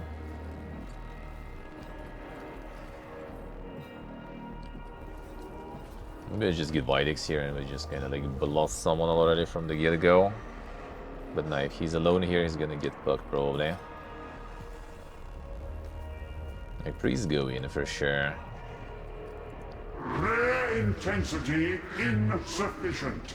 Maximizing zeal. That one is gonna reach here maybe though. Get the death marks already. To move, eh?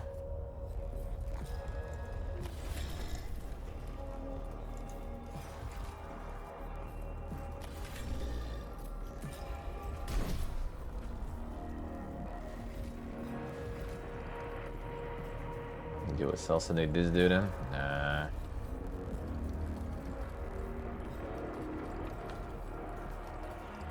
Guess you can move closer and blast him too. That is always an option. These guys are gonna jump, so they don't really care about the range, the slow rather, that I can apply. But what if I just go ham and like blast them hard, eh? From the get-go, go in with both, boom. That would be really good if that can work.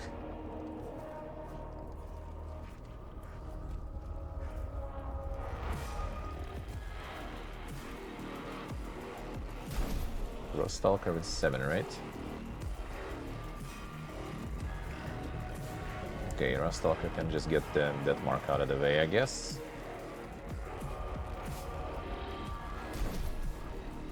We get a couple of them even.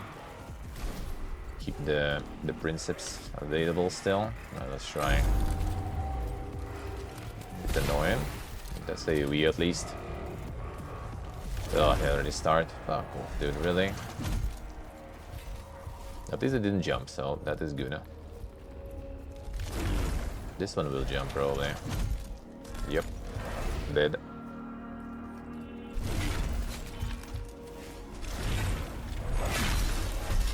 Guess Vidix will get something to shoot here though, so that's not too bad. Ooh.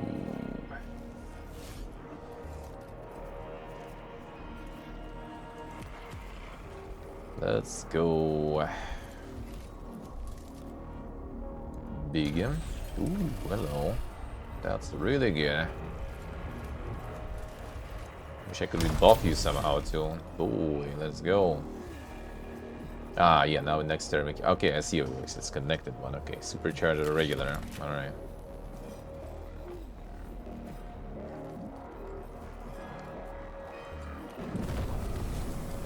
Fly away. Sure. Okay, so 2 turns. This one is chilling now. Well, I mean, now we can go kill this guy. All right, he did his thing. Feel free.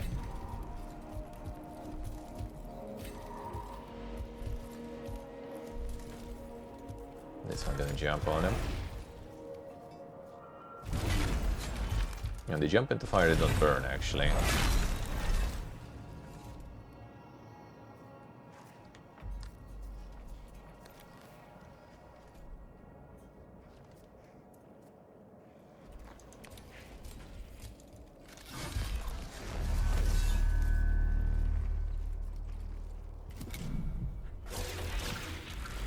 gonna snipe. You alright. Yeah, probably going down. That's fine though, that's two turns cooldown. I do not care. We did so much damage, so Machine God's will. that is absolutely fine now. Could be better, but fine. Get hit. Nice. Perfect. +1 cognition from that too. Shooting this guy, alright. Okay. Come on.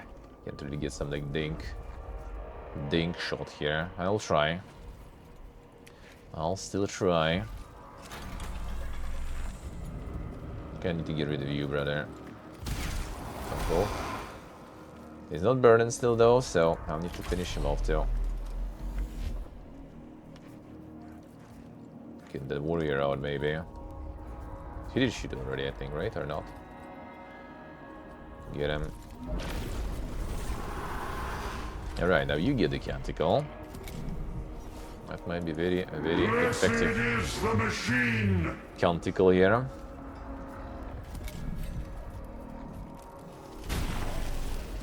No, this one's gonna go down probably.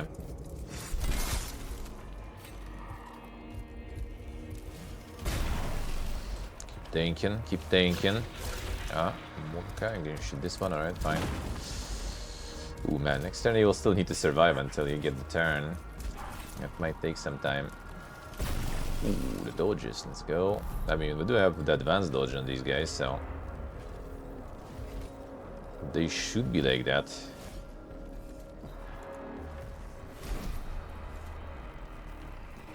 The one died.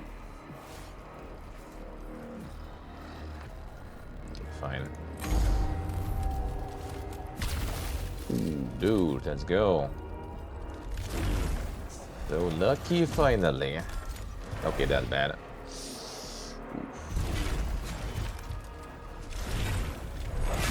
Okay, good, that's nice. We should survive the... Man, my turn is not anytime soon though. Not that... Oh, holy... This guy is insane. It just keeps dodging.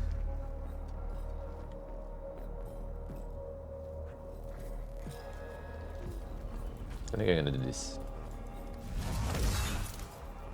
And then Electropre is gonna do the bouncy. Okay, the luck is over. Oh yeah, they can do mid, they can do shit in mid, looks like. Man, that actually sucks. We need to get rid of this guy here. Why is this one not burning?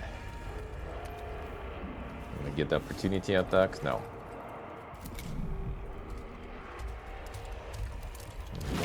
Okay. Leave. Alright, fine. He already lived way longer than I expected him to, so that is fine by me.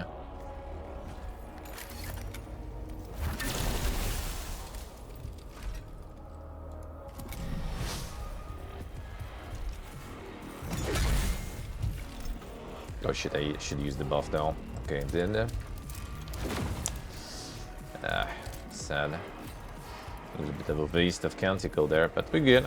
Those guys did some work.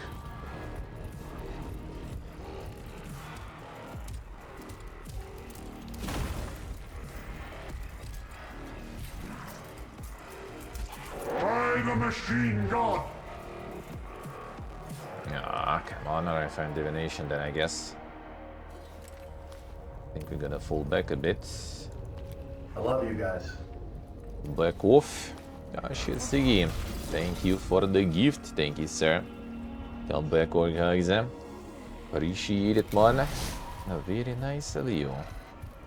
I should keep the second Cataphrone probably. Drop him here later versus these guys.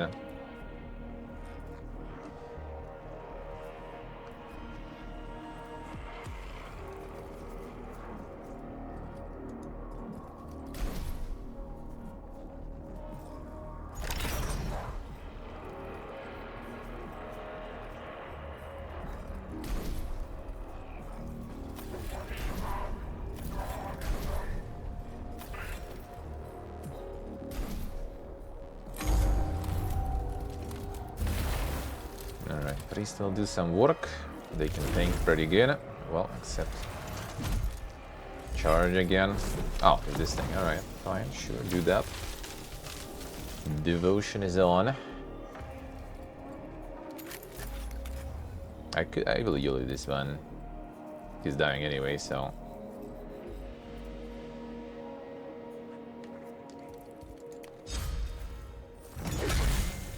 Sure. Just because of good AoE. There's still 2 points again. Like, dude, this perk doesn't fucking work. Why?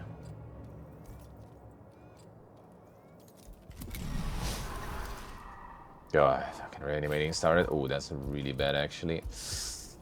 One of these guys got reanimate. Shit. Can't really do anything about it, I think.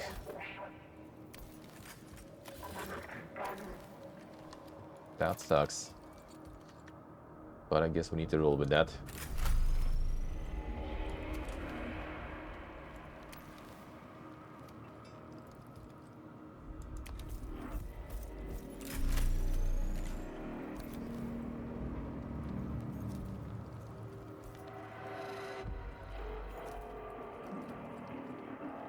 This one didn't move yet. No, this one didn't. They both did, I think.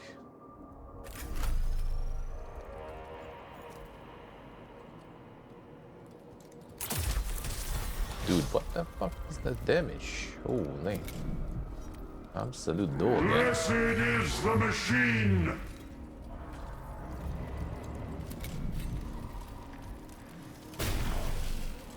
This one dies anyway, so yeah, reanimate it. This one was dead anyway, so we're good, huh? Yeah, I think I'm gonna go and actually start killing some of this shit here, just so they don't return. Get some co-condition.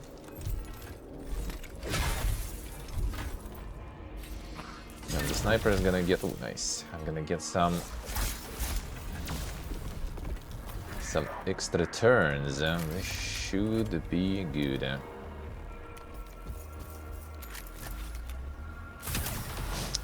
Blocked everything. Wait, seriously, dude?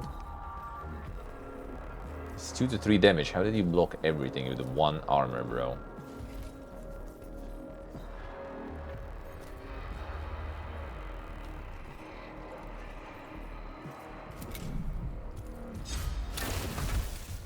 Okay, that's good at least.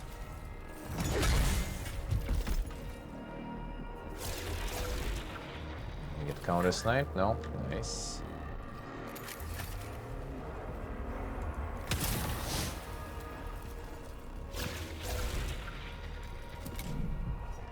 Alright, time to get some tentacles. Still have 2, so we're gonna get some big blasting.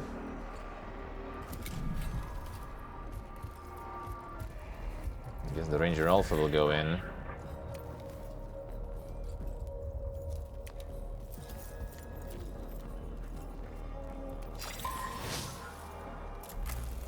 Oh, he's different. Fucking a weapon set. Alright, sure. He's probably dead, so I'm not gonna buff you. Like anything goes forward, it dies. Bro, seriously? Alright, fine. This one burns, good. Enlightenment.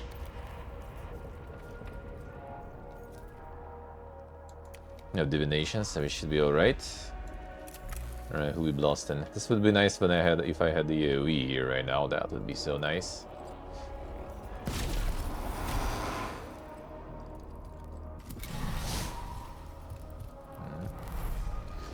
Let's see, so Princeps will be good, huh? Another Ranger here would be good, huh? Servitor, alright, we don't really have that much shit going already anymore.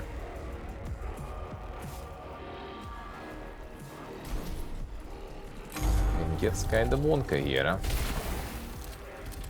Princeps should do kinda good work out of them, I feel.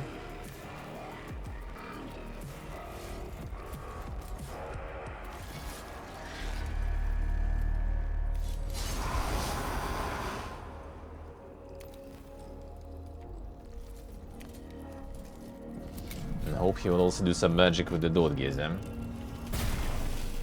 No magic yet.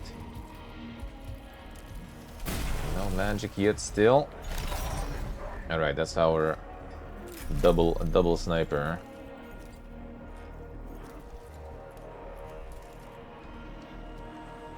Okay, I need some AoE here to just deal with these guys. If I can, so... Actually, I should use the weaker weapons on finishing all these guys. Good, huh? Canticle. Blessed is the machine! And yeah, no dodges there, looks like. Servitor, alright, he's dead. At least I can blast him too here. And these death marks will be super annoying to hunt down.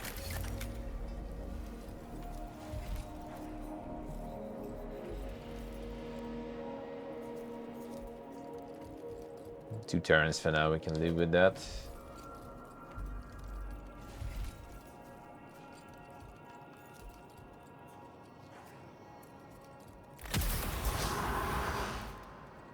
Another one buffing. Blessed is the machine! So we have the army of rangers here right now. That I hope will not get zerged by something.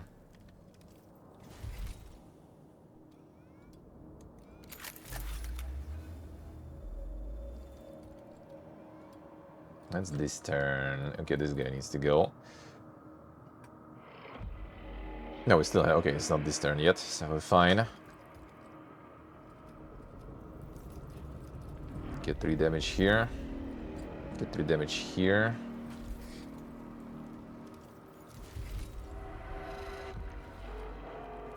Crop deck, we'll see.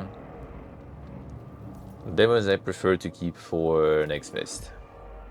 There's too many food releases that I kinda want to try to also go for some demos and stuff.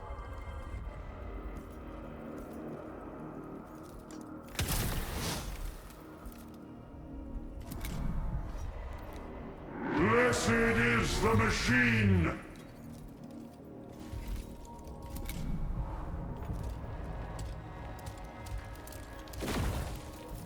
Pain.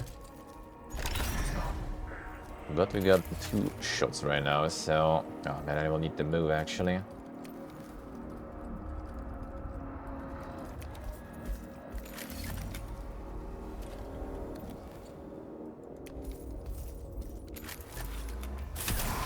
No? That was the one who already resurrected before. Got him. See what are they saying? The card guy? I mean, not really. I like him, but it's not like I'm going for them whenever I see one.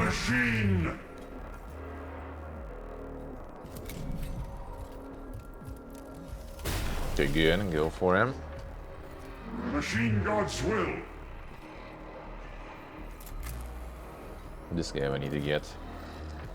This guy is hiding from me. Perfect.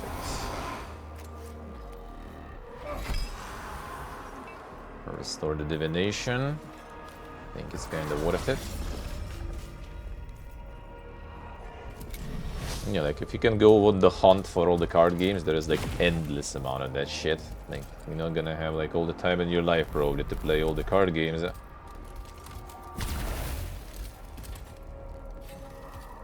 There is just too much of that. So yeah, like something like very Pog is there, and sure. Otherwise I'm not that interested usually.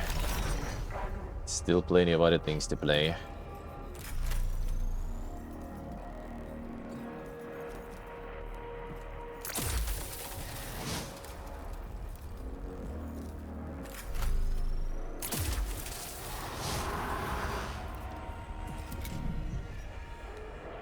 Blessed is the machine! Why is he not getting his buff still? Like I have like 4 rituals going. And it clearly doesn't work on him. Okay, hurts.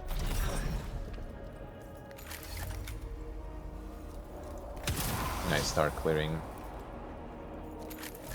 Start clearing them up. Blessed is the machine!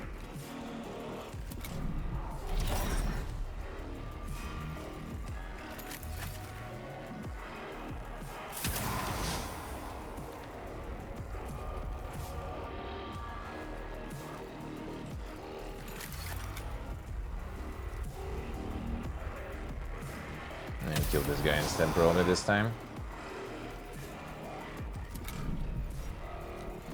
Alright, should we do more machine blessings here? Are we good? I think we're good actually. I need to save some so I can blast that guy maybe.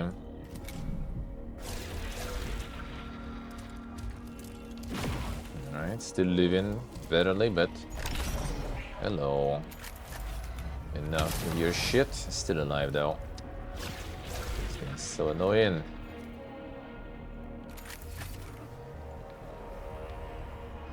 And this one's resurrecting this turn, so I'll get you out of the way then. Now you, I guess we buff. I should buff this one. He's a little more HP. These guys can in the risk group right now. Seeking revelation.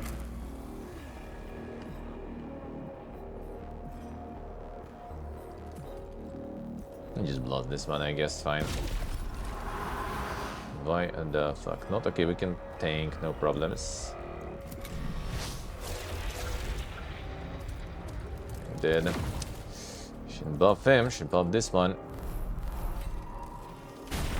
That's fine. They should leave him. Okay, good.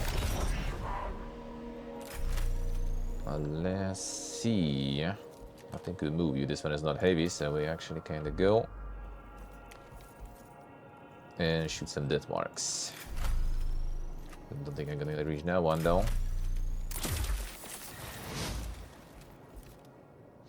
Death marks are so annoying.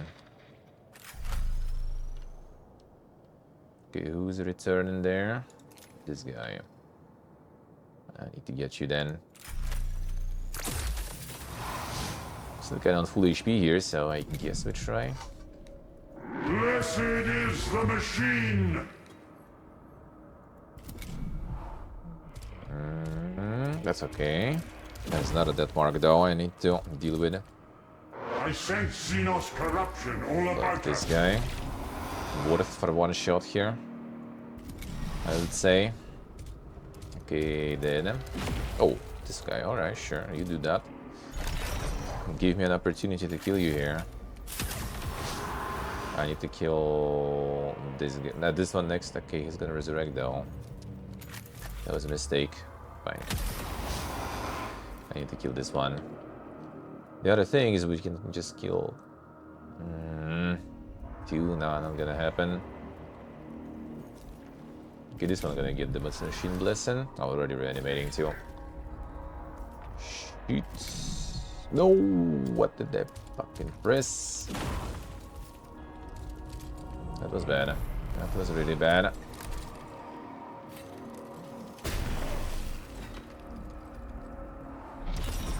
Okay, good, thank you. At least we still live in here. Death mark gun.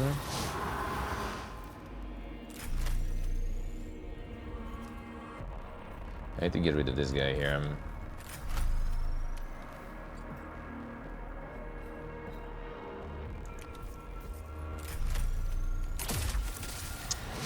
Come on. Okay, let's shift again. I gotta save cognition points probably. We need to clear out this trash, looks like.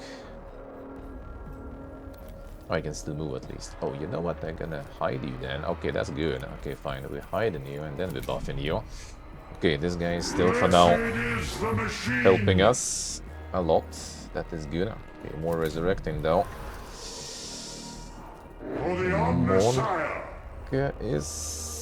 Monka is...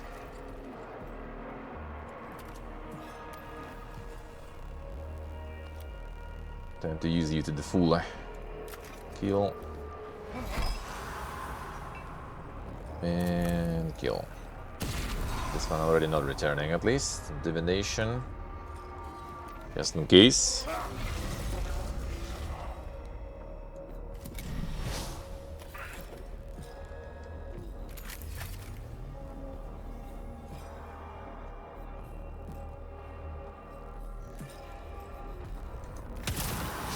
This one not returning already good. I don't think I'm gonna buff you, you probably did. Okay, well, one of them is still alive then. I can even move and kill, potentially kill. Nice, good.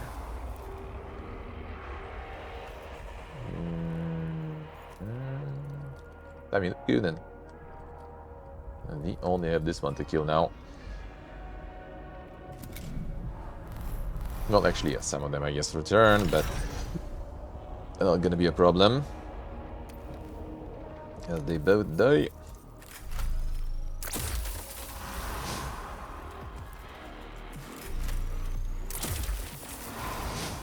I ended up a little tight here, surprisingly. I guess Cataphrons maybe weren't that good. They did some crazy good job as it felt, but they also took a lot of space and everything and just fucking died. And one of them died completely for nothing, so I guess that wasn't that good.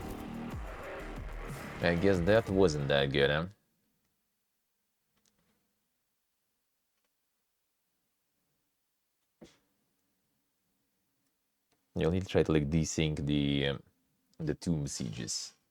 So like for the tomb siege, I should go probably with Frivola just to get free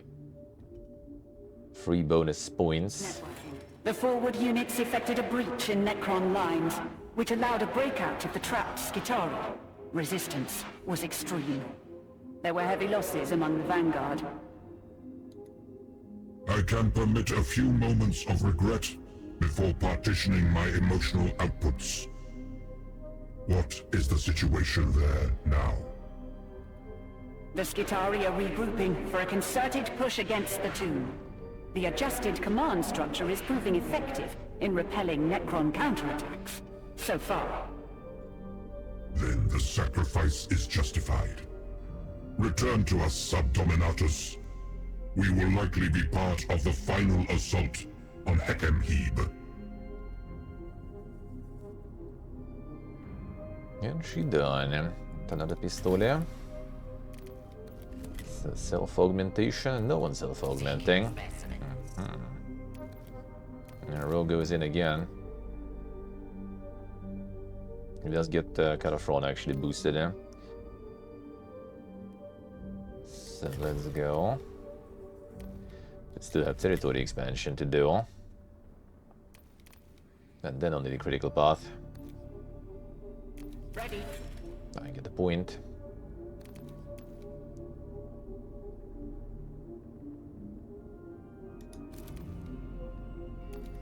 Omnisire, bless our weapons and So this one doesn't fucking work basically.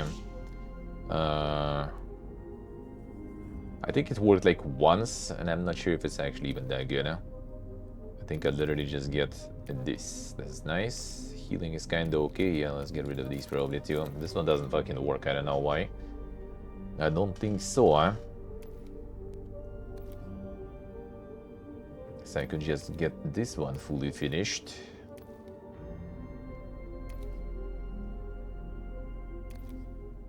I could get some of this stuff here too.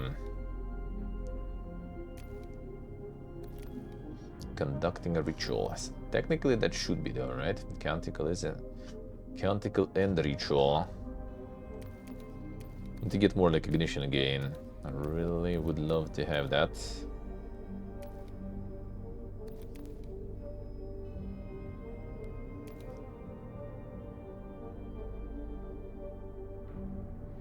This one also I didn't really get how it works.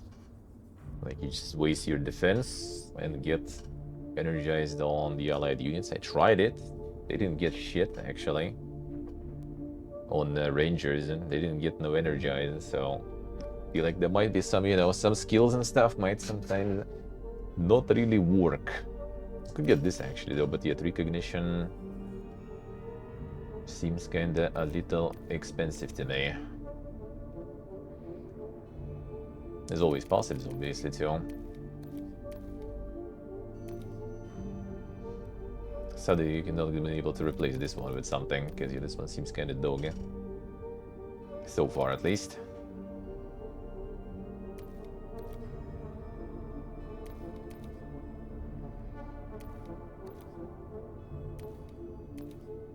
So it could be kind of alright. Divination to allied units in a radius. A radius 5 seems like, right around us. But this could be kind of strong though. Like fatigue ignition, everyone around you basically just dodges one attack. It's not bad.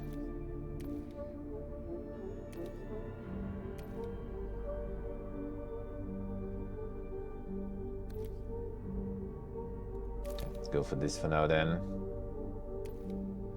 We can like fully boost Magna Rail. Problem is I don't like this, but I mean I guess we can go for it still.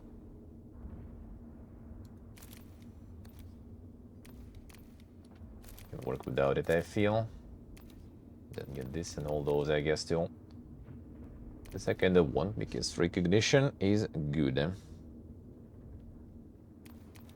Healing and all that is also kind of nice, I guess, and defended. I like these, I like these.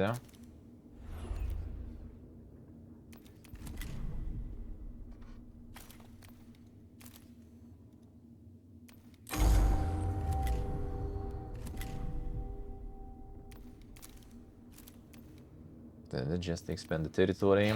Scaevola gonna go in. Also need more cognition here. Here I kinda really do because I want to stay above 5 for all the abilities to actually work.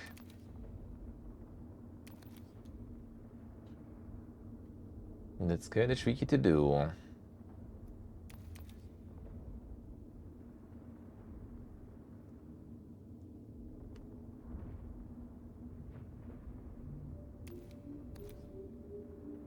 At some point we'll be able to get some Xenorite and stability.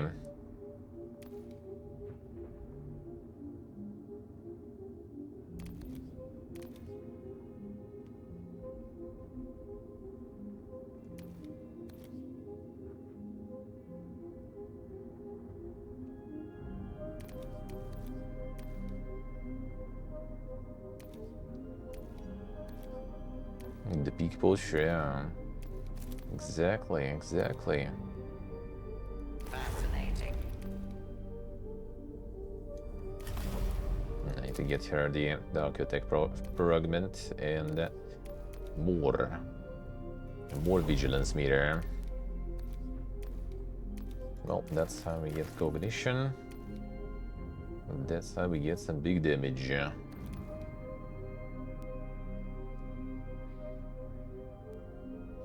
That's the Cockney's Flamers. Rust Stalkers with extra dodge. We either like rely on the extra dodge or we just get +1 HP. I think I kinda trust an HP more. No rangers this time. No good rangers, I guess. Go Vanguards. Vanguard's nice, but this one. And each skirmish units in this squad recover 1 HP.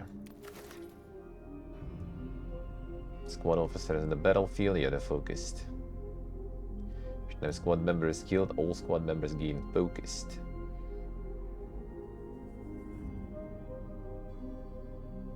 What a 12, sure. Hey Jordy, hello. How we doing? How's it going?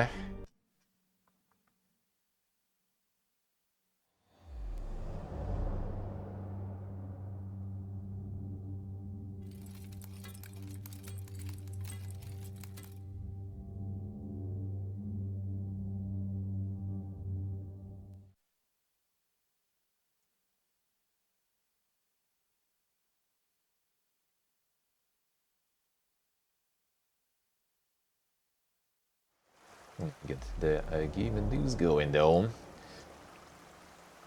My shit's too addictive here. Alright, more Praetorians. Man, I hate these guys. Praetorians are insanely annoying. There's the Let's keep Wooly here and probably just blast one completely. But then I'm gonna take a bunch of damage now. Don't like that.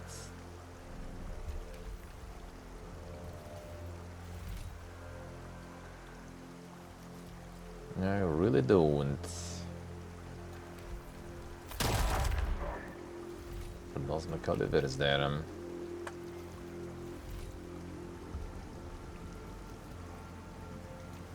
This one with a bit of AoE even. Nice.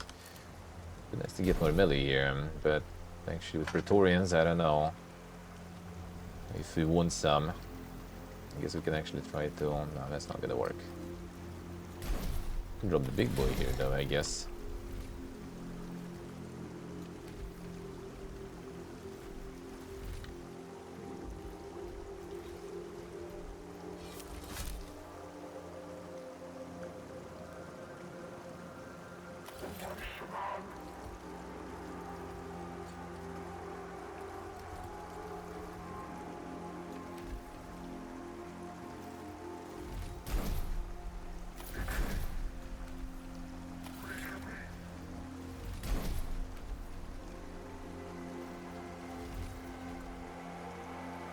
All the Vanguards. Well, Stalkers would be nice, but yeah, I'm afraid of the fucking Praetorians there.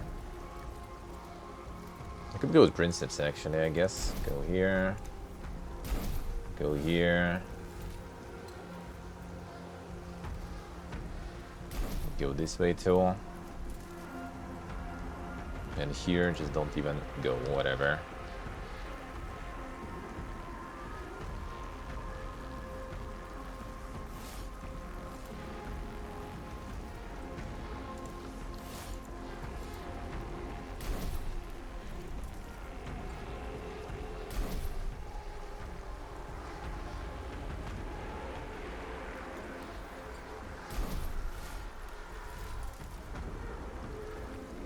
Dropping everyone in, maybe.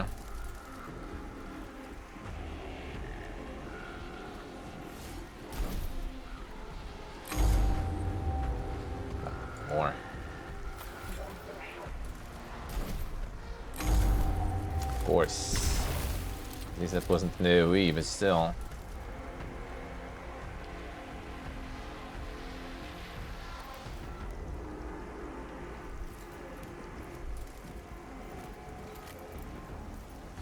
Don't want to pop because they're gonna explode then. I could bop once, I guess, though. I'll wait for more later.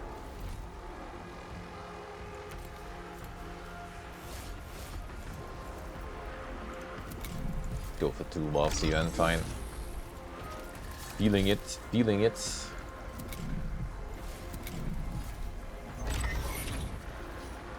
And they get a one-shot anyway, so no explosion this time. They did, alright, but they technically didn't die, so... That was a good assassination going. Alright, I like that. Already reaching still. Come on, dude.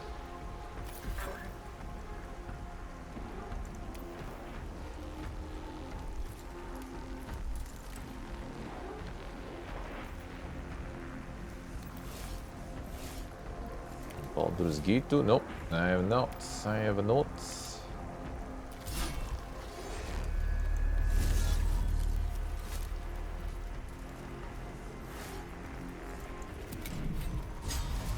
Perfect.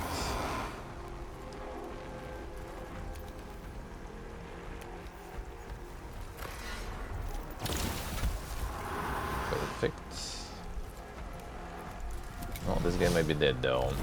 Probably. Or where are you gonna jump? Here. Still hit 2 belly. The range on that shit though. Dodge something. Never dodge, baby rage.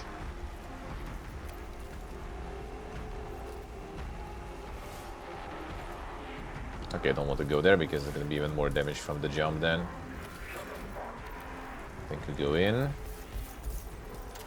Analyze. Hey, shoot below. How we doing?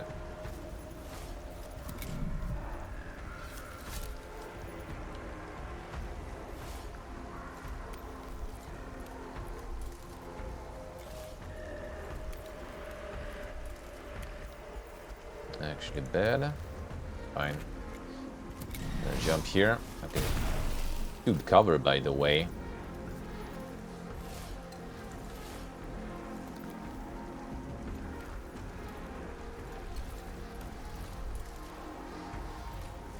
Two cognition required, bro. Fuck off.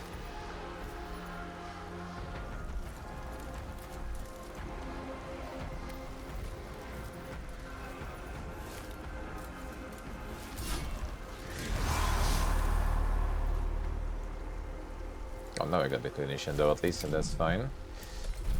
Rid of these guys.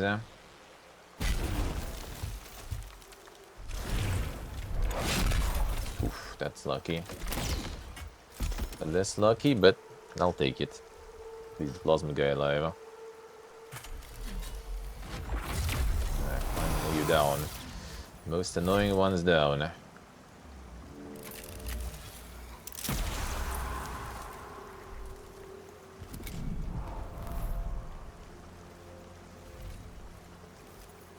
Not gonna place anything probably, or I need to get the belly guys in there.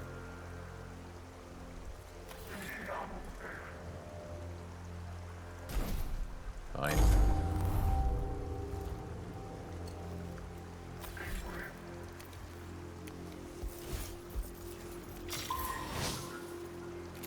So will you be able to shoot me here in the cover, or not at least?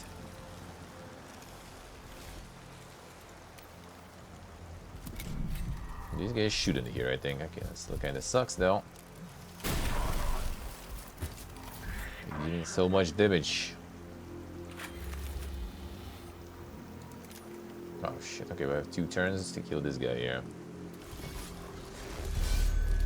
Okay, no problems.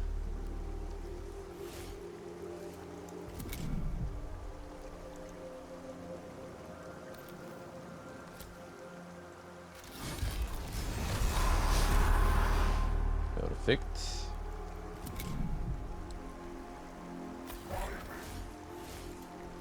This game might be dead here then. If I do the overcharge, that's still probably not gonna kill him. 4 to 5 damage. I should take a bit more, but actually, let's try to one-shot here. I might be able to, I think.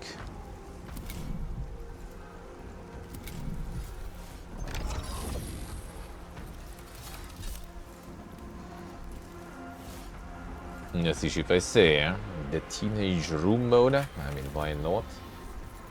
Sounds good. Alright, now I just need to kill this guy and begin.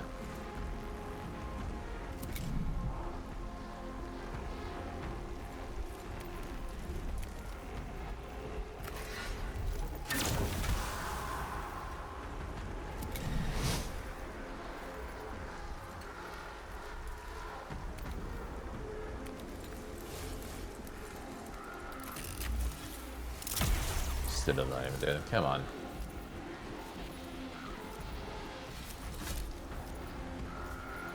Just lost him, whatever. Yeah, but somebody else though. I don't like that. I don't like that.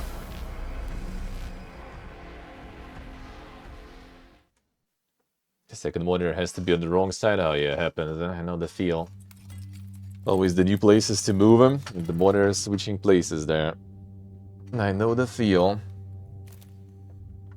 I know the feel. Yeah, we need to get the max vigilance there. Life size nil, no aesthetic emanations, nil awaiting orders. A repair. Wonka is can be of use in the mission. Okay. Damage assessment terminal, engine dead confirmed, no repair possible, repulsor caution malfunction, atomized gas dispersal, toxin casualties reported. The machine spirit has departed, and the vehicle is dead. Our troops were fortunate not to suffer further, but these are Gauss weapon signatures. Analysis will tell us more about what destroyed it. Minus HP. 2 cognition, that's good. But overall, I would say not worth it then. Not worth it.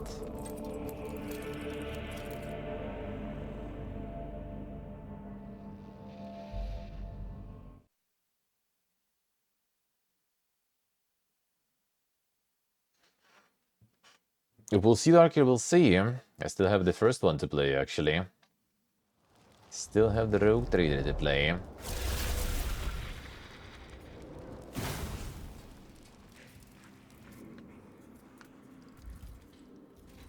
Alright, at least not that many giga annoying guys.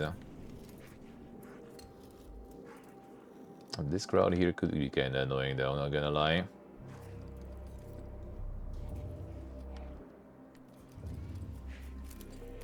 So yeah, I wouldn't really mind, but yeah, I haven't played the first one yet still. We'll need to get on it. Otherwise I wouldn't really mind. The time is a bit of a problem, because now I'm gonna get some Gothic going. And this one's still going, and my New Vegas playthrough is still not over, so you know. There is plenty. This one is massive. Like, I mean, we're still doing the Mechanicussy stuff, right? And there is Necron campaign, which I assume is pretty much the same in length, so it's crazy, dude.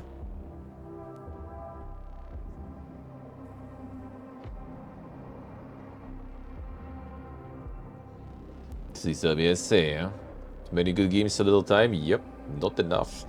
There's also actually fucking Camelot Unchained releasing in early access. Like, bro, that shit is like, I was kind of looking forward to it in 2015 or something, man. So I kind of do still in a way, even though we'll see. It depends if I will get my hands on it, because I ain't gonna be buying it in early access. It's probably gonna be like a very early access, I assume. If I would get some review, I will check. Otherwise, I think I'll just be observing. But yeah, it's still something that I'm kind of looking forward to eventually, potentially. Even though their previous decisions and everything were kind of dank, so I'm not sure how that will go, especially with early access. Alright, let's get to the gaming news and talk about that too, obviously. Let's get to it. One moment then. Yeah, some more Mechanicussy probably on Tuesday. Probably on Tuesday then. Tomorrow we're gonna be RPGing. Tuesday I think I'll do some of that. And yeah, Wednesday I'm probably gonna be off. Gonna be preparing. Because we're gonna have a little bit of a showcase. I'll need to work on the showcase. Gonna have our own showcase going on 14th of June. I'm gonna have the Twitch front page for that. At least not exactly for the showcase, because Twitch works kind of like your average delivery service. They only give you like, well, it's gonna be on that day in the 8-hour frame. But when exactly, we can't tell you. When exactly, we can't tell you. So I can't exactly plan that it's gonna be right on the front page, unfortunately. But at least we're gonna have some boost for it from the front page, hopefully. See you on the 14th. I'll need to prepare for that, so it's gonna be like quite a couple of weeks coming now. Quite a couple of weeks. So your evening stream is probably gonna be like very scarce, and there'll be some day offs, because yeah, we'll need to get that. We'll need to get that going. We'll need to get that going.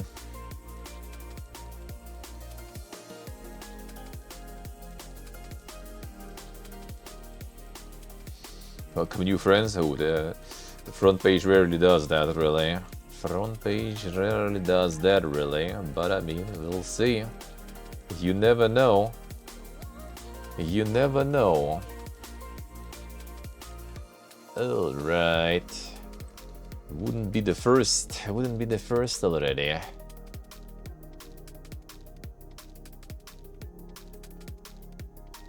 Alright, let's go.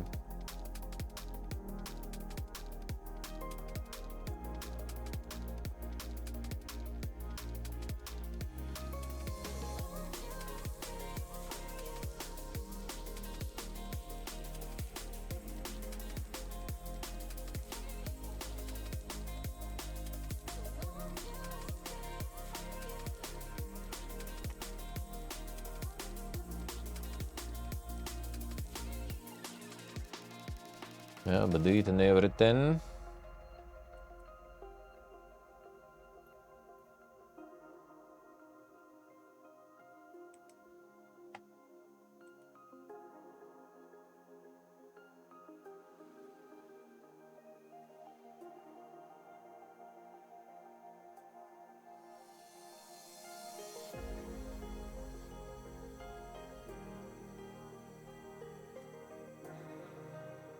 There we go.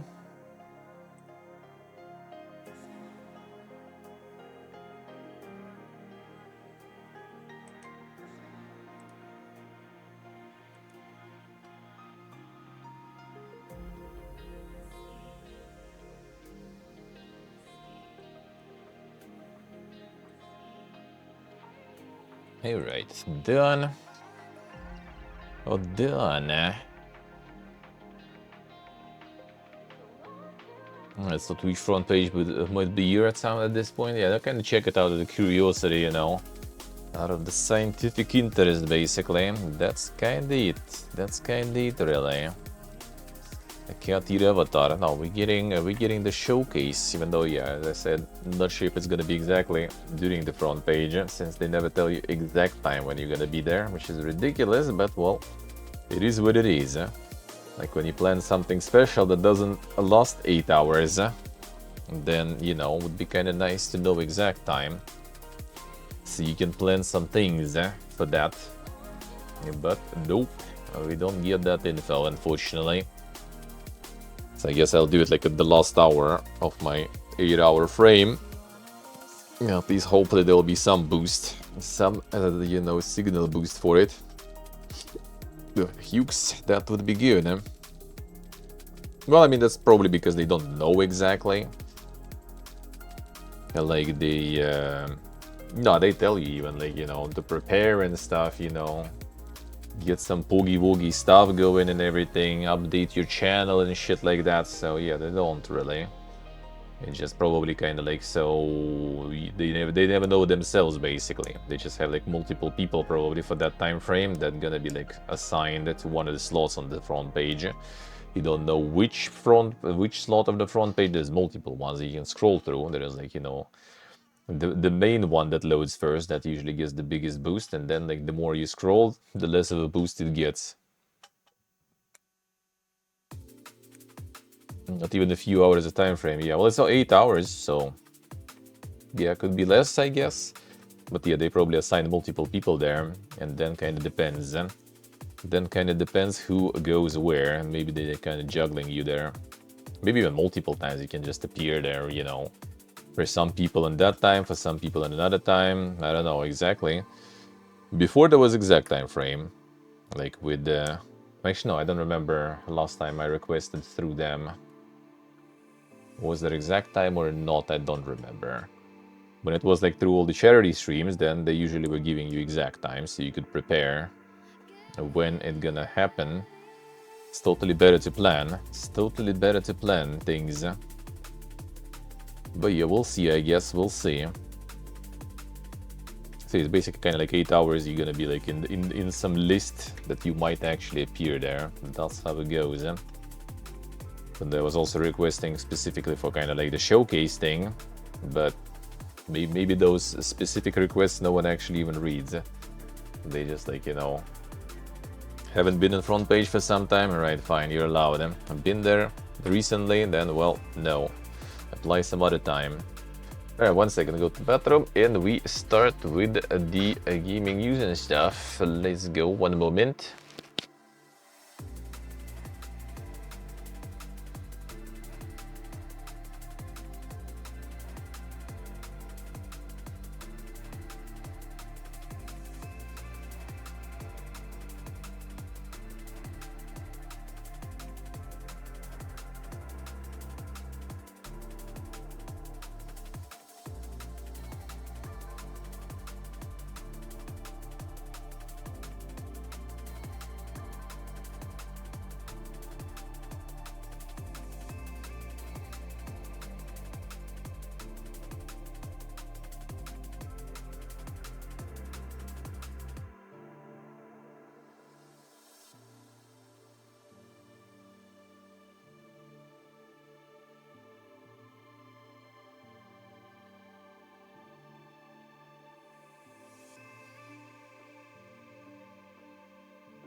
Back in the day, I remember the days we'd spent together.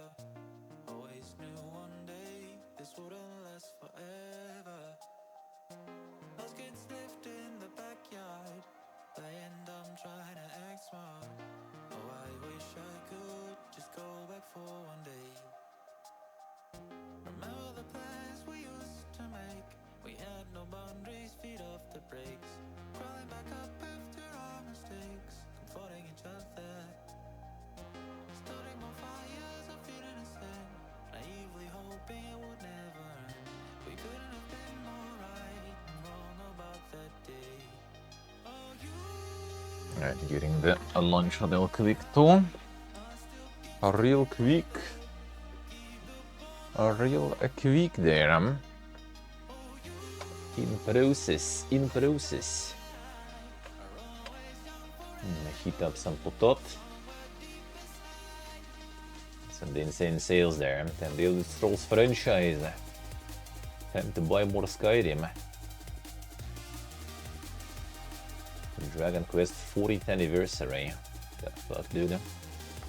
Insane, eh? Ah, that's a tricky one. That's a tricky one, Jordy. When you get the front page on Twitch, you're not allowed to multi-stream anywhere else. So I will need to go directly with Twitch only on that day for those 8 hours. Only Twitch will be allowed and no multi-streaming.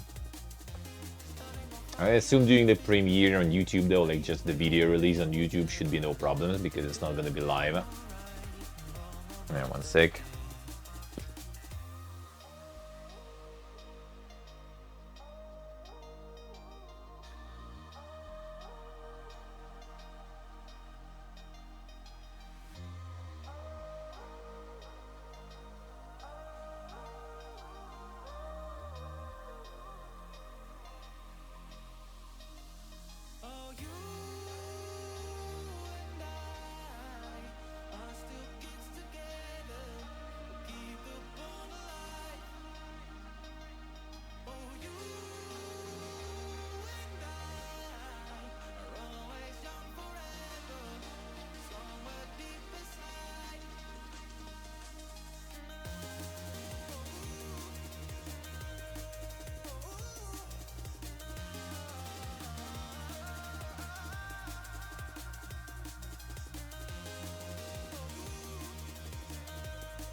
Okay, now we good.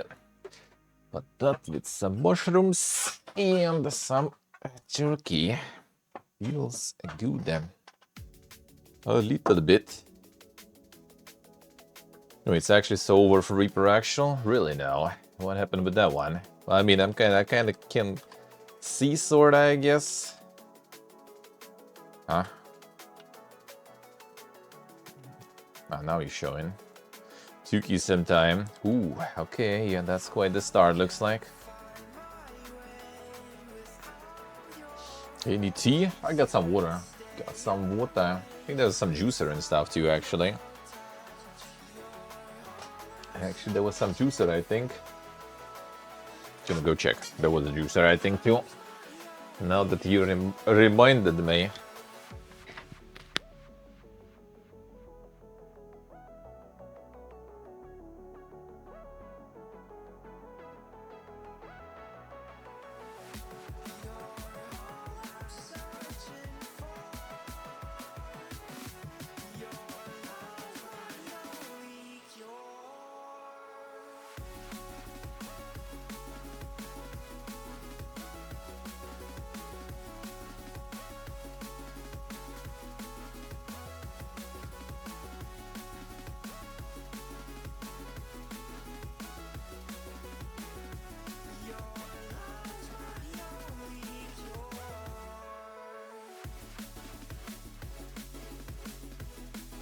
right? Not my favorite juicer, but I'll take it. An apple with apricot. 2 players in the game on this one? Holy. Holy. Well, maybe everyone's playing their, you know, like non-Steam insane NFT version. NFT blockchain, whatever. Maybe everyone's there. Maybe everyone's there.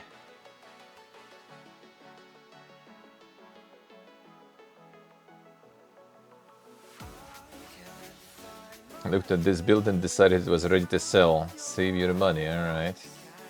Couldn't even leave the hideout, not worth your money. Come back in a few years, huh? Yeah, very rough, alright. Optimization is near to none.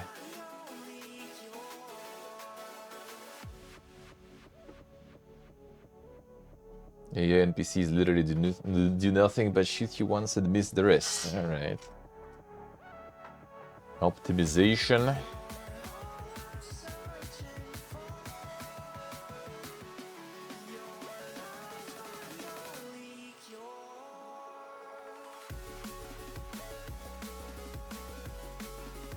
A movement for sure, Call of Duty Darko Grey Zone feeling.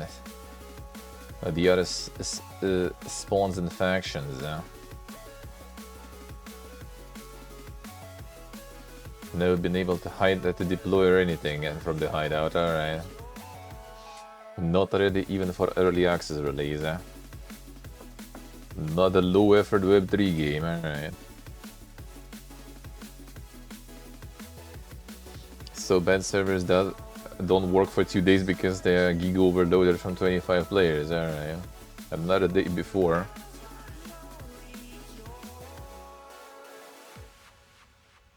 When the servers overloaded, I wonder, maybe there is actually more people that are playing from like the standalone launcher or something. Maybe they didn't manage to to sell it to some enjoyers of this, like play to earn or whatever. Maybe they managed them.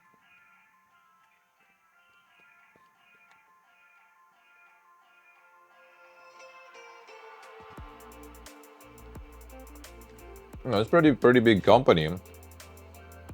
This is basically made by people who were called Sony Online Entertainment, I think, right? SOE.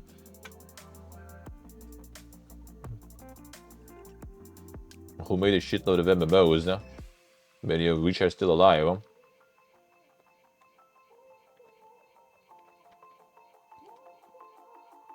So they shouldn't be incompetent.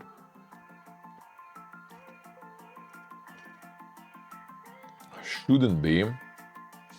But yeah, I think a lot of financing for the game, for development, came from insane Web3 companies with some NFT fees. So the non-Steam version actually has all that shit.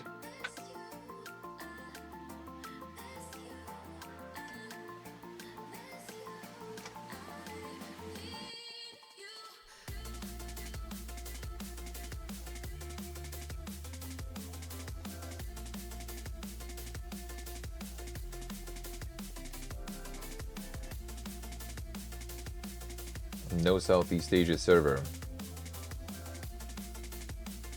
It unfortunately happens. Yep, that's not the best start indeed. That is not the best start indeed. A window. The hello. Yeah, more Path of Exile in there.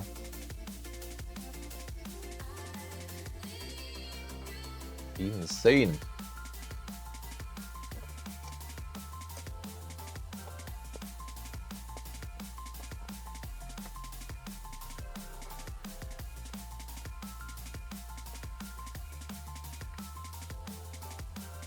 Norco on sale. Nice. That's a good one apparently.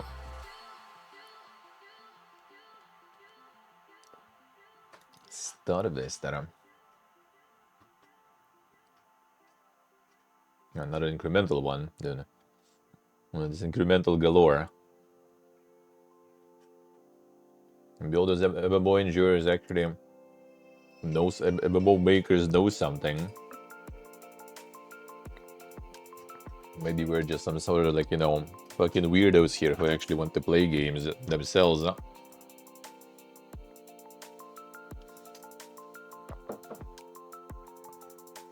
And majority just wants, you know, the game to play itself. Like with all the Ragnarok MMOs, the new ones and stuff. Or maybe we are the ones that are weird.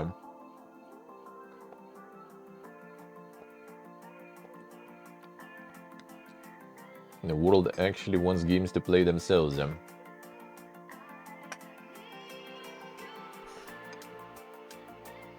New Survivor's like, yeah, looks like it.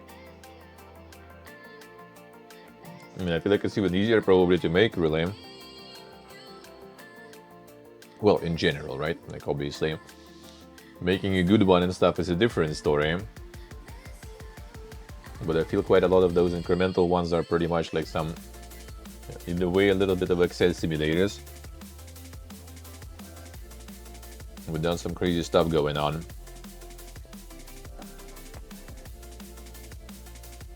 At least you are interacting with it through some very simple ways. And how it's like animated and looking, that's a really different story.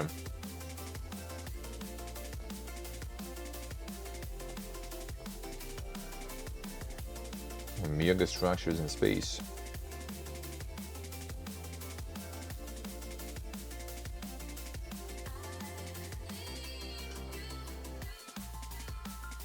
And mostly positive. What is usually a bad thing for the incremental debate.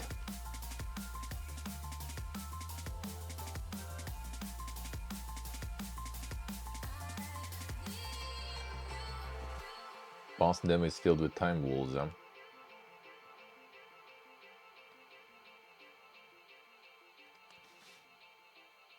The game is so fucking boring, I think it's bugged. Hard time gate, and I'm quite literally sitting here for 30 minutes with everything maxed out and there's nothing left to do. But wait, and I'm not even near the end. So someone got, you know, a little bit of the more modern stamina systems and mechanics in the incremental game.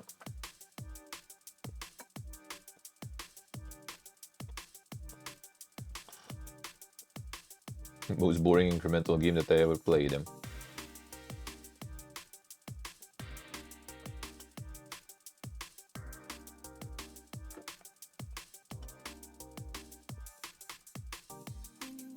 At least that was after 8 hours. Major fixes rebalancing. First was cool, but then he hit a wall and never seemed to end. It's only $7, but there are more refined incremental games out there. You know, there goes the problem already of the survivor likes, I guess. And you just kind of hit the wall. There's so many of them and they're so cheap that making something good is hard. And pricing gets tricky too.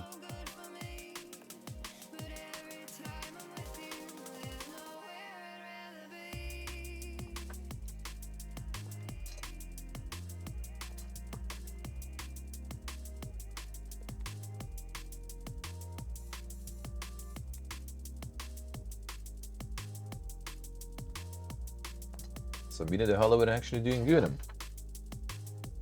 That is nice. Maybe the studio will actually survive.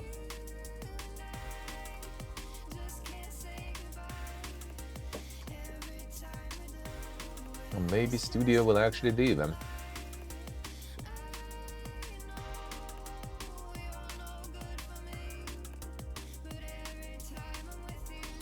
Someone actually not happy with something. Thought everyone was mostly Pogan.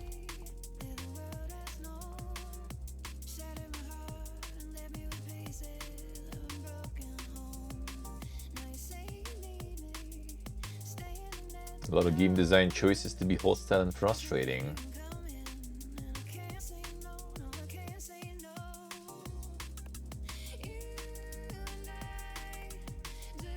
I wanted to sell 1 million copies. Let's see.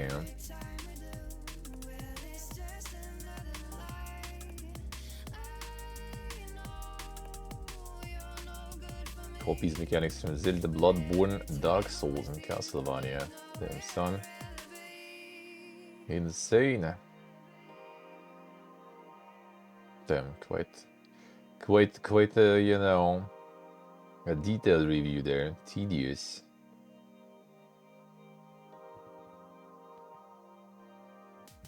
A waste of time and money. Wonka is.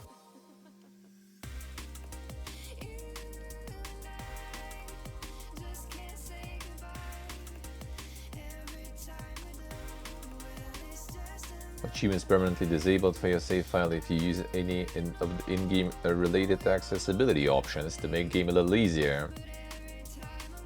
Let's see, so like on lower difficulties, achievements are kinda gone.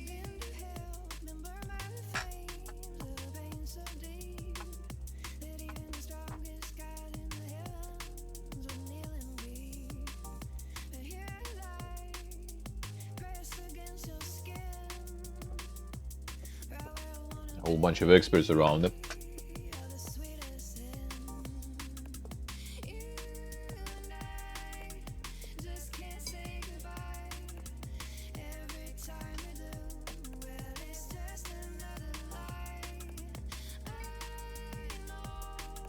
Achievements shouldn't even exist.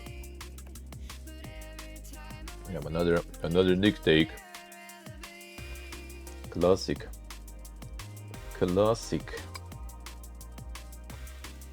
I mean, no one forces you to do them.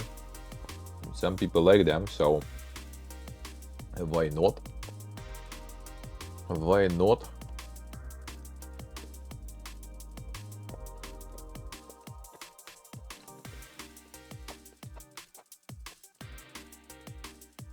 Some people that adds a lot of extra mileage out of the game. Some goals to chase them, to do some other things when the game is done. And more replayability,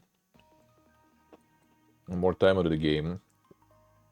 I don't really need more time out of games nowadays, I would say. But in some games it's still kinda nice.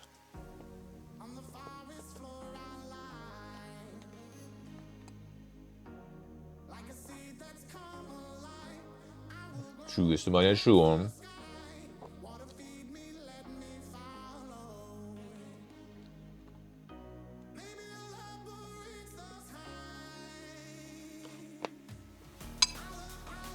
Some people kinda like playing like that. Everyone has their own approach to it. How to play a video game.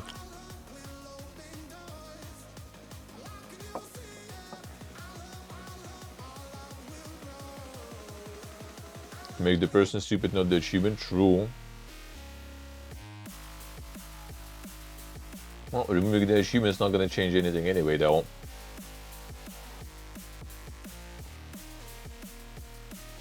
Not gonna fix the problem with stupid people either.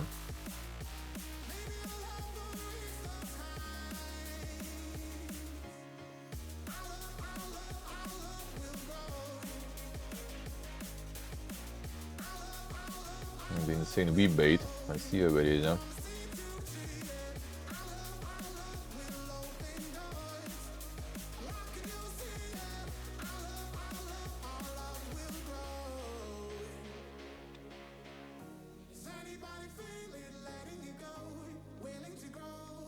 Let's see, what do I say?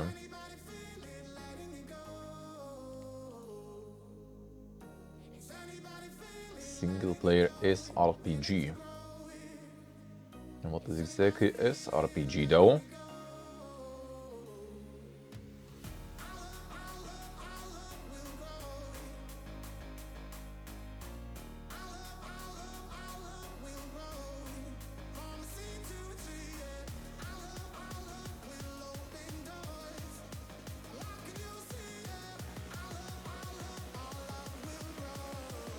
Also the cards shaking.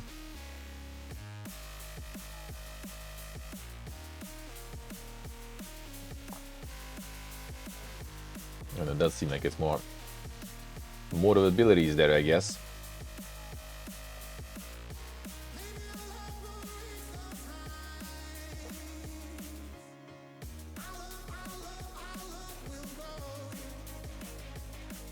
And the maximum weeb stuff.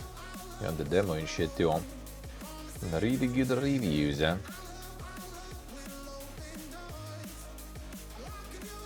Interesting. No, the Beam Fiesta. Playway finally making more beams that are actually fun.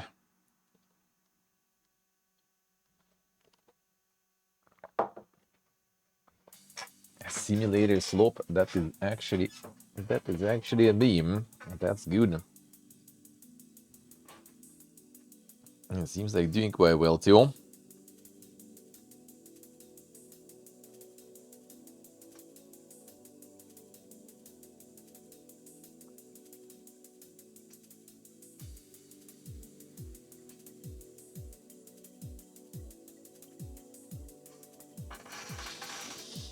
As long as you can meme it up, that's pretty good reviews indeed.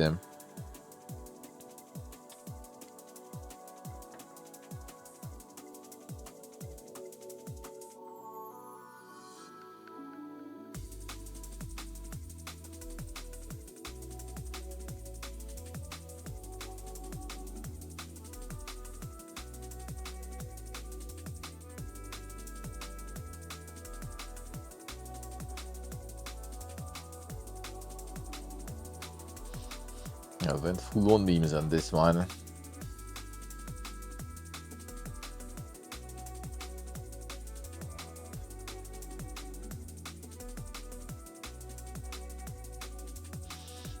Nice talk, nice. What'd you get? What did you get? Thinking about maybe getting something for dinner. I also have some meat in the fridge. Decisions. Could go for a bit of a garbage for today, maybe. We'll see. Later, after stream, I'm gonna go to the pharmacy store, all those places anyway. I might as well maybe get something.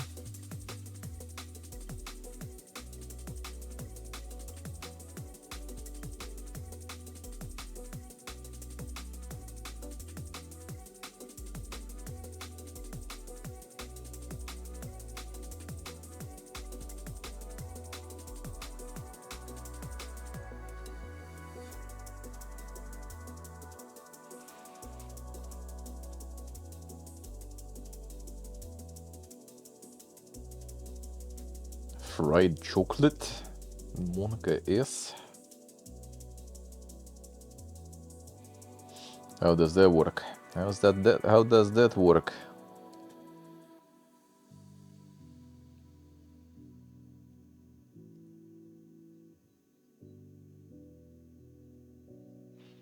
The insane quality games finally. Playway sometimes can do something better. Can actually do something dink. That's what you order, I see.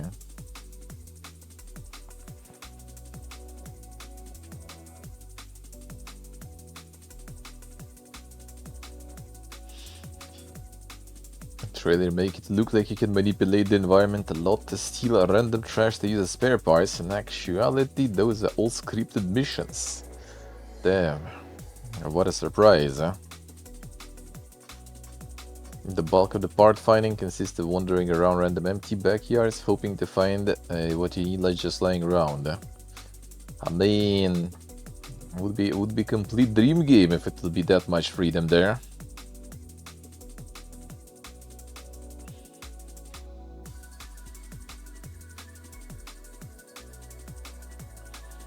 Agree very low. The fried ice cream work. Well, the fried ice cream is kind of like a little different style though. Maybe I guess that's also like not exactly fried. Maybe. But the fried chocolate is like the part of the noodles and chicken. That sounds weird. Sounds like a dang dish there you have.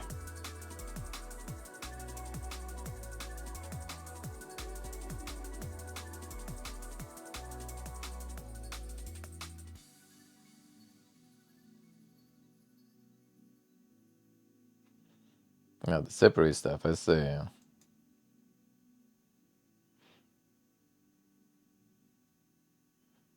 There's the agro crop one. Another one. Another one. They keep trying to pump some friend slop. See how it is, huh?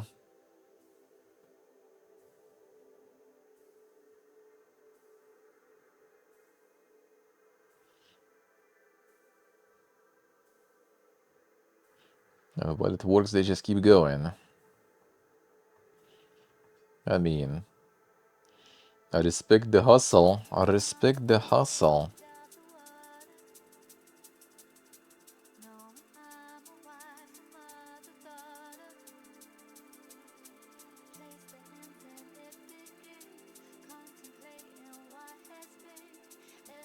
At least in France, local TwitchCon is going on. I mean, there are even like that many people who went. Just like open Twitch yesterday or something to check, yeah, what is going on with TwitchCon stuff, and like, I think pretty much everyone I followed was live. Like Ella wasn't, but like everyone else, I think pretty much who usually was streaming anyway.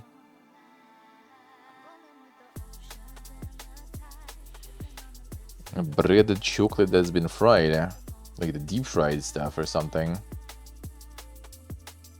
No, maybe Soka's right. Maybe it's kind of like the fried ice cream, you know, like when they do it on the flat thingy, and then just kind of like roll it, sorta. And maybe that's the thing. Yeah, the main thing though about the TwitchCon is that next year TwitchCon is in Berlin again,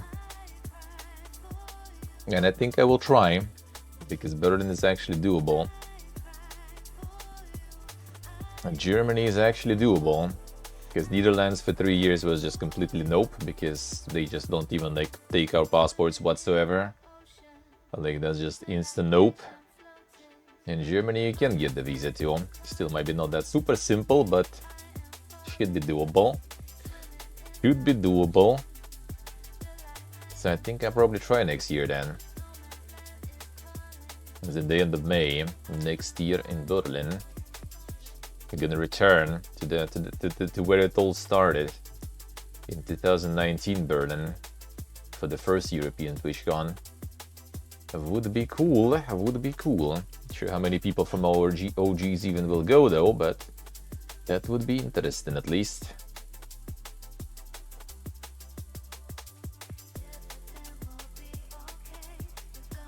It's like 99% of the viewers there, yeah. Basically. I mean, we have a few directly in Berlin, and then my cousin also lives in Berlin now. I think still. I'm gonna actually like message and ask how they go in there, because with all my travels, I just kind of completely was forgetting about it.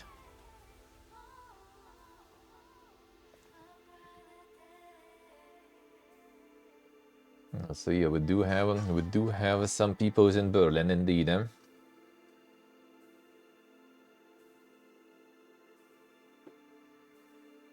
That might be nice, and it's also not super. I mean, Netherlands also weren't exactly super expensive to travel to, but I think Berlin is cheaper. I think Berlin is actually cheaper. I even checked like the same exact area where I was staying in 2019. You could get some stuff for like around like 30 something bucks per day. So that does sound kind of alright. Maybe actually already should start like maybe even booking something just in case for now. Something that you can cancel later. It's the end of May. I need to do some research though. I'll need to figure out how long they do the visas nowadays here. Before it was like you need to like around a month you need to prepare for application. And last time I went to Germany, it was like pretty much exactly a month, and it was way too kind of tight because I literally got the visa the day before I was already supposed to fly. I got the visa, and next day I'm leaving already. Need to check how long it takes nowadays. But that's actually kind of nice though, because it also gives me an excuse to leave Armenia earlier then. So we'll go like March probably, we'll leave Armenia and whatever. I kind of not really feeling like spending too long there. So yeah, I'm just gonna go probably like September or October even maybe. And then in March or something already peace out. Middle or like end of March probably peace out. And then I will have 2 months basically for the visa application, hopefully. I'm gonna need to prepare for everything still though, but yeah, I'll try. I think I will try. Like for the visa, I also need to like check. I think nowadays they only basically kind of like, well, chances to get the visa without invitation are really low. So they're gonna ask some of our German boys and maybe ask my cousin, but come on, how good of an idea it would be to. Obviously, it will be easier if my cousin sent me one, but also she's, you know, she's not exactly German herself. She moved there, so maybe that's actually not that good, even though they are like with permit and everything, they're already working both. But I'm still not sure if it would be kind of nice or not. Maybe actually that would be nice because that also would be, you know, visiting relatives sorta, even though with like different like last names and everything. So not so sure if they would know that we are relatives there. But yeah, gonna try that. I'm gonna try. That would be actually kind of nice if it will work. I was kind of missing all the convention fiesta for a while, but going for TwitchCon in previous few years, that was a bit of a pain. I couldn't get the direct visa to Netherlands. Needed to kind of do some shenanigans through like the 30 countries and everything also.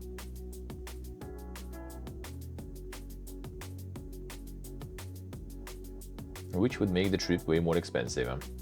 Here at least I can just go directly. Well, I mean, still need to take a flight through Turkey or something most likely. Which I don't mind if I will be able also to stay there for a bit.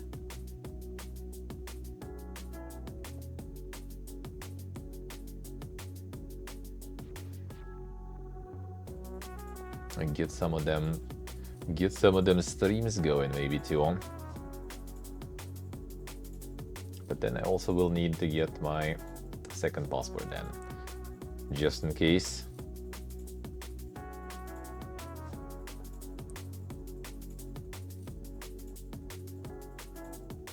The super fish in here.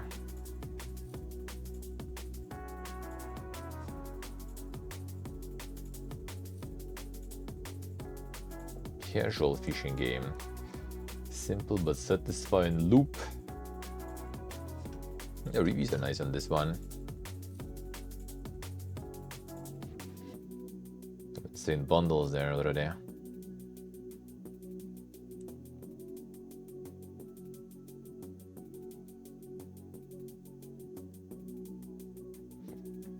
Got like the release timing map. Should be more. There should be more games doing that. So you know exactly when the fuck it releases, not just the day.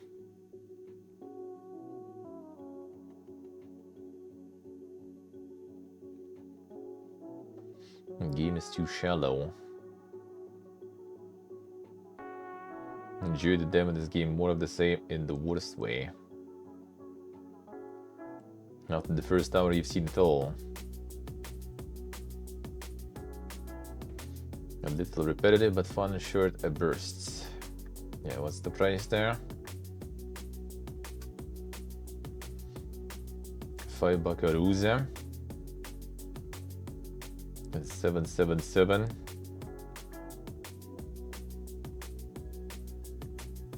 If it's that repetitive and everything, maybe not that amazing.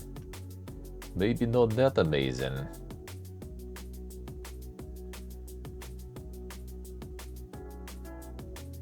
Stone Mahia.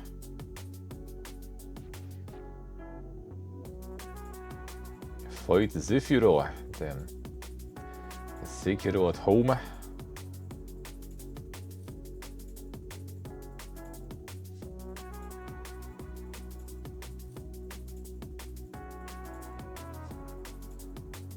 That's some like somewhat pointed designs there a little for the bosses.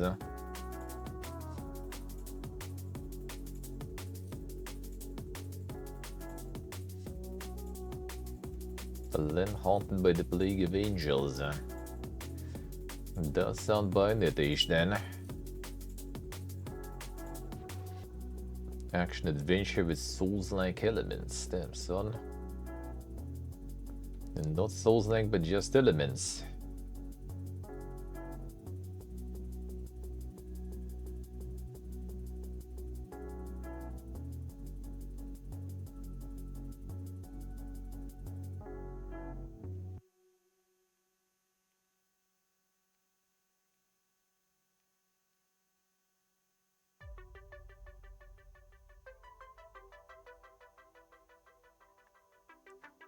It's also kind of farming. Farming real good even.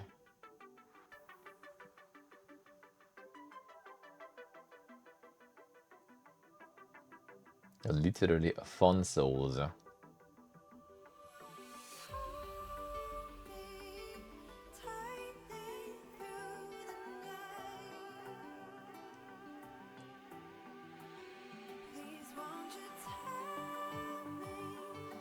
Best Souls like I've seen in terms of gameplay. Damn son.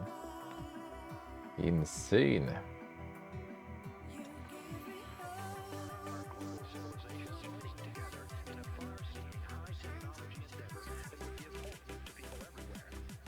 The world building.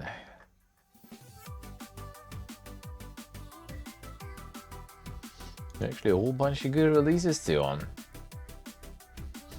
Even the stuff that I haven't seen. This one already was an upcoming, I think, last week. The Realm of Ink.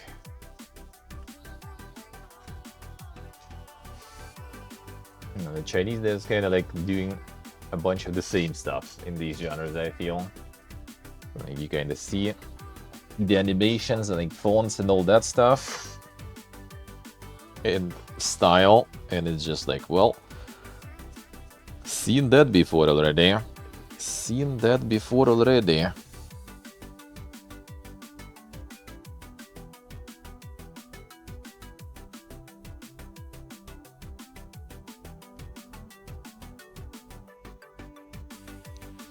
Not like it's a bad thing. Actually, this one, wait, when was the early access?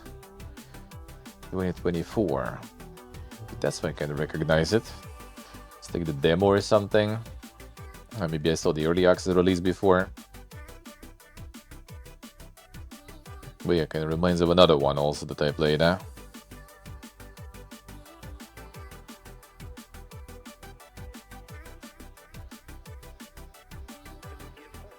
Lumentale. Team 17 publishing.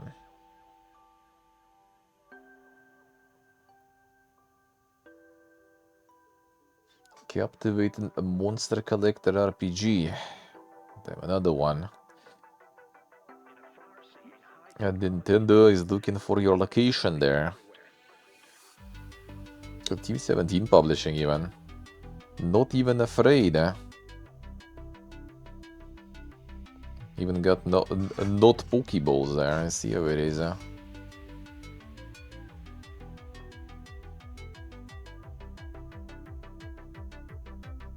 Animon, bro. They're not even really trying, man. Not even really trying.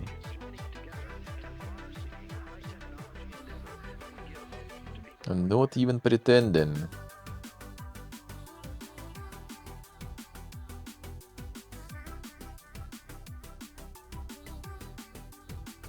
Insane Pokemon at home, see how it is, But this a lot of fun. Oh, did seem kinda nice. Did seem kinda nice.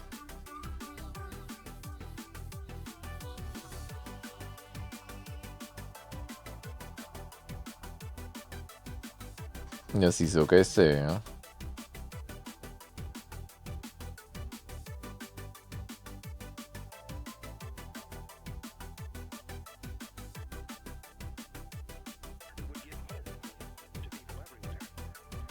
See, bugs detrimental to the experience. Let's see if what did I say,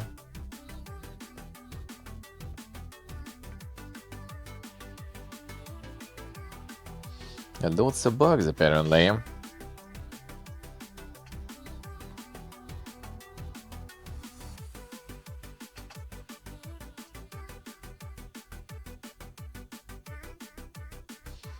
If you faint in combat, most likely have to travel all the way back from where you failed. From where you failed, Huh? So much time wasted.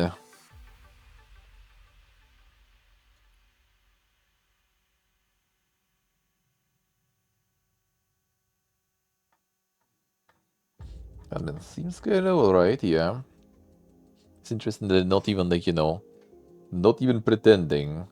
Just going full Pokemon mode there. No problems.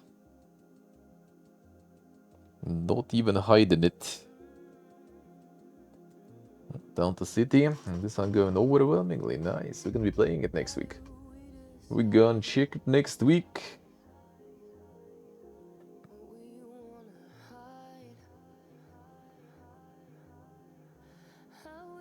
I mean, Tuesday also. Gotta see how it is. And from the creators, station to station. Station to station was pretty nice. I did like it. Stylistically, it was really good. And the game was pretty nice. Like a little, these kind of like mild puzzles. I wouldn't really call them super crazy hard, but if you want like 3-star, if I remember correct, everywhere, needed to think a little. We'll see if this one also has something like that is just like straight up building and that's it. No, I also need to do some stuff. Alright, that's good, huh? So we'll check it next week. Should be good stuff.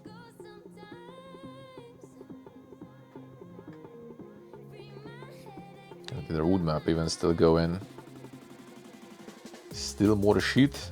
Major updates.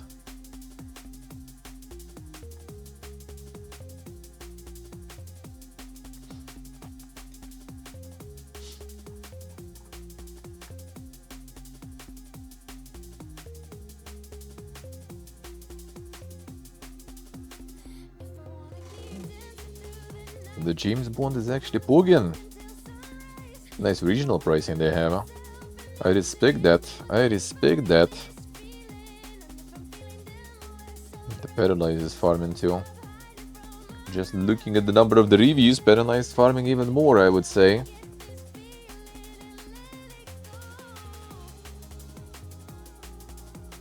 The Roamstead out too.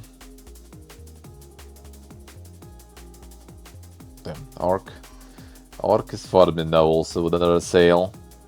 Never you think if Arc is alive, that shit is more than alive there. It's now people slowly already like switching, I guess, to the remastered version, the Survival Ascended, not the Survival Evolved. I think both versions actually still have a lot of people.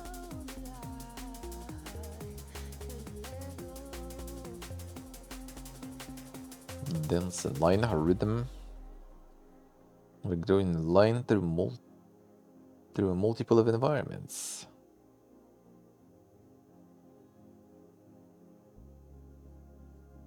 Listening carefully to the music, tap the screen to make a sharp turn, avoiding obstacles and reaching to the world changing before your eyes. Reacting to the world.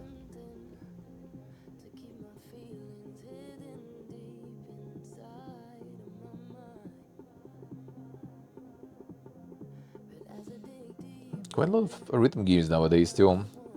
Enjoyers be very happy.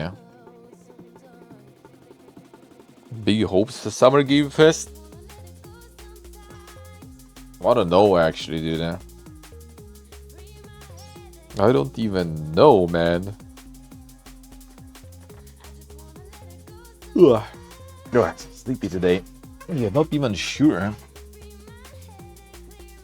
It's hard nowadays for me, like, even to, like, you know, pinpoint what exactly I'm, you know, like, excited for and stuff like that. There is, like, so much stuff. You know, that is always hard to mention any big hopium. I feel like a lot of already, like, high-profile things got the release dates and everything. So I'm mostly just kind of excited for, like, something new to see. And that's what I'm excited about. FromSoft will announce their next main game. I mean, could be. To be honest, they should. Knowing their experience with Elden Ring, they, in my opinion, should drop the announce as fast as possible to, again, you know, create the same, like, kind of meme, like with Elden Ring, and just build up the free hype that way. Yeah, maybe they're not gonna, you know, kind of try to cannibalize the hype for their Switch game. Maybe they'll first release that and then gonna be already doing the announcements. Next big game, I don't think it's their big game. I think it's basically just kind of like a little bit of a kind of side project, kind of like with Night Rain, for example. It wasn't even Miyazaki on that. Duskbloods, I don't remember, was it him or not? But I think it's just basically kind of to farm some Nintendo money, probably.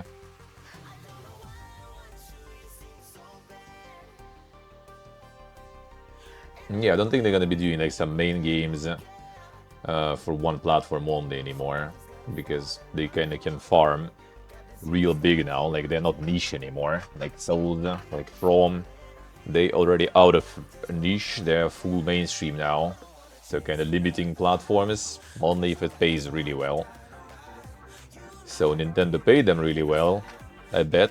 Or it was just kind of like Plan B, you know, Studio B, working on that and selling it to Nintendo for not that much money. Well, in comparison. A lot of showcases before. Yeah, I watched them. I'll watch all of them I can, except those that will be kinda like past 4 PM European time. I'm gonna be watching on my second channel.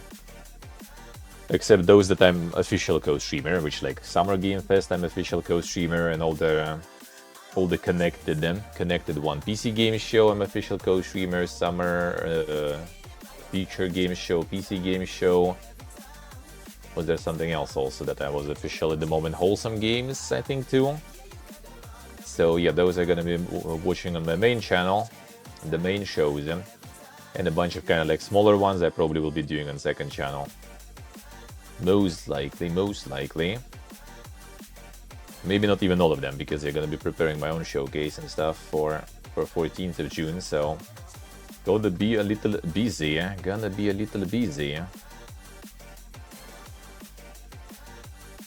We got the front page and everything, so gonna need to prepare for that a little. This is still gonna be scuffed as shit, but you know, need to try to make it less scuffed.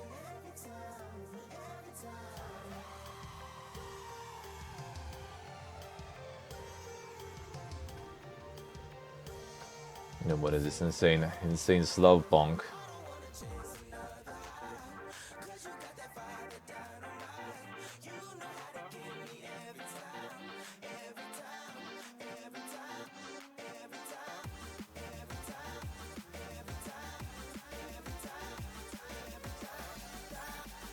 The insane zombie post-apocalyptic stuff.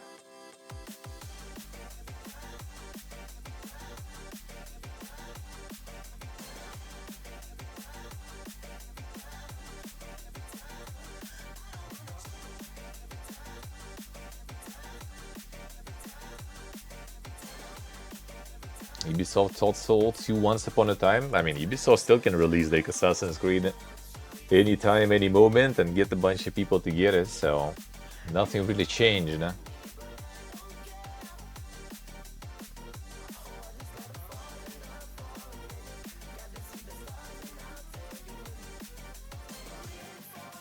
So the dank one with the dank names there, I say. The Idol RPG, alright. Reincarnate as a Dark Lord before taking over the world with power and nine. Repeating, of course.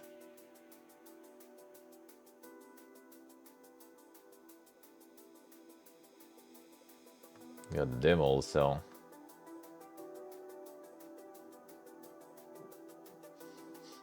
The Idol RPG.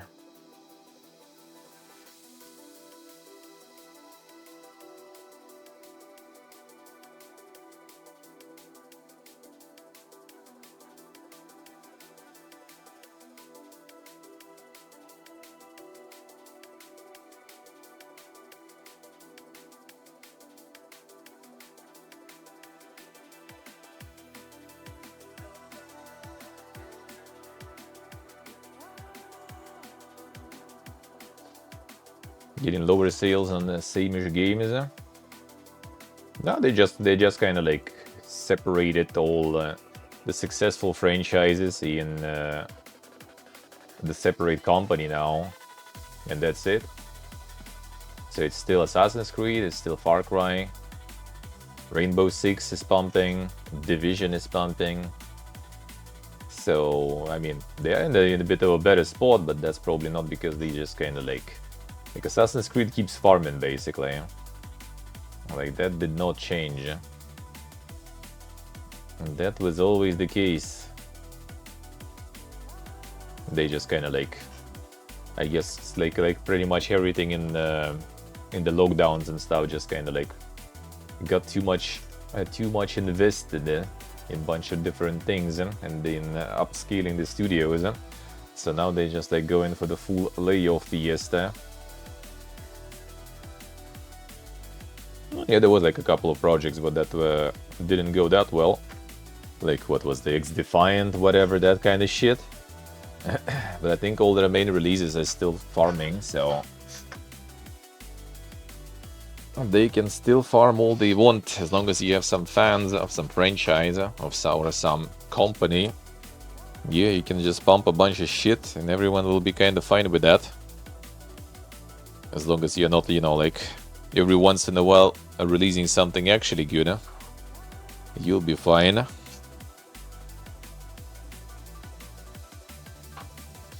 Just need to every once in a while get something decent. Because if you're gonna be pumping some trash back to back, then people gonna kind of stop trusting and stop buying that easy. The shop simulator, but fantasy now. I see how it is.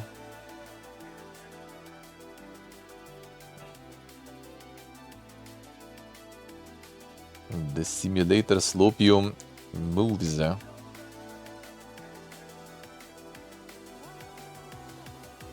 moves in different settings now.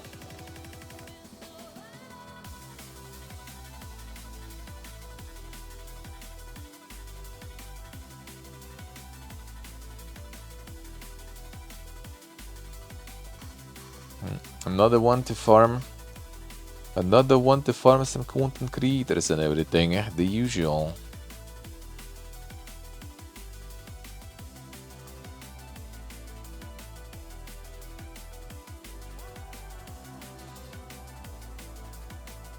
Looks a bit appealing, I think, because it's kind of like stylized, you know, like it's not trying to go for realistic graphics. A lot of those like PPG simulators, they try to go for realistic graphics and they can't pull that because they look fucking ugly.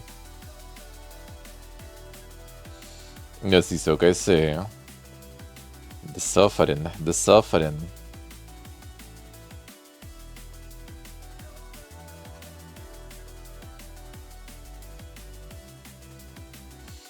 See, because of the kind of like some style to the game, doesn't look as ugly as all those like realistic simulators at least. But yeah, I do agree that looks a bit better. That looks better. Still the same concept that I'm not interested in really, but looks totally better.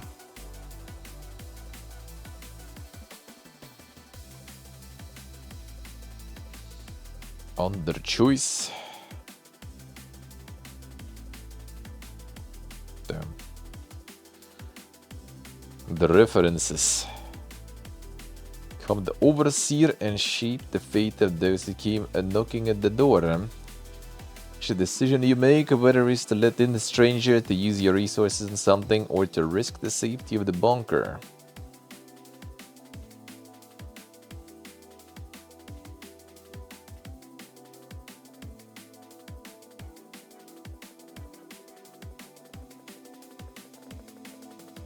Insane.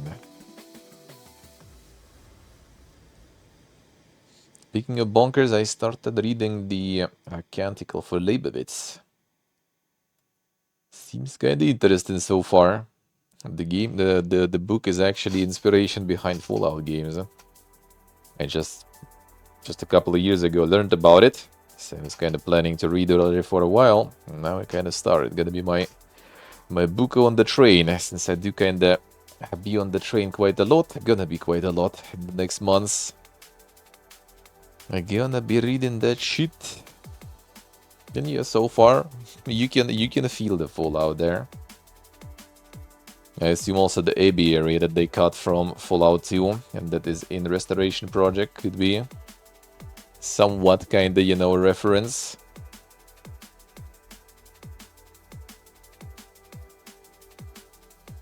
Pretty interesting.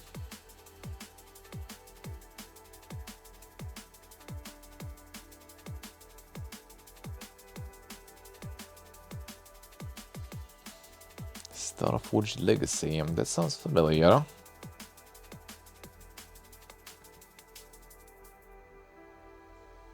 The sci-fi survivors like. Yeah, they just already kind of going with proper genre definitions there. I see how it is. And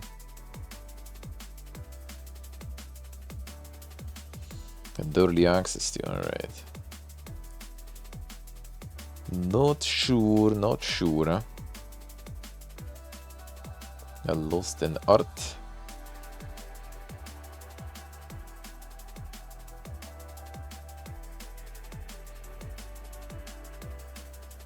Puzzle adventure game.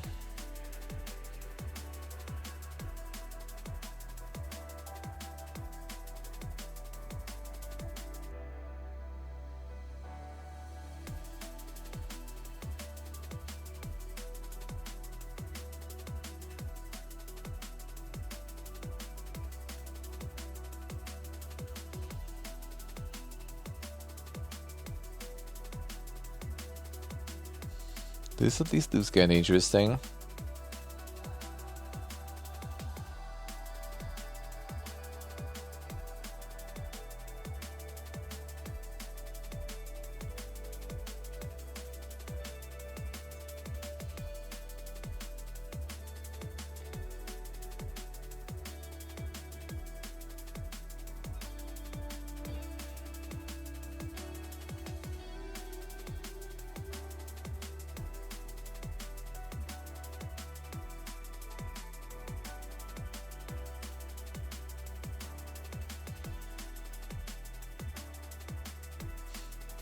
Looks pretty interesting.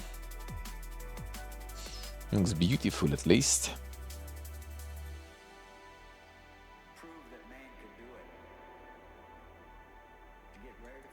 Focus Grove. A work companion, I see, grows with your progress. Another one. It's also like the pretty popular genre nowadays already.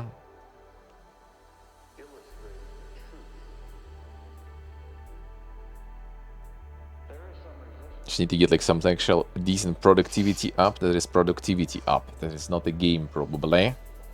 Would be kind of nice. And this also can synchronize with phone and everything. Because I tried some. And it always kind of like all dies like in a few weeks, a month. I'm just kind of like already stopping to care and losing track of shit with those. Mostly because I did the phone ones, I guess. I need something, you know, kind of like intrusive and obnoxious enough to kind of like make me pay attention to everything. I need to find something like that.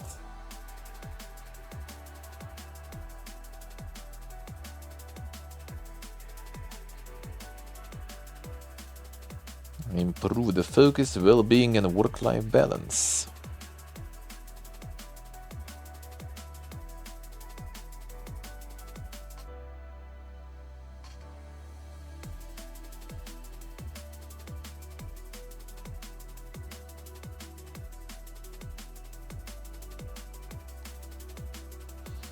That actually kind of helped with like all the like game actually going on there, to focus and stuff.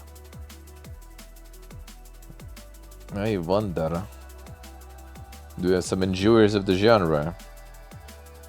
Because there's plenty of these already nowadays. So I think some people maybe already did try. Does it actually help?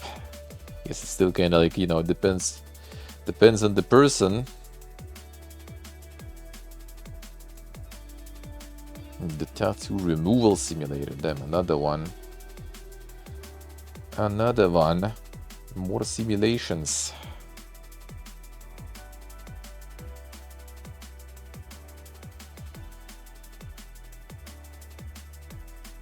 The quality content there, I say. If you're tired of Power Wash Simulator, I guess, and stuff, there you go. You have this now.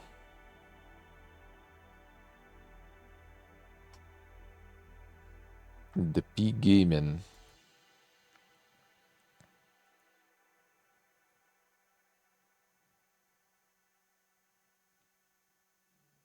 This was still somewhere. A showcase or something.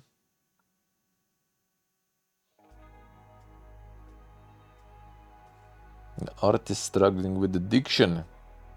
Oh yeah, that's what we were joking about the third Moscow Marathon. I remember. Or maybe it was in our creators back then when we saw this one. Yeah, I think it was in some showcases or something.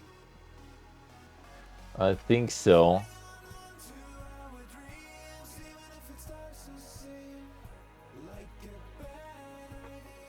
The Zero Parades is actually farming in the end. There you go, they made something kinda good. And no one already cares about all the drama with Zaum and Disco Elysium and devs. And no one cares anymore and just buys it. No problemos. And the reviews are pumping too, kinda. The Fury DLC mixed. Then the Fury Bay didn't work. Why is it mixed?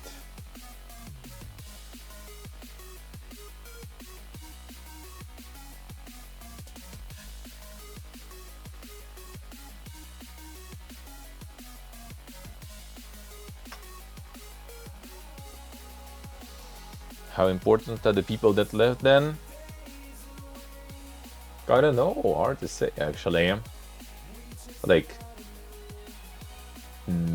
we don't know really what was left, you know, because maybe there was already a bunch of like notes or something left, you know, maybe there was some sort of concept stuff already going, so they just kind of like, you know, went with that by changing. So maybe that's what carried. Maybe it's just, you know, decent enough people working who just managed to kind of like sort of like subtract, you know, the vibe, concentrate the vibe out of the game, and just kind of like make something else to recreate that kind of vibe or something, the art and vibe and shit. I mean, like the really, you know, like the full sort of like bad faith, you know, option is it just like they literally just like, especially in terms of art style, they just have a lot of materials in the studio, right? And they just like trained the and train some like neuro slope machine and just manage to kind of get it that way. Just the general art style of the game, for example. And the writing and everything is already kind of more complicated, though, to create something really interesting. But yeah, maybe there are some notes or something, I don't know. Hard to say.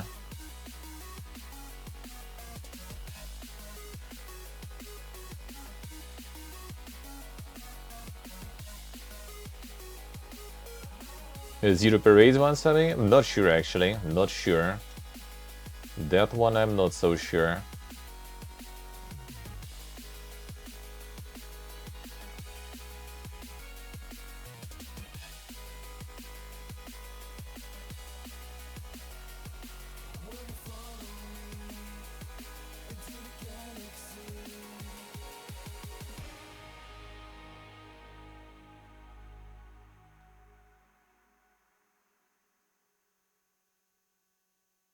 Cheap DLC for cheaply made faction.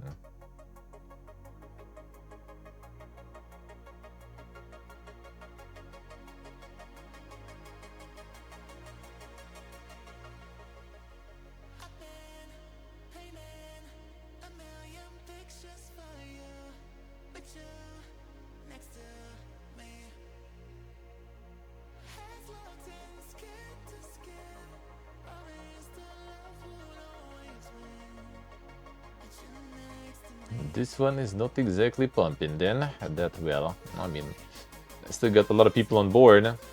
I guess the price is quite reasonable too. I'm not gonna lie.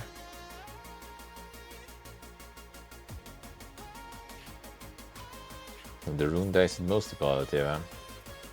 Yeah, that one had like this like weird, a weird feeling in the demo, how the physics and the jumping was working.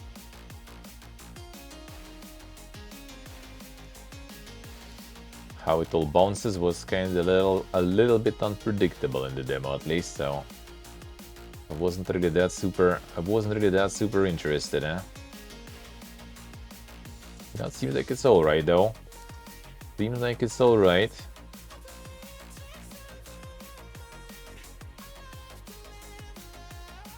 And the dungeon crawler one. Dungeon crawler board. The crossovers.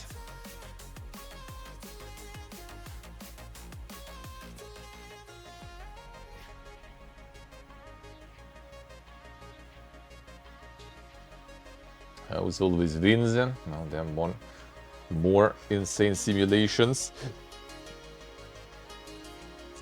from the Toxic Studio. This one is already pumping also a bunch of these, right? Because the name is familiar.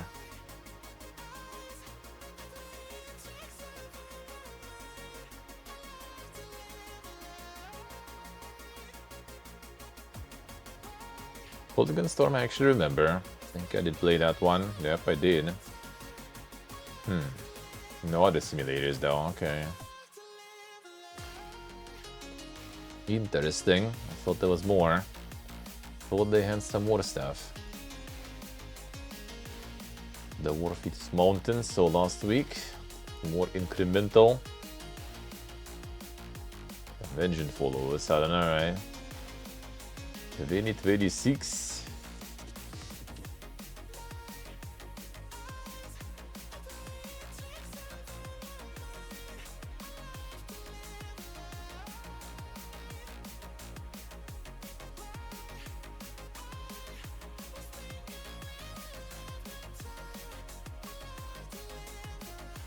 The post-apocalyptic trains. With extraction also.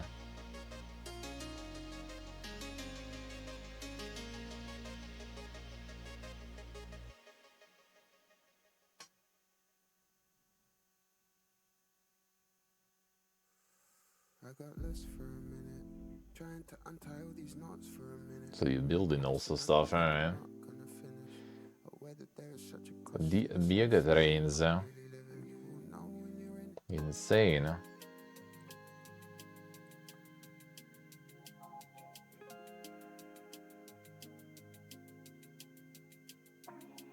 Pickpocketing, alright. Got a little bit of everything going with this one.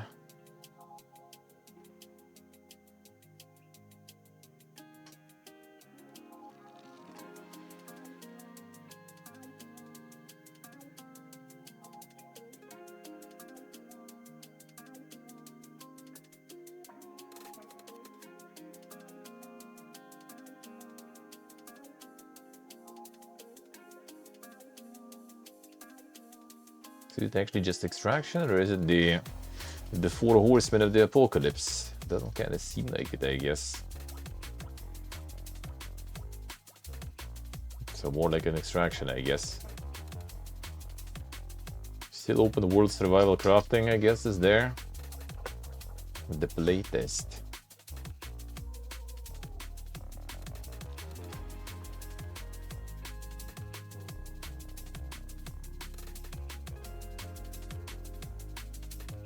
A base bound. Survival horror surrounded by sea and towering gate ahead. Walk into the maze, hunt, gather, and run to survive. Alone or with friends. You're not the only one starving. Monka is.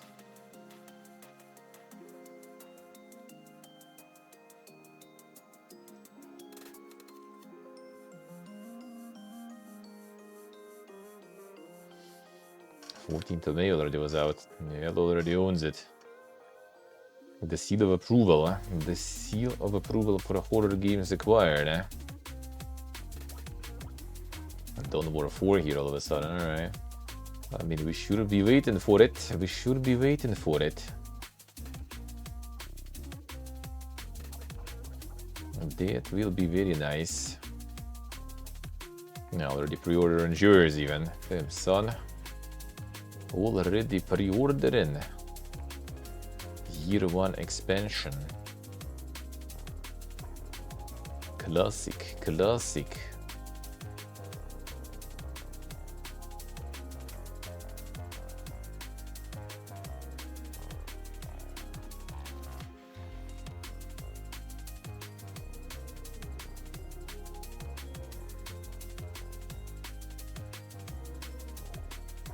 Phonopolis. Story-driven puzzle adventure set in a hand-painted 3D world made of cardboard.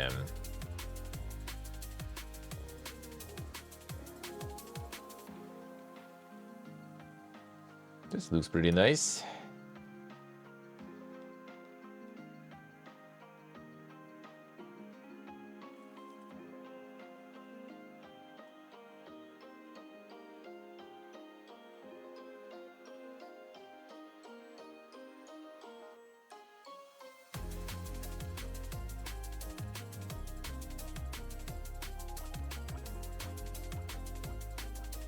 Yeah, the Manito design. Yeah, Manito design has some. They have some dink games there. Yeah, but in terms of art, some cool shit right there. Yeah, Missionarium and stuff. They do have some dink shit. Very nice. Oh yeah, the Weeb trains. Overwhelmingly positive. Insane.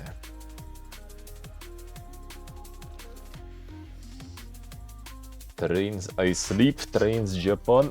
Ugh. I mean, it does look nice though. Does look nice. And at least this one doesn't have like thousands of DLCs with it and stuff. Yet, at least. So that's already good. Version 0.9 early access. That's gonna be some short early access there, eh? Q2, Q4 2027. That doesn't sound short. Doesn't sound short.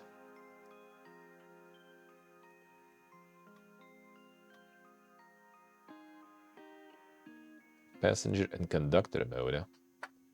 Freight operation may be possible in full release depending on technical challenge.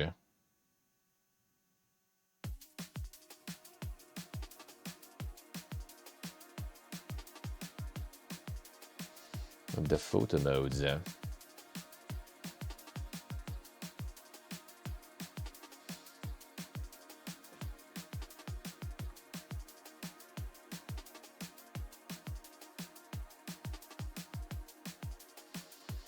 Gonna get yourself some insane photos, yeah? Ruinländer.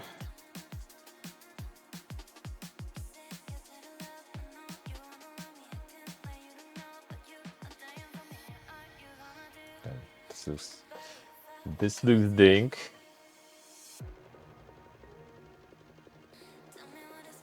Is it one of the saucy ones, yeah? It doesn't really seem like it though.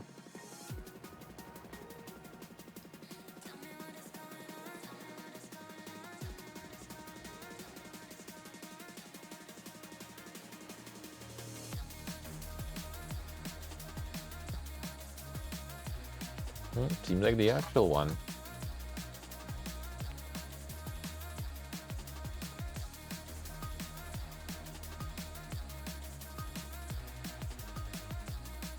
Like the dink demos and stuff, alright. Something post-apocalyptic. There goes all the Russian reviews on that one. The Slavs yearn for the post-apocalypse.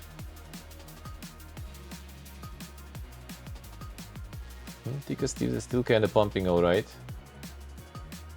Even though considering the price and everything, I don't know how much they kind of need to pump for it to succeed and to continue working on it. I wonder.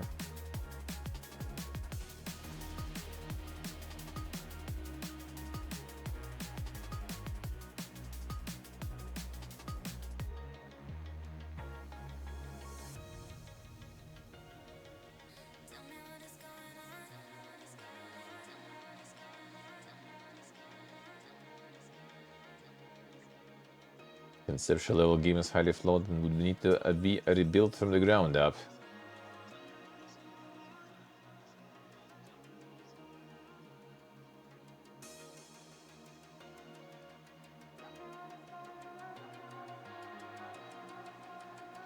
And not quite there yet, alright.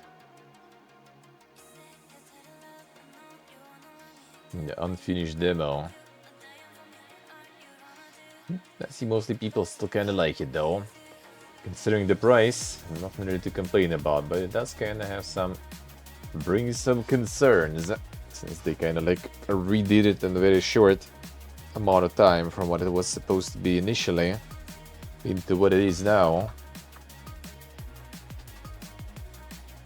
I guess there was some issues already with financing and everything. They just gonna redo it in the PvE as fast as possible and release some basic version already. But I mean, with prices like that, kinda can't really complain much. Should be worth the price for sure. Alright, let's go with the gaming news then. See what is up. Path of Exile is actually going ham with the new season, I say. That game. People still be quite excited for the second one too. That is good. Oh man, the sleep gear. The luck of sleep gear. I had Let's Lose Vietnam, I guess, playtest. I see, quite a lot of people there too. The meeting in Holloway with that many people at the moment. Not bad. Yodin, yeah, I kinda want to sleep. Arrived home late yesterday.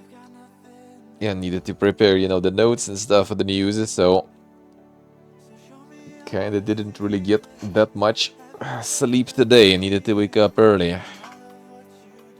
Somewhat early, at least. I'm gonna be some catching up on sleep later tonight.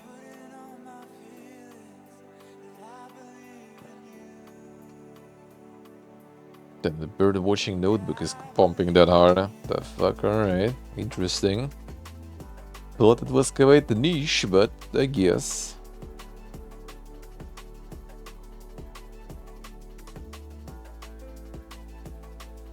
Paralyzed with 44,000.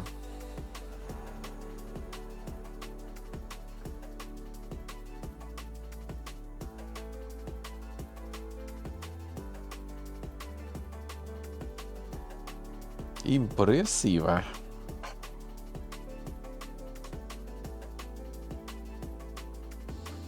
Alright, let's see what is up then.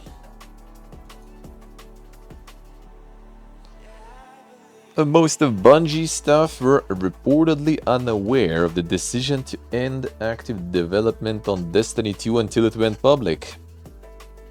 A number of devs have already been moved over to Marathon. Marathon already was getting some insane review bombing also because of that.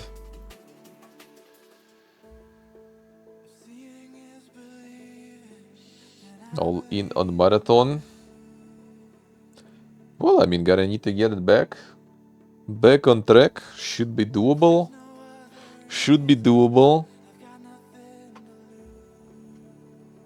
Like, it ain't exactly bad, review-wise and everything. You're kind of not in the best condition right now, I guess, in terms of the amount of players.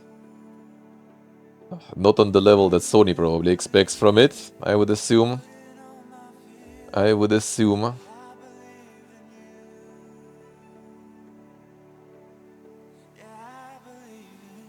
Let's see, when do I say?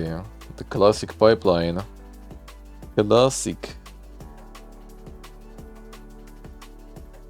It does seem quite stable now recently.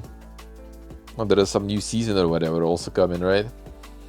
So anything's possible.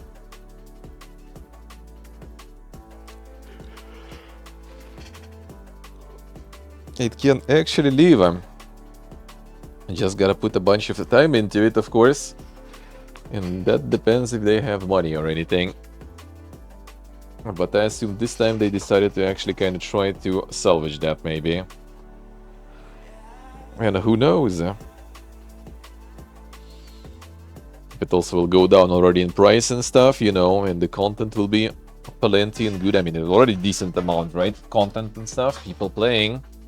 Then it might be actually quite nice. Maybe some other modes for people who prefer some other things and not just the extraction. Yeah, it's gonna be free next week, I think, for the new season. The next season or something, I think. Have you doubts? No one likes Bungie? Well, I mean, thing is, no one likes Marathon also. Well, like, good reviews and stuff, right? But there is still this, like, default, you know, opinion on it. That is just kind of, yeah, the Marathon Megalulan, you know, this kind of stuff. So, a lot of people probably just kind of, like, gonna skip it anyway. Free or not. Not exactly my genre in general, so... Soldiers. So I do not really care to try, even.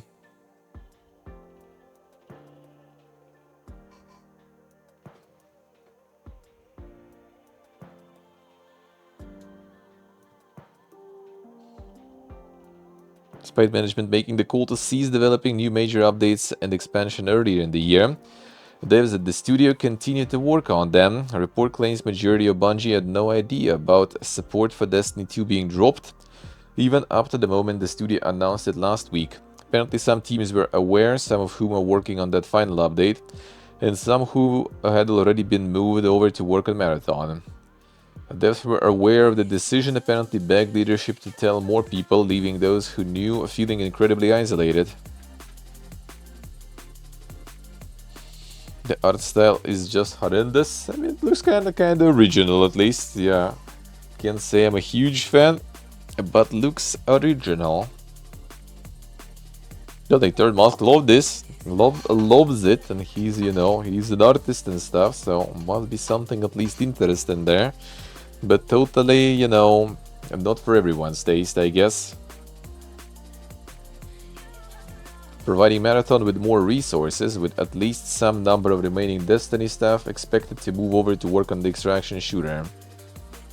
Sony's also still giving the game time to find itself and grow an audience, with no immediate expectation to turn it into new Destiny. I'll see.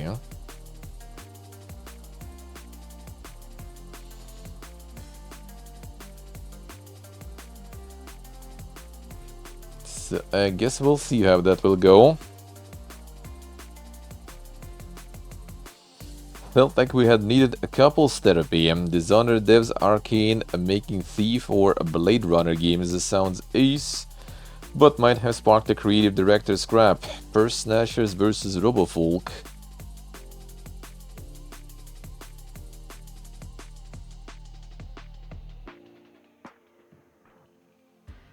I guess oh yeah, they getting some sort of like insane kind of a podcast or something. Oh, yeah, the developer playthrough they did, right? Or something.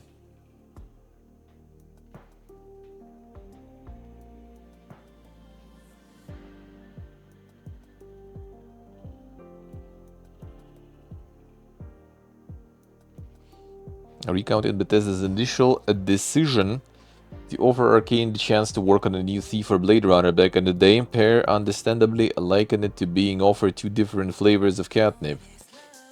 Blade Runner came a little later, Calantonio recalled him. At first it was just Thief, and I was like so excited. Such a dire situation business-wise, and Bethesda came up not only to save us from business, but also to bring frankly the IP that I would have liked to work on the most. We had an amazing pitch for Thief. It would have been Thief 4. Colantonio added that things went as far as putting together some videos for Thief before Smith outlined some of the early work done on the Blade Runner side in addition to a story pitch, which included the Esper computer Deckard famously uses to analyze a photo in the original film, and some replicant fighting that lent into the androids being able to push their bodies in ways humans can't. Both directors, like both Thief and Blade Runner, they naturally gravitated towards the one they were most into. Thief for Calantonio and Smith for Blade Runner. The Ferenc art style just makes you angry. I mean, I could see that, yeah.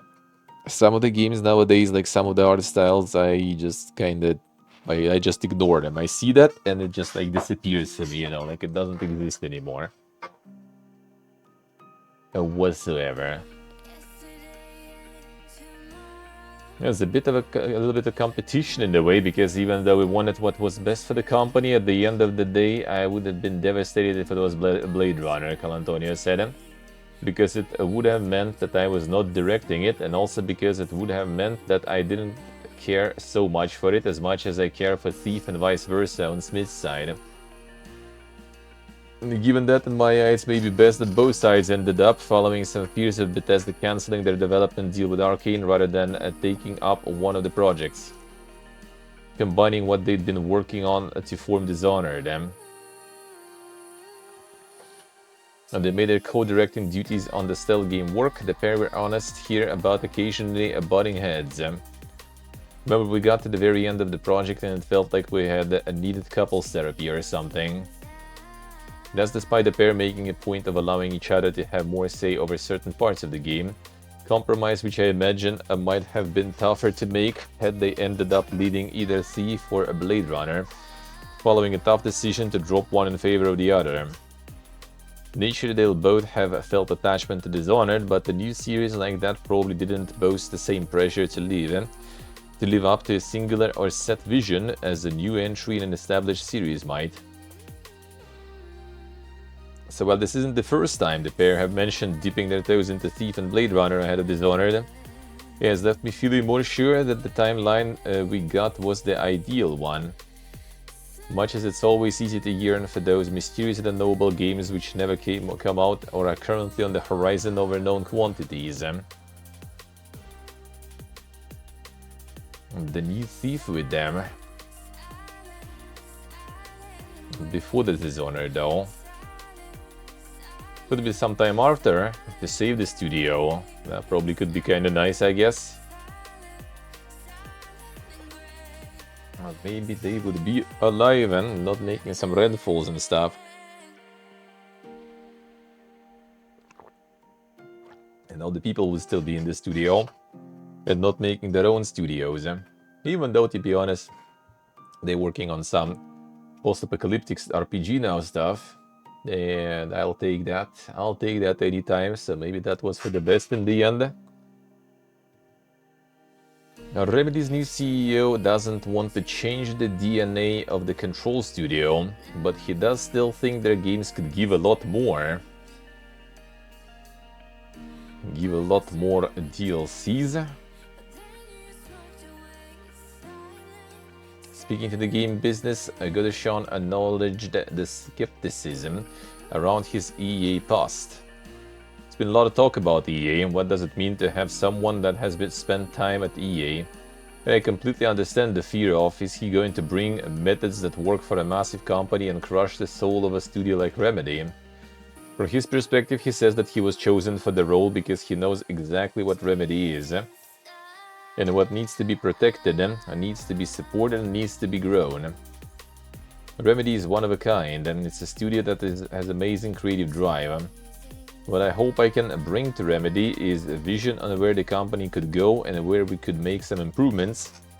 Who am I to change the DNA of a 30-year successful game studio?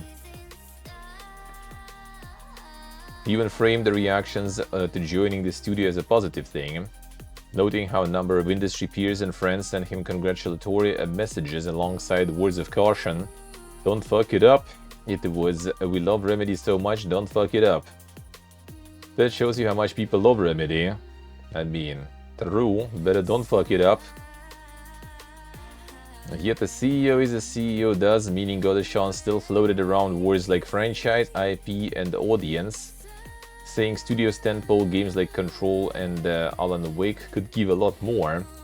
It needs to find its audience much further than the current audience.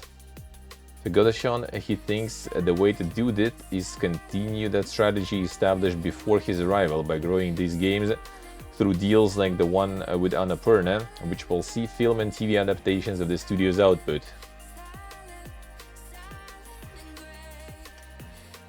Our deal with Annapurna goes into making our games, our franchises shine further and reach an audience that doesn't exist today. It's a pity. I think Alan Wake should have sold more, Control should have sold more. To me, that's one of the first things we need to fix even before trying to make more games to a certain extent. First of all, maximize the potential of the ones we have because they're incredible, and cross-media is going to help us do that. Maximize the potential. There it is. The CEO speech. Selling the game on Steam day one. I mean, who knows? The deal with Epic was over or something, right? I think for the future ones, so maybe the potential of these. Unsanctioned GTA Online modding platform RageMP is shutting down thanks to cease and desist from Take-Two. Another one.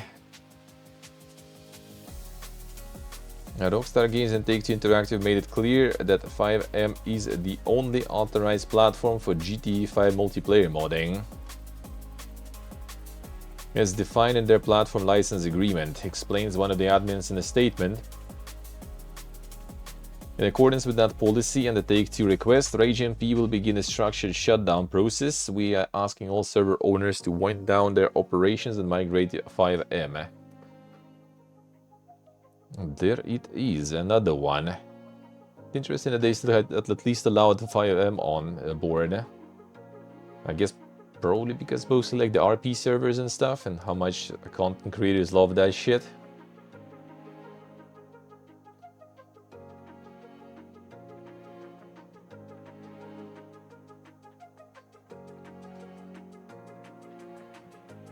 Server listing will be shut down.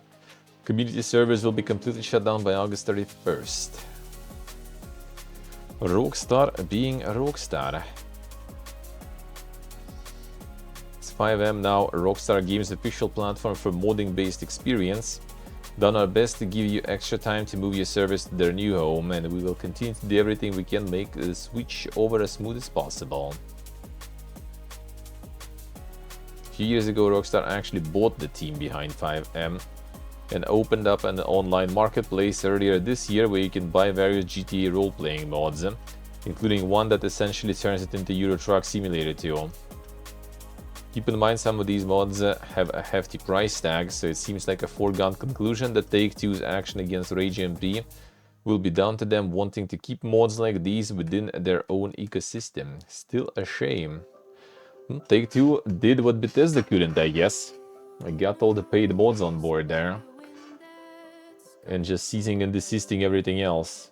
And people still gonna buy on the next GTA like crazy. And no one will care. And that's why Bethesda probably keeps trying. And the scariest and the shittiest part is that something they might actually succeed, eh? But at least GTA on its own is a good game, and next one also probably will be pretty fucking good. No matter what, even if I'm not really interested, it's still probably gonna be a good game. And Bethesda doesn't make good games, so without mods they fucking suck. And buying mods to make something not suck, I don't know if people will be down to that. I don't know if people will be down to that. So maybe removing the free mods for Bethesda games might actually be a bit of a sabotage there.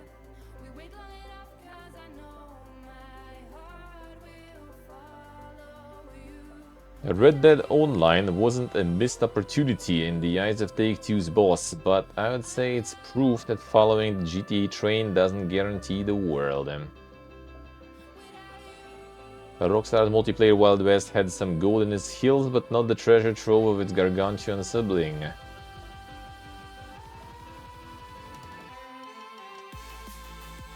Yeah, the updates already stopped in 2022.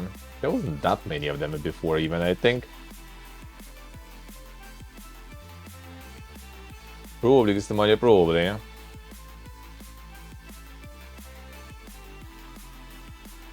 Sì, ci fai sì.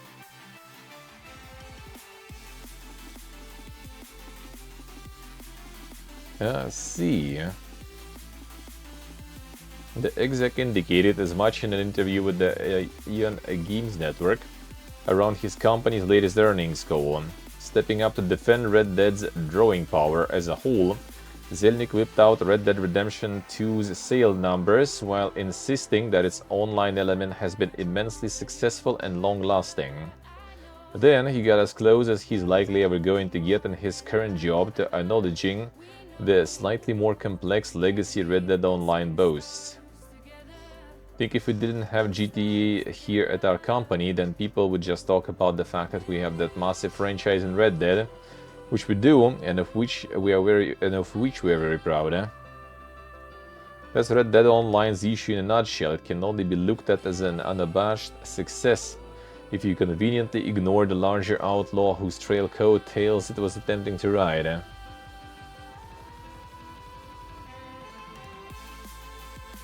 Oh, about GTA Online we know.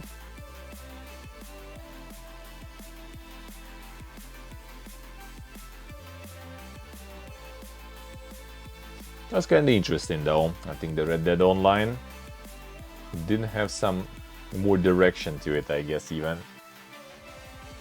It did feel kinda interesting, but yeah, I haven't really played that much though. Most of the thing we did was just sitting and playing poker with viewers on stream, basically. That I remember. Geralt is back for one last roach ride in long-rumored Witcher 3 Wild Hunt expansion Songs of the Past. And anyone with a PC of the past should note the rising system requirements. Monka is increasing.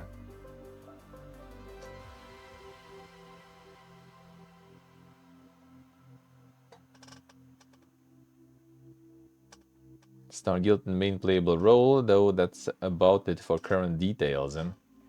It does, in fact, look an awful lot like CDPR rushed this announcement out sharpish, following apparently premature reveal on the Polish version of CDPR's Red Launcher. I see. It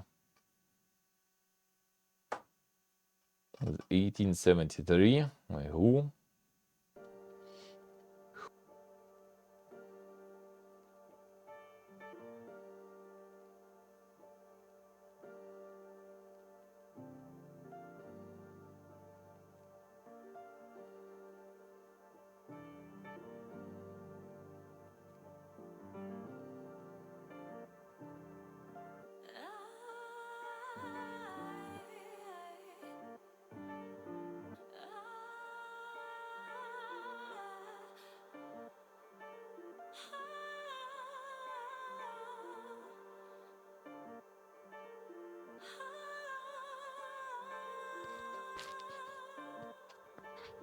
There we go.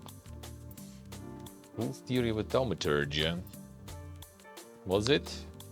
I remember it was 11-bit publishing. So did they buy them after thaumaturge? Because they're already kind of like bought, I think, by CDPR. So I would assume they wouldn't be working under 11-bit publishing. Thaumaturge was pretty good though. I did like it. I did like it. The minimum system requirements will be rising. Not replaying The Witcher. I mean, I still need to play it, so gotta get to it. But gotta find time for it. The usual. And RPGs are the worst for it, because finding time for an RPG, that is way more time you need for that. Way more. Way more of a commitment. After 10 years of work, modders have remade classic RPG Ultima Underworld in Unity with 3D models, new sound effects and controller support. Need the OG files to run it. Got the insane Unity port.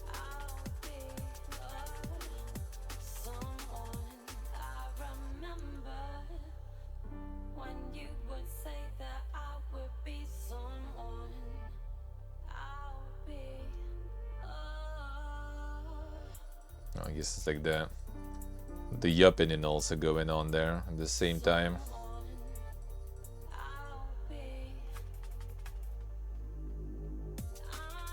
Let's see if I want to say.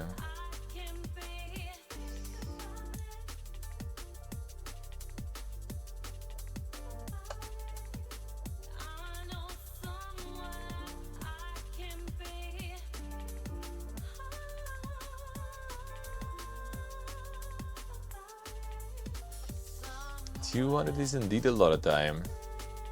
There's actually not even that many out of like RPGs out of recent years that I spent over 200. Not a lot at all.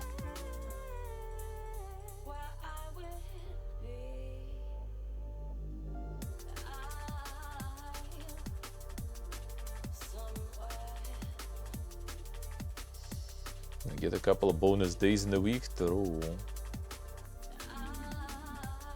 That sure would be nice.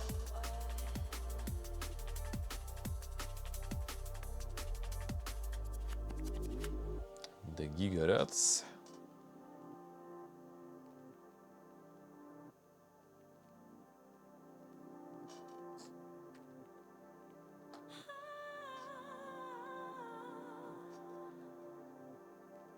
So now for the old school RPG enjoyers, there is more stuff now. Even more things to play.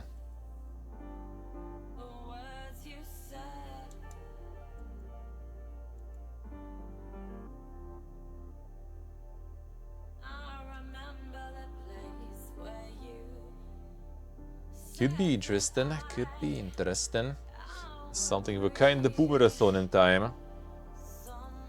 Steam Deck OLED's price hikes have killed its status as the best deal in PC games hardware.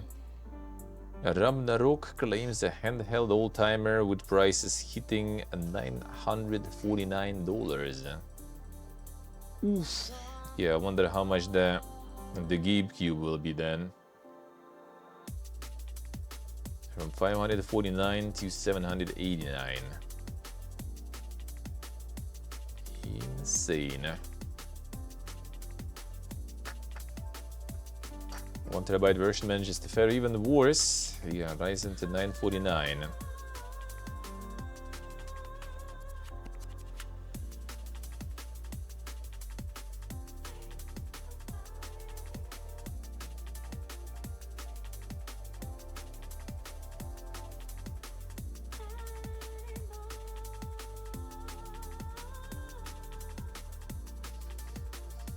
$112 edition budget credentials pretty much shot too. £149, Lenovo Legion Go S in the correct SteamOS configuration, cleanly undercutting it.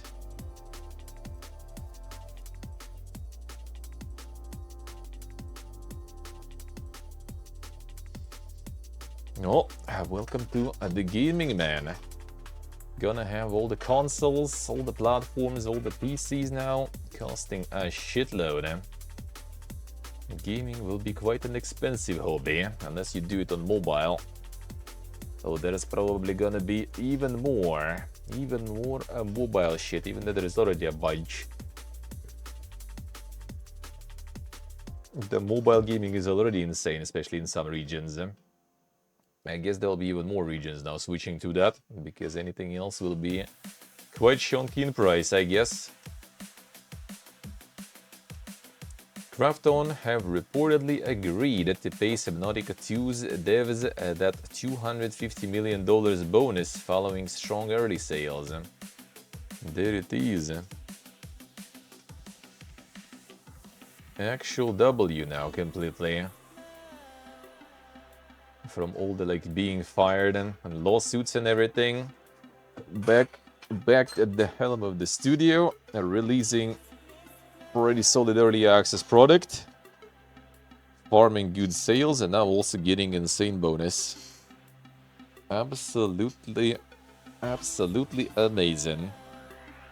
I love to see it.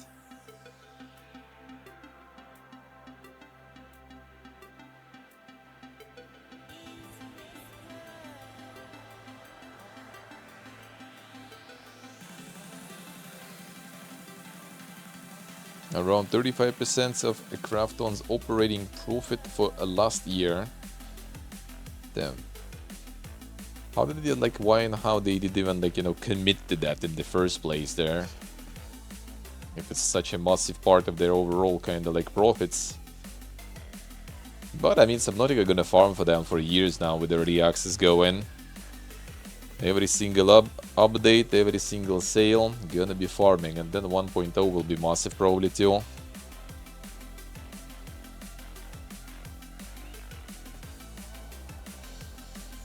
Planet Zoo 2 is on the way later this year. Adding in aquatic animals as a big win for Bola Bola lovers. Damn, the zoo, Planet Zoo we did play on stream, I remember. Been there, done that.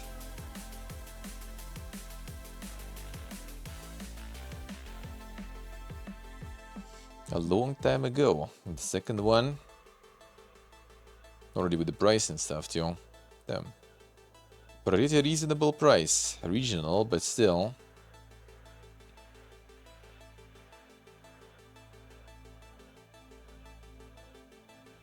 Build a wilder world. Distinctive zoos around the globe filled with awe-inspiring animals, including fully aquatic and flying species. Before taking your experience beyond the zoo to release your animals into expansive wildlife reserves. Wait, it's also Frontier. They with this kind of management games, sometimes they manage to drop the ball though.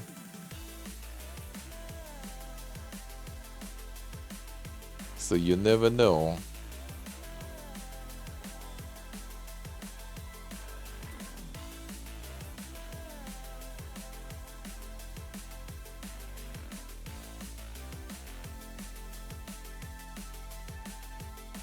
Could be interesting. First one was kind of nice.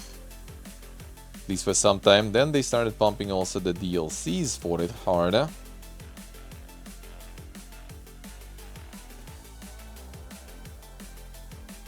Where did they stop there? 17 hours. Nothing super crazy. Did do some farming with that. When was it? 2019. Well, I guess over that amount of time, it's kind of not too bad. It's kind of not too bad. $106 for the fucking DLCs and stuff. Nice. Nice. A little bonus there. The Ultimate Edition, $98, and there it is. Second one I assume gonna be also with a similar model, but yeah, very positive, and it was actually really nice. It was a nice game. It's fun building them zoos.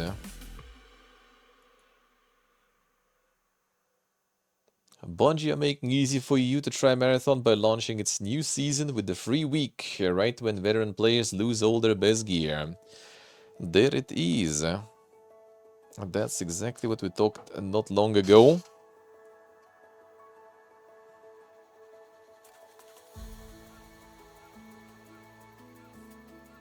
Season 1 ends, all the assets in your vault personalized armory access will be wiped. Your shells will be reset to factory standards to put everyone at the same starting line. Important we give players a chance to explore a new season together and not have to worry about going up against fully kitted out crews right out of the gate. There it is. Changing the mobs.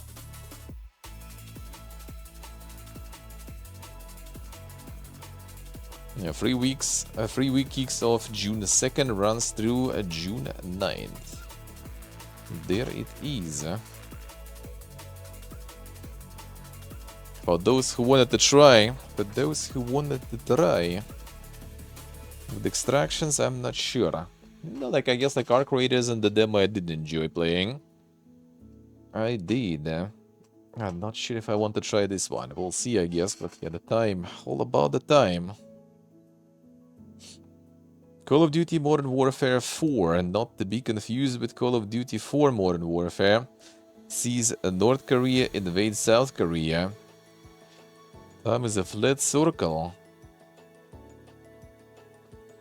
A linear campaign that sees North Korea bombard South Korean capital Seoul before launching a land invasion of the city. On one strand of the campaign, you'll play as a South Korean soldier repelling the invasion, another you'll play as a North Korean soldier on the other side of the battle. And in the third series, regular Captain Price is off causing a ruckus. Insane. Another Call of Duty to skip, basically. Some multiplayer stuff. Linear single-player campaign, unlike Black Ops 7 poorly delivered co-op campaign. Damn. They learned it, I guess. Infinite Warfare is poorly received, but very good non-linear one. Can't wait to skip, yeah. Standard multiplayer fair resuscitates the DMZ extraction shooter mode. With Arc Raiders' success, Activision have got to be hoping they can do a Warzone and make a DMZ a standalone success.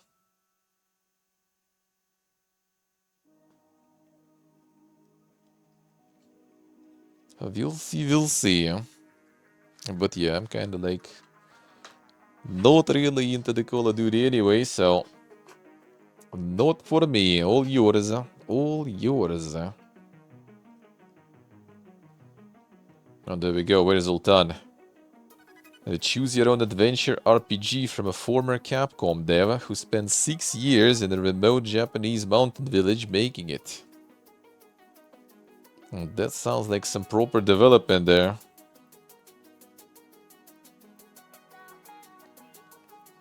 Exactly what Yoshio Nishimura did. Yeah, he summoned. There you go, Ultan. The dream development. Former Capcom and Vanillaware devs with 30 years of experience. Enter stage left, Veritas Tales, Witch of the Dark Castle. The true grind, yeah.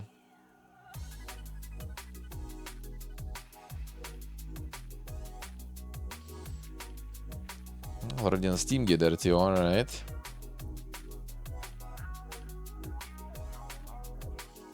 I'll check the Steam page. The chief background artist on the Monster Hunter series at Capcom. Later working on games like Odin Sphere and 13 Sentinels Aegis Rim at Vanillaware. A few years ago that he left Vanillaware to settle in a small mountain village in rural Japan. There he tends his fields and crafts games. Dude, the dream, dude, the dream. That's exactly what I would love to do. Fuck off and, you know, grind some streaming, grind some diving, and whatever. Get some garden and everything there going. would love to. I would love to. I've actually like even found like a plot not far from my friend, which I mean obviously right now I kind of don't really have the monies for. I do have the summer house that we need to kind of get rid of, I guess, already, because that place is kind of dog. Found the plot where you can actually connect like the fiber basically with a really good connection, and with some other infrastructure like the gas and everything. So I would love to. That would be the dream. That would be the dream.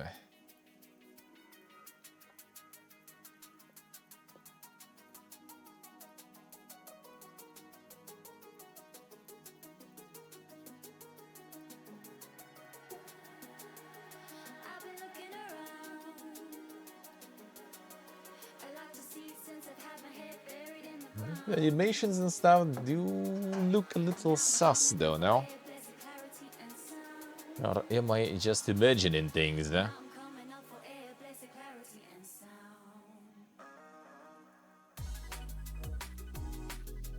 Or maybe I am wrong, eh? There's some cards there too involved, eh? Not just the dice for you.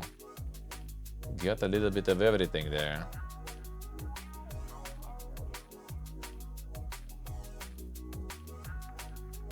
Somehow looks a little susgy there.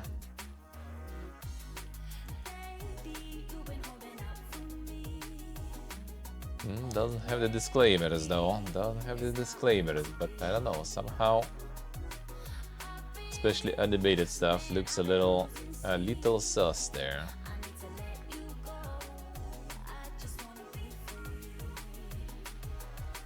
A little susgy, yeah. I mean, not sure, hard to say. That's, you know, like the constant now, not being sure what are you dealing with, then. Some slopium or not. Yeah, but the lifestyle, though, that kind of stuff is cool. Fucking off somewhere and just living the life, that would be the dream, dude. Don't even need much, really. Amidst ongoing legal proceedings, Rockstar devs have publicly formed a union with IWGB. Together we're organizing around the things we want to change. The cheap now also? How so? How so?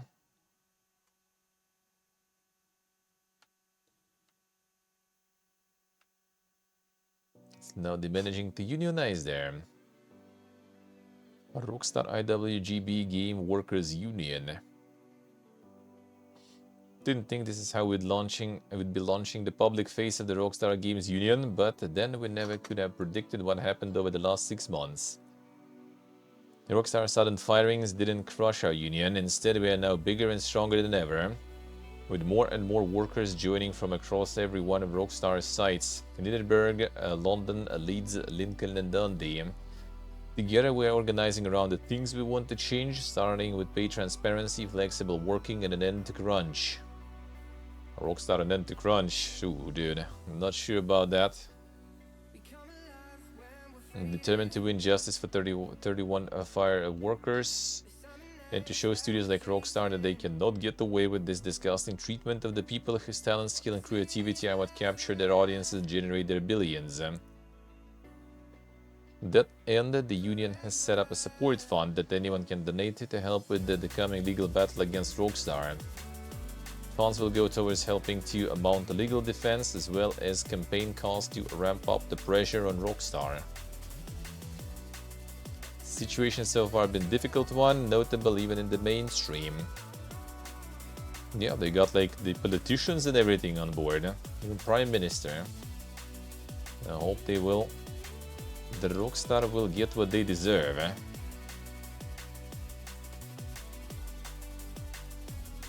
Heroes of Might and Magic Olden Era is getting a roguelike mode, a Thieves Guild, and a sprawling underworld with unique terrain. Time for the underground stuff, nice. Creatures as fearsome as Lich Dragons. Wasn't there the Lich, or is it like the Bone Dragon yet for now? Like a neutral one.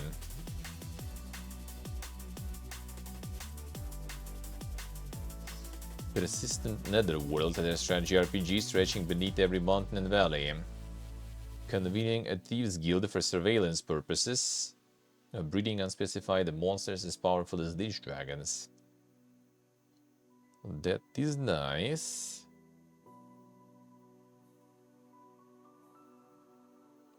Roadmap, yeah. There it is.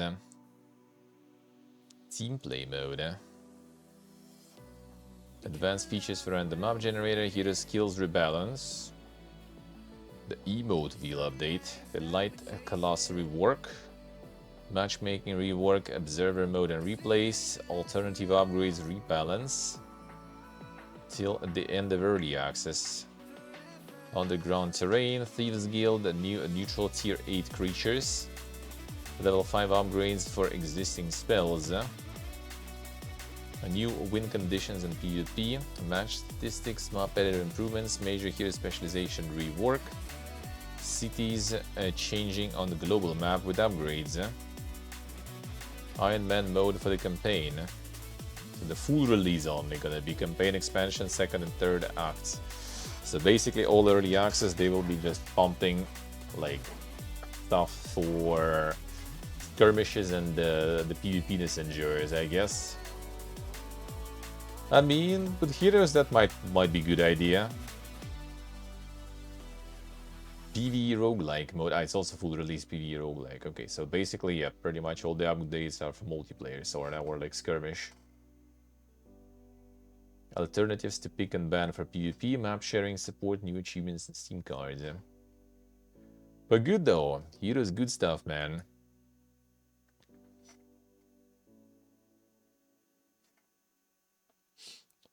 Hoyoverse to invest up to $14.6 billion in AI for in-house tools. Publisher plans to use these tools in its upcoming live simulation title, A Petit Planet, featuring AI-powered NPCs. 14.6 fucking billion, dude. Of weeb money. There it is. They already invested in like research of fucking like cold fusion or something. And still also have like, you know, a dozen of a billion just like laying around to drop on some AI research still.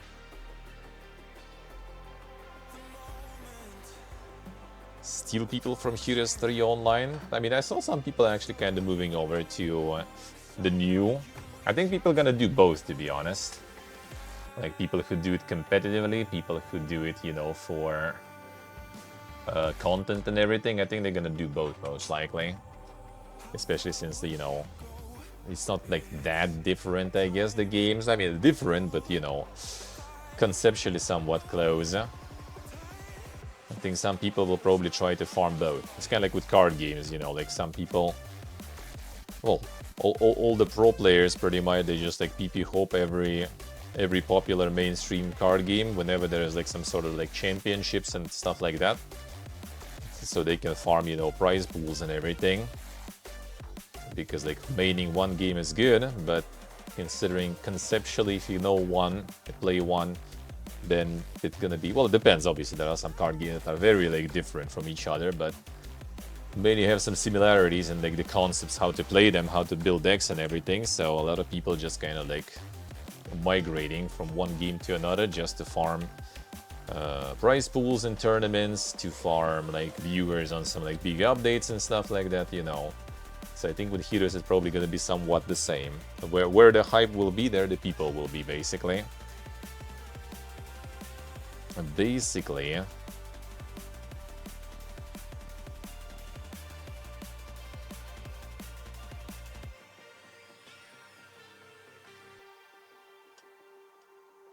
Announcement was made during a private technology and recruitment session on May 15th for masters and doctoral students. That at least I respect. So just getting people recruited from the universities and stuff. Outlined the company's long-term AI strategy and its move towards in-house AI development. Internal AI ecosystem, including GPU clusters, training systems, application architecture, rather than relying only on external AI models. company stated AI will be central to future game development, enhancing NPC systems, automation, content generation, and live service environments.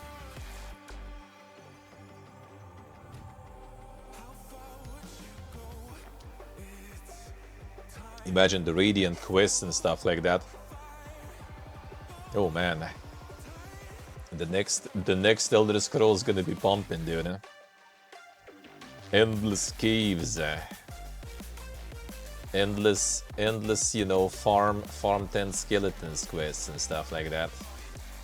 Maybe with the twists here and there, you know.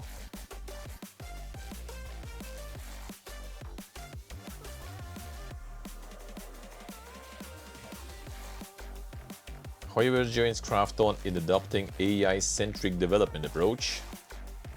And the Krafton is already AI-first company.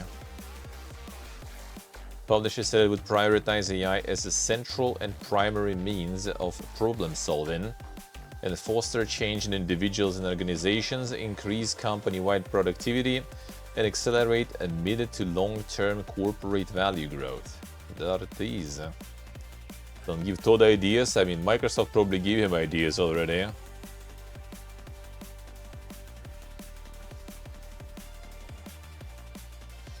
This includes a complete reorganization, $69.7 million investment in a new GPU cluster, additional $20.8 million to retain its workforce through AI tools.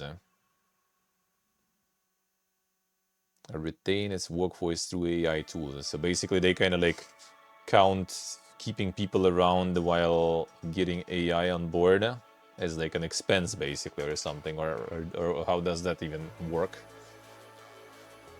So they spend money to keep people around, I guess, instead of, you know, to retain its workforce through AI tools. Retain workforce I see, but like through AI tools. Well, I mean, yeah, I guess they keep people like working even despite, you know, AI going strong. Just like opening a bunch of like franchisee, you know, McDonald's and stuff and sending all the devs to work there. Because AI for now is not flipping burgers, I guess. Spending 20 millions on that.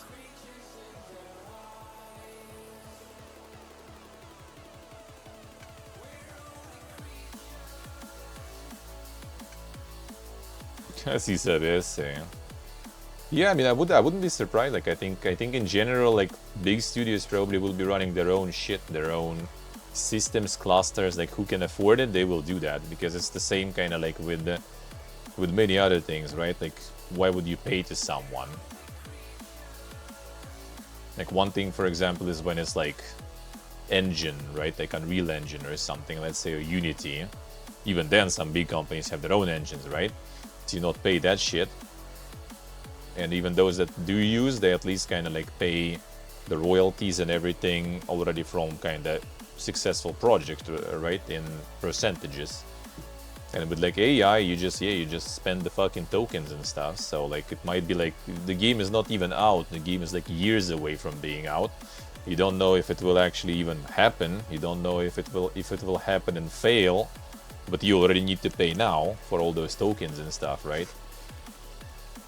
So it kind of makes sense that a lot of people probably will be trying to, when possible, get their own infrastructure for that. That does make sense. That does make sense. But that's quite the investments, though, dude. 15 bill almost. Like, holy shit. It'll be so much slope. It will be everywhere, yeah. I mean, the fun part is like if it's like if the art wasn't sloped up, then no one will even like figure it out, really.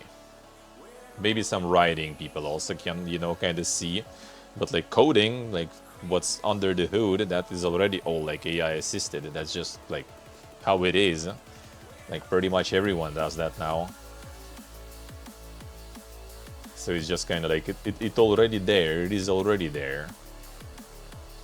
The question is how noticeable it will be on the surface, you know, with the art sloped up and stuff like that.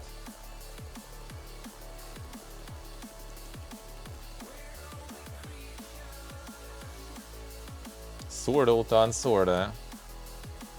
I mean, yeah, like using the experience of others.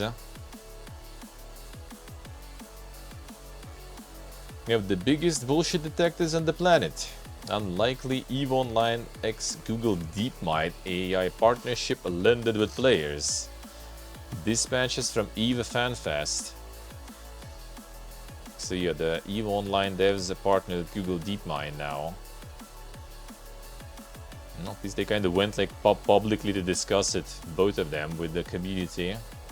I doubt anything would change really, if community wouldn't like it much.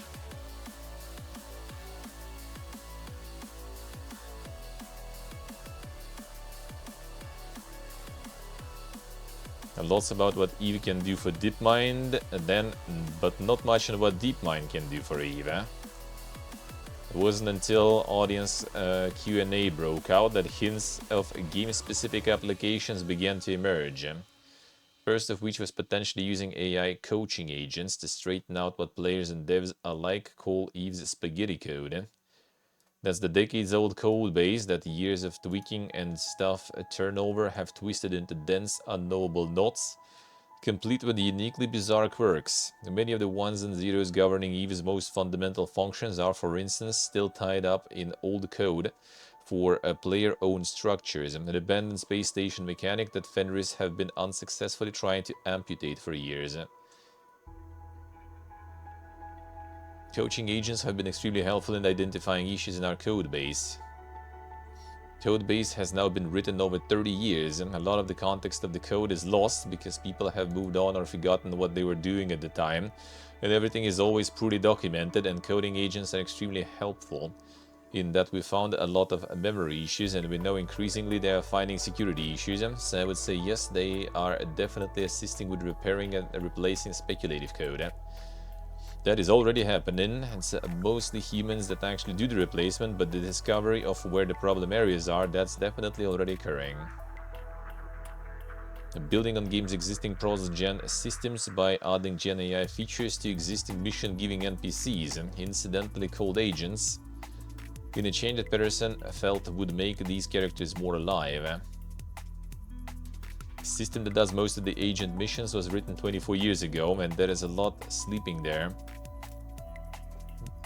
And the fact that you are in EVE doing a mission for an agent, it's almost like narrative itself fits very nicely. So all these elements of making EVE feel more alive, I think, are very exciting things to explore.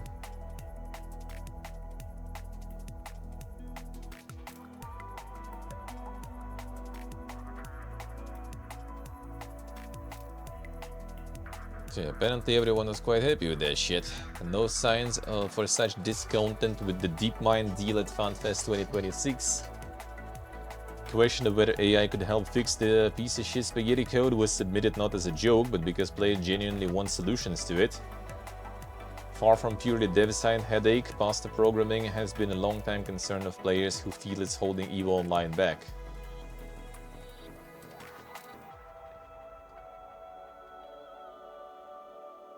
Basically.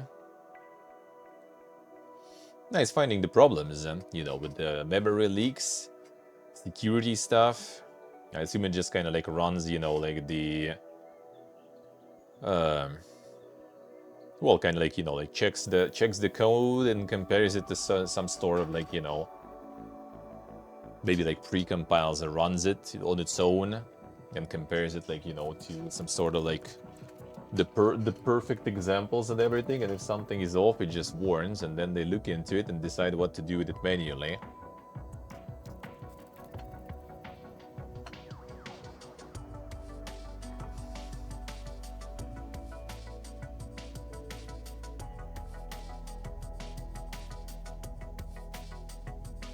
Scroll further down, in fact, very little negative sentiment on AI integration at all.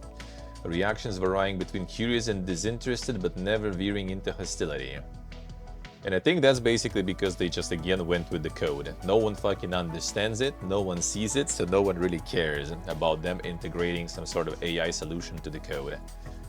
If they would say that, like, you know, DeepMind will help us generate new like ship models or something, now that would probably be a completely different sentiment there.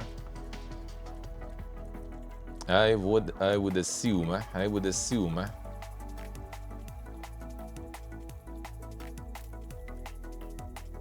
And even like interviewed some players. 10-year E veteran. Former CEO of mercenary megacorp of Black Omega Security. Damn son.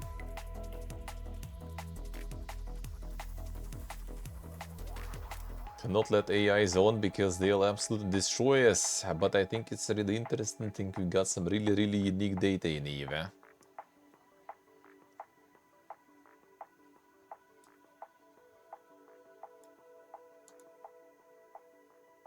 So EVE players, if I can speak freely, they have the biggest bullshit detectors on the planet.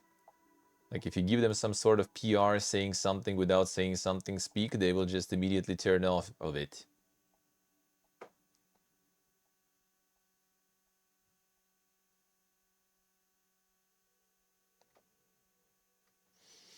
I mean, we'll see. I mean, like EVE doesn't, you know, EVE doesn't really mind. They have like their own like blockchain, you know, version running there.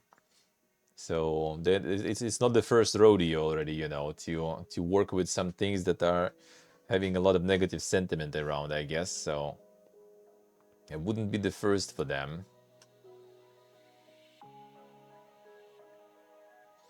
Damn, the big game in there.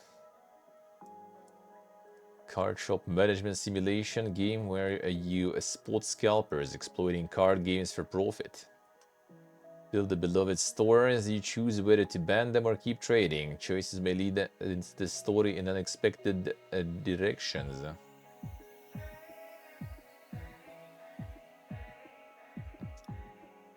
Some dink twist now, at least for the simulation stuff.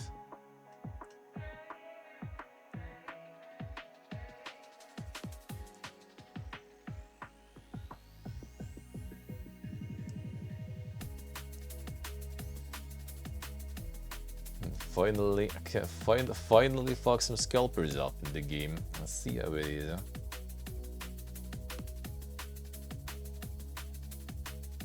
And there's like some other like Pokemon TCG stuff that people are scalping hard.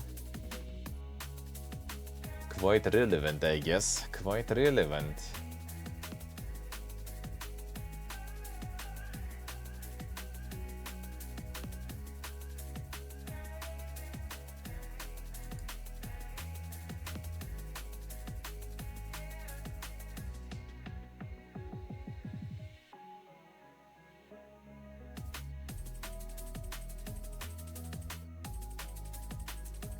The big gaming dude, huh? Well, that's at least kind of interesting take on that stuff. That kind of simulators, I guess, can be alright. Even though it's more kind of, I guess, like in a way Papers, Please or something, rather than Shop Simulator. Stop Killing Games backed bill that the bar publishers from switching off game servers without thinking of players passes California State Assembly vote. Prospective legislations off to the California State Senate next. Then the progress in the US too feels good. Or they're gonna get that even like faster than in Europe.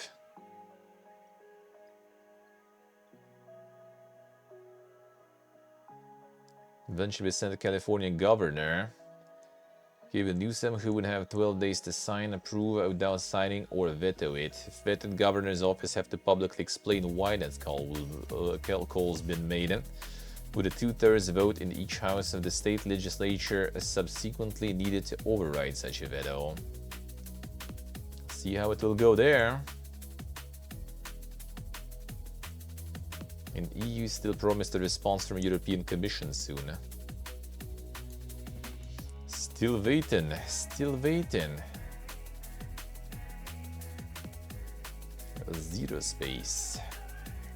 Sci-fi hybrid RTS game with a story-rich party-based RPG campaign. Commander Protectorate forces, you must upgrade your mothership, build strong relationships with your crew, and recruit a formidable army. Navigate hard choices that will shape humanity's future.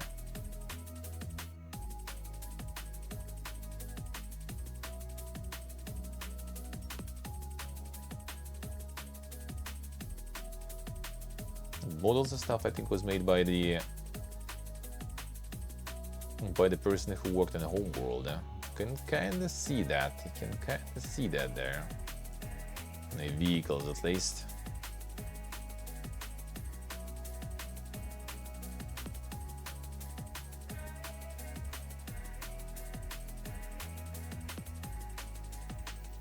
Get some Giga Zergs.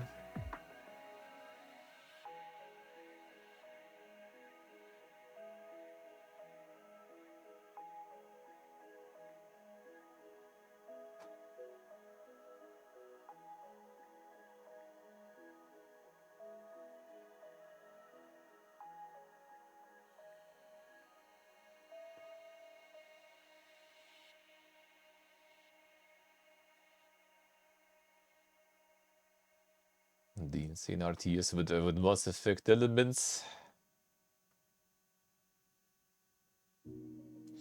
One can say, one can say.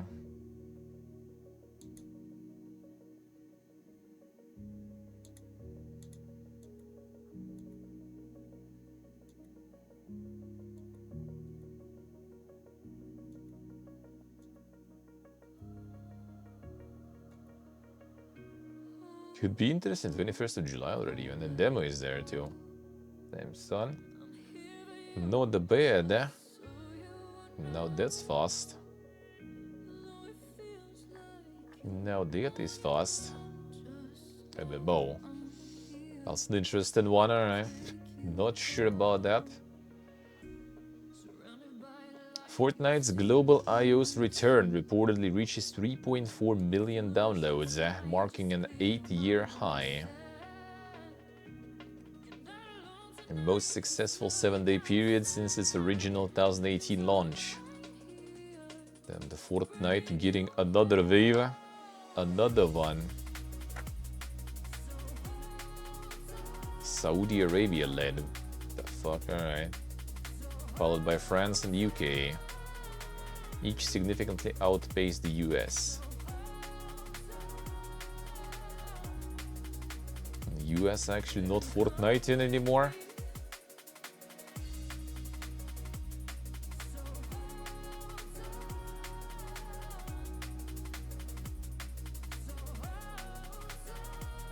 Now returned to select markets including US last year, so I guess that already was the peak there already happened before, I guess, when it returned. Xbox CEO says it's already seeing positive impacts following Game Pass price cuts. We'll have to outwork the problem in front of us in our path to restore durable growth, says Ash Sharma. Who would have thought, man? Making reasonable prices will actually make things better, you know?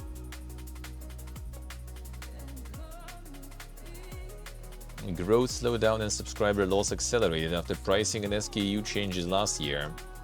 Since our price reduction, we have seen acquisitions grow and retention improve, which is a good first step. We will not solve this one in one moment or one launch. We will have to outwork the problem in front of us in our path to restore durable growth. You rebrand from Xbox to Xbox.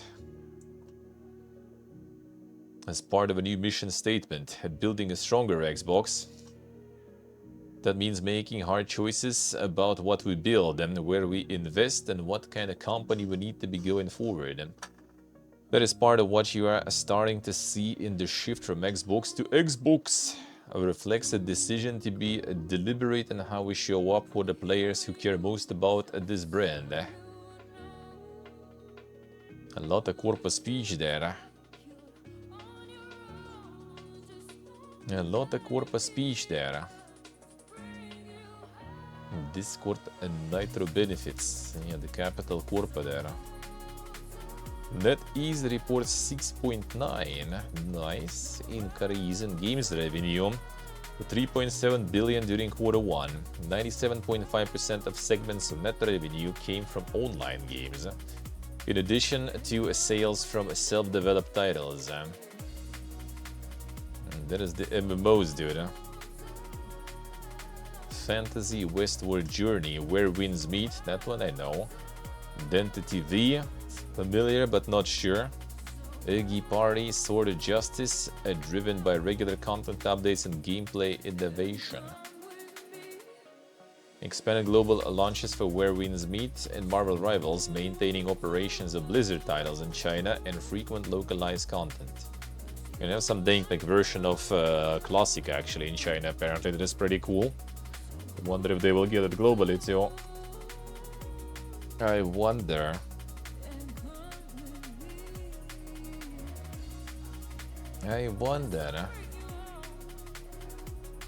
Fandom and GameSpot owner set to buy Balatro publisher Playstack. Trufin conditionally agreed to sell its 84.5% stake in Playstack to Integrated Media Company. Is like everyone shitting? Isn't everyone like shitting on fandom, like owners and stuff, and fandom in general, I guess? Doesn't sound very good for the publisher, probably. Publisher behind games including Balatro, Biotic Factor, Rise of the Golden Idol, set to be purchased by Integrated Media Company, owner of Fandom and GameSpot. Claim to fame here is Balola. Well, I mean, they got like a bunch of audio. Biotic is massive. Rise of the Old Golden Idol is even older, but like, I mean, it was pretty big, I would say, just not as, you know, like, as epic as Balatro. Or Biotic, I guess, too.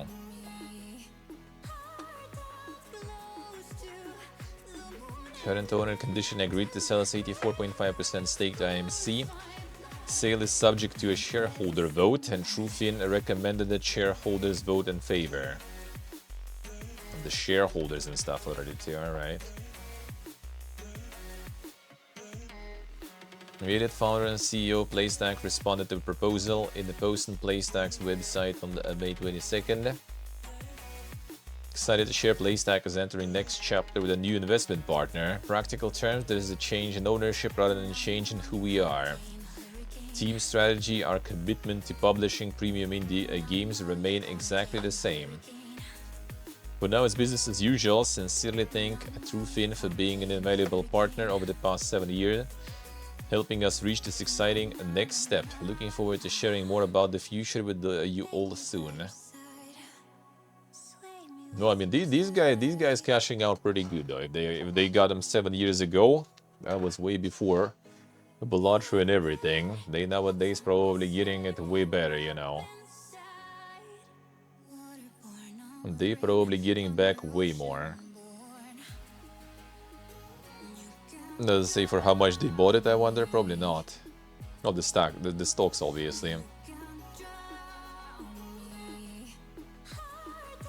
Zero Zero 2 hits 100,000 wishlists in 2 weeks.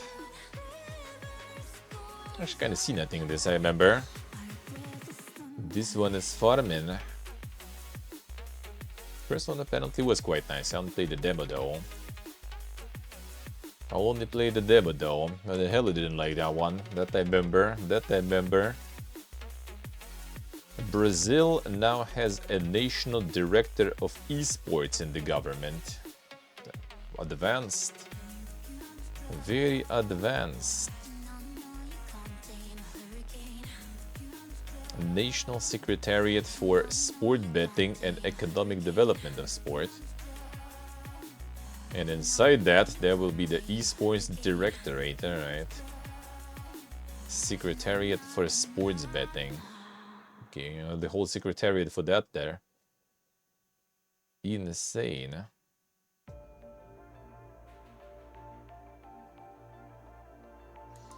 The peak esporting. Could be correct, could be. Star Wars Jedi's Cal Kestis has more stories coming.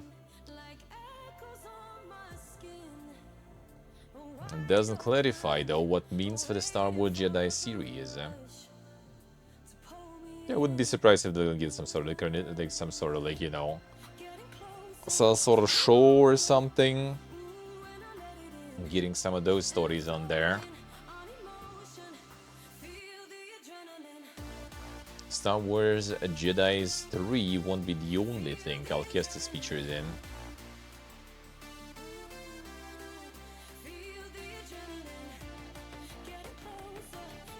Kinda want to play the second one at some point though.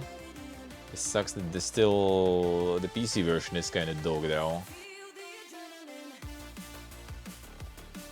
Over 10% of all Pokemon cards ever were printed in the last year. Then the TCG continues pumping there.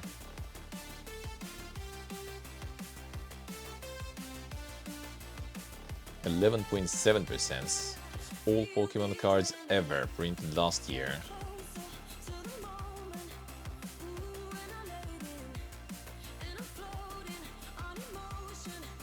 They be printing, dude. Over 85 billion cards.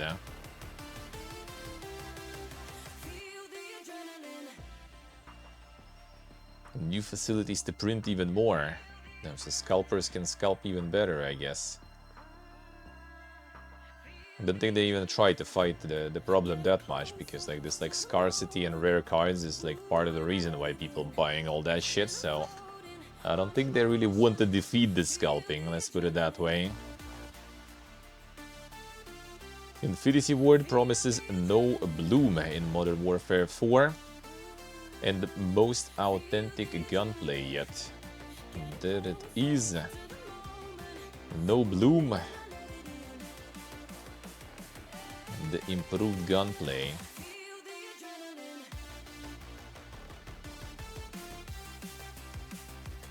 Oh wait, that's like not the graphical bloom there. Bloom is a variable that can add an element of randomness and unpredictability to your shots. It's common in Fortnite. Might aim straight, but due to physics, the shot might stray slightly offline. In a fast-paced shooter like Call of Duty, this could be the difference between a death and pro tournament win. It won't be in Modern Warfare 4, and they've developed a new and sophisticated gunplay system. Ballistic Authority, a new weapon-first technology stack, unifies precision aiming, physical handling, realistic audio propagation, enhanced visibility, and smarter combat perception into the most authentic Modern Warfare gunplay yet. Bullet trajectory, weapon motion, operator stance, camera, audio, FOV, and target visibility all line up in one highly tuned combat fidelity system. No bloom, no guesswork, no doubt. Every shot tells the truth. Precision-tuned combat, where every system is finely tuned to create a seamless connection between player, weapon, and combat. Weapon bloom has been removed from hipfire, making shots feel more connected to where the weapon is pointed while delivering consistent, predictable, and fair gunplay. And then like people with skill issues gonna be molding extra hard, because sometimes, you know, in some games that randomness actually added to make it a little more tolerable for some people to play, because otherwise like someone who is good gonna be destroying them 100% of times, and with some RNG they at least have some chance to you know, win in this situation. Modern Warfare 4 cosmetics and collabs will be grounded. I think we heard it recently in some other games like that. Every aspect of Modern Warfare 4 is anchored in the game's narrative. Every feature, every decision needs to feel authentic to what Modern Warfare is, and that includes cosmetics and collabs. We are committed to keeping it grounded and transparent, and we want to hear from you on what you'd like to see in our game. Yeah, Sammy. Well, I remember people were kind of mad about like one cosmetic, and it wasn't really like that bad. Like it's not some fucking BBC Butthead, you know, cosmetics or something, or yeah, like Snoop Dogg or some shit. It was just like some sort of like, I guess like questionable piece of like attire. And I remember it wasn't really like, it was a sort of smile mask or something like that. That wasn't exactly that bad. Especially seeing, you know, like more on like war footage and everything and what people fucking wear. that makes sense that someone could have something like that, really.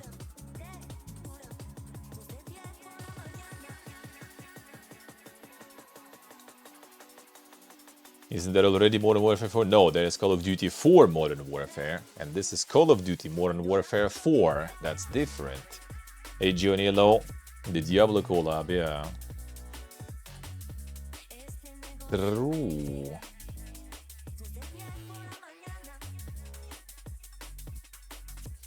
Official Summer Game Fest 2026 event calendar. All shows, dates, times, and schedule. Alright.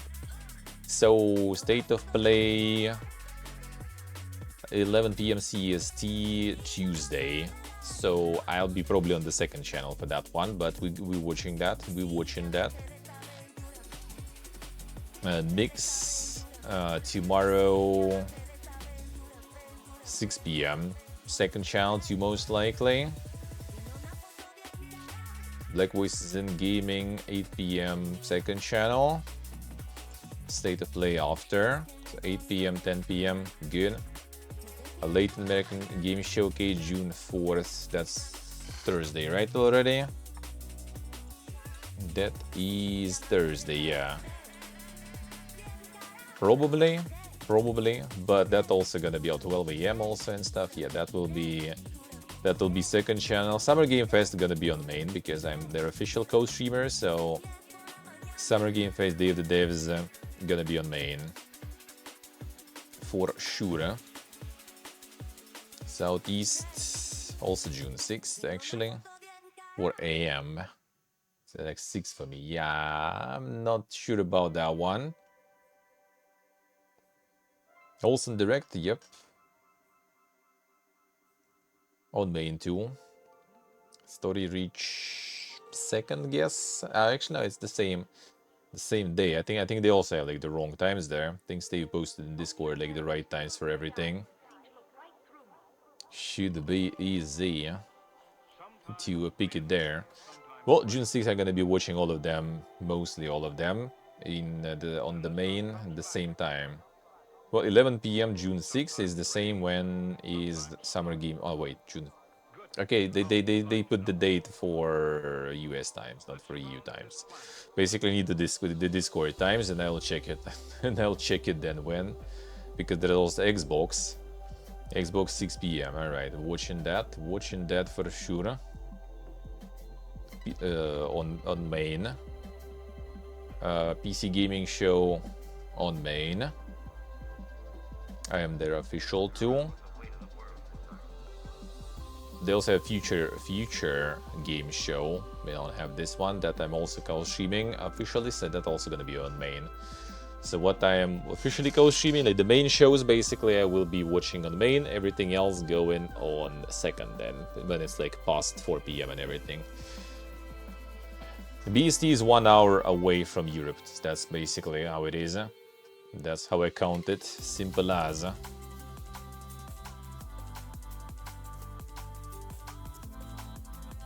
Just European time minus 1 hour. Fable release delayed to 2027. Another one. Year is packed with incredible games for Xbox players to enjoy. From Halo campaign Evolved, Gears of War E-Day, Call of Duty Modern Warfare 4 to Control Resonant, Star Wars Galactic Racer and GTA 6. In order to plan our game launches, probably not gonna be opening here, how will ya? Or will ya actually? Our game launches through the holidays in a way that works best for players. We're moving Fable to February 2027 so it can have dedicated moment it deserves. Excited to be giving players a major new look at Fable as well as our broader lineup at Xbox Game Showcase on June 7th. Nice. February usually also, like for a few years already, February also gets quite loaded with releases though, so I wouldn't say it's like that empty, but I guess yeah, like there's not gonna be something like of the size of GTA, I guess.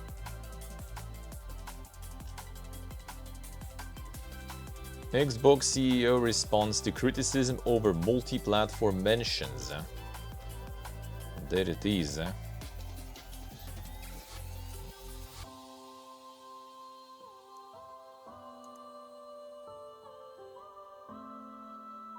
Xbox CCO Matt Booty stated on the official Xbox podcast that the brand would continue to be transparent about which of its in-house projects would come to multiple platforms, and he stated that they make these announcements very clear during their showcases. However, Xbox-centric players have some concerns, and Nasha Sharma continues to hear them out.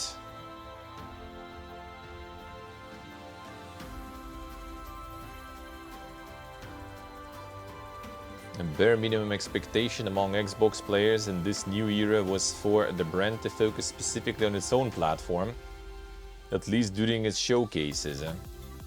Sharma responded to this, noting that she hears the criticism and that the brand is discussing how to adjust moving forward for future showcases.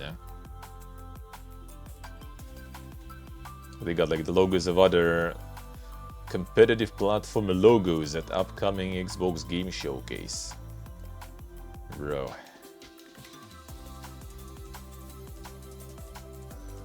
Imagine the logos. I guess PlayStation also usually has only their shit, so kinda makes sense. Kinda makes sense, I guess, but like, you know, stirring some shit out of that. Come on, dude. I just hope all the like it's kind of like, you know, it's like the pipiega populism also in politics.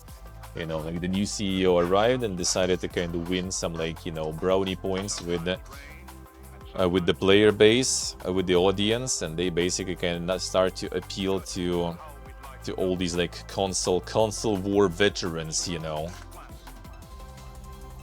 trying to push all this like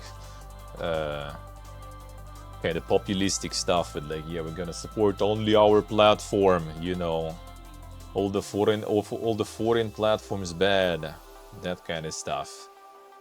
Exclusives. I just hope it's not gonna be too far with this populism, but like actual fucking exclusives for Xbox only. If they're gonna start even cutting the PC out of the equation, but I don't think they can really afford that though, so I hope that's not gonna happen. But you never know.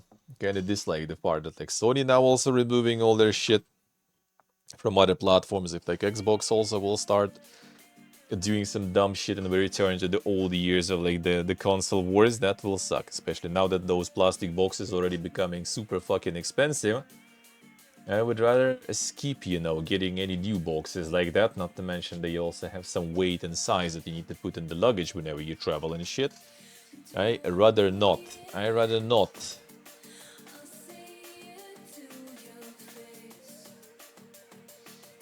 Yeah, I don't understand people also who are like willing, you know, this like console exclusivity.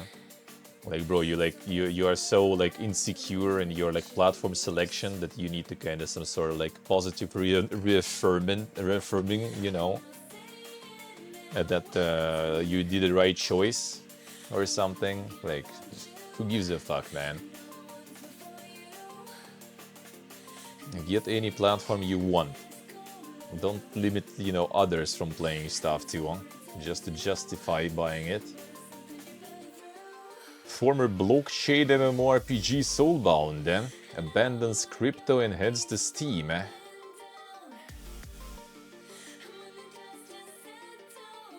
The game show streaming schedule in Discord. Oh, the live notifications for the second stream. Yeah, well, I like my notifications for stream on that day. I will be mentioning probably if I will be doing something like in the evening or not. I could try to remember also to like get the schedule going. I mean, I will probably get the streaming schedule tomorrow on Twitch. It will be. I post like, you know, second channel there also, I guess. I need to remember though. Like last Monday, I was just also kind of like, I even had time last Monday, just completely forgot about it. So I said I need like some sort of like, you know, time management and like planning thing that is very annoying, and that's gonna be like annoying me enough to actually stick to that stuff and do things. So yeah, I will probably post the schedule on Twitch, and whenever I start the stream in the morning, I will be also like on Twitter, on social media, basically gonna be posting what I gonna do and when. Now, Stave already posted the schedule of showcases. He did post them on Discord. He did post them on Discord. Basically, everything is pretty much in the evening, so pretty much everything gonna be on my second channel, except for the main Summer Game Fest, PC Game Show, Future Game Show, Wholesome Games, and Day of the Devs. And those are gonna do on main for sure.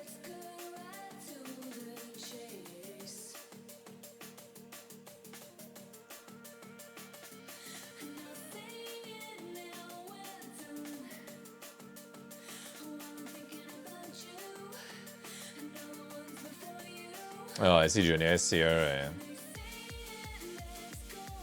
I see.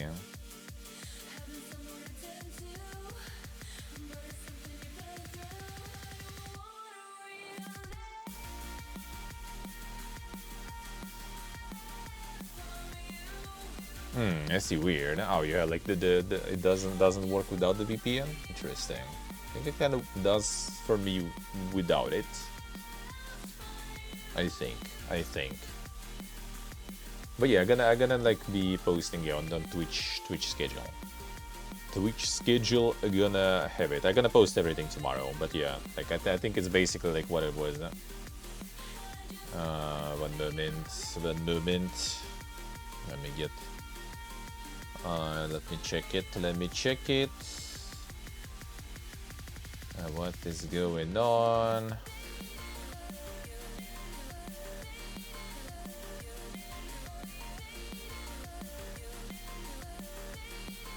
This day, let's see.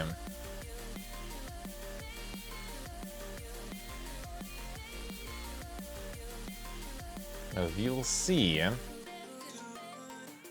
So yeah, this is my time zone. So for you, it's like 1 hour before that. Well, for Journey is the same time zone.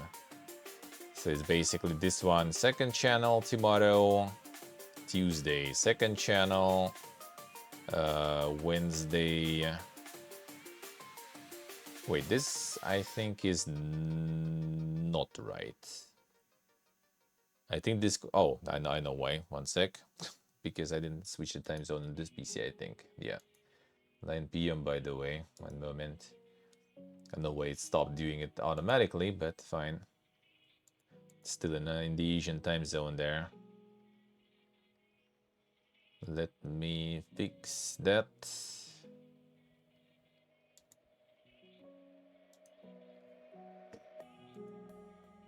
There, that's better. Yeah, that's the events thingy, but it doesn't kind of say specifically my schedule, right? What I gotta do with it is just the events, basically. See, a second channel tomorrow, Tuesday, second channel, we'll see. Clemis is like, sometimes it's fucking 4 hours of just like unfiltered, just trailers going and going and going. Which unfiltered trailers are good and stuff, right? That's what I probably gonna do on my showcase, but like 4 hours or something is a little too much, dude. It's a little too much, so we'll see about that. That one, second channel, that one we watch. State of Play we watch. For sure. Second channel also. Latin American Showcase. So that's Friday, the beginning of Friday, basically. Second channel, yeah. 2 a.m. I don't know. I will see about this one actually too, really. This one wasn't too bad before when we watched though. But this 2 a.m. already, nah, probably not. I need to prepare the showcase too, that's the problem.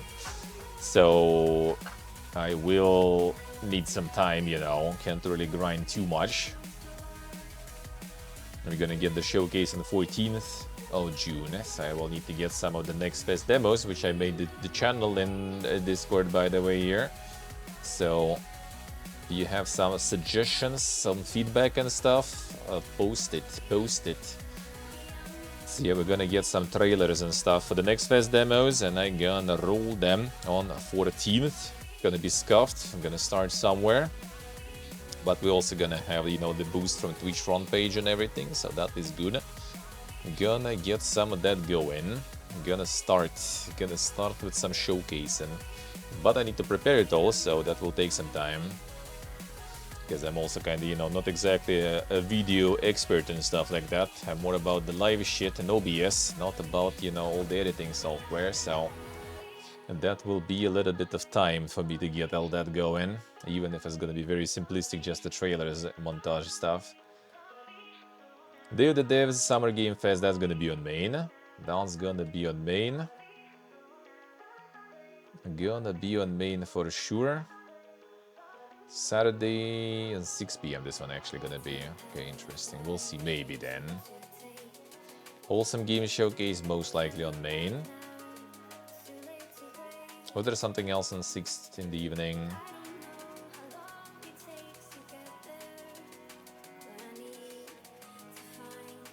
That all probably for... Oh, this one is on main though. Yeah, Future Game Show. I'm their official co-streamer, so I guess we just kind of like go in until then for Future Game Show. Frosty 1 AM, not so sure. The Xbox Game Showcase on main for sure. PC Gaming Show on main for sure. The rest already we'll see then. Yeah, the rest probably gonna be on the second channel then. Mostly. So yeah, I have like a bunch of stuff to watch. Basically what, like Saturday, Sunday, right, was it? Yonder. There. Yeah, Saturday, Sunday basically gonna have like long streams with a bunch of showcases on main. The rest of the days, pretty much all the showcases will be on the second channel. That's gonna be the plan then. That's gonna be the plan.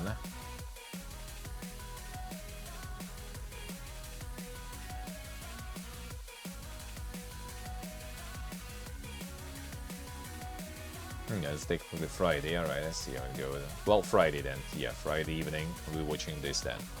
A lot to watch indeed, eh? Indeed, eh? True, Journey, true. I'm always like very excited for that stuff. It's just, yeah, they got like so many now different showcases, and there is so many of like overlap, you know, and all that stuff that is just kind of like, I mean, bro, a little too much, It's like when you see the same trailers and the same games on like 4 different showcases, like already, I mean, cool, but you know, could be like a little better used for our time.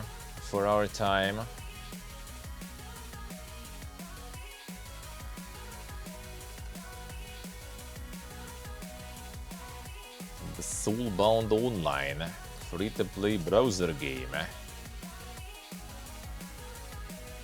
Clean version of former blockchain game trying to sidle up to a different market.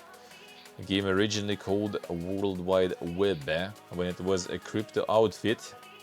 Though that version is closing in favor of Soulbound, we tweaked our headline accordingly.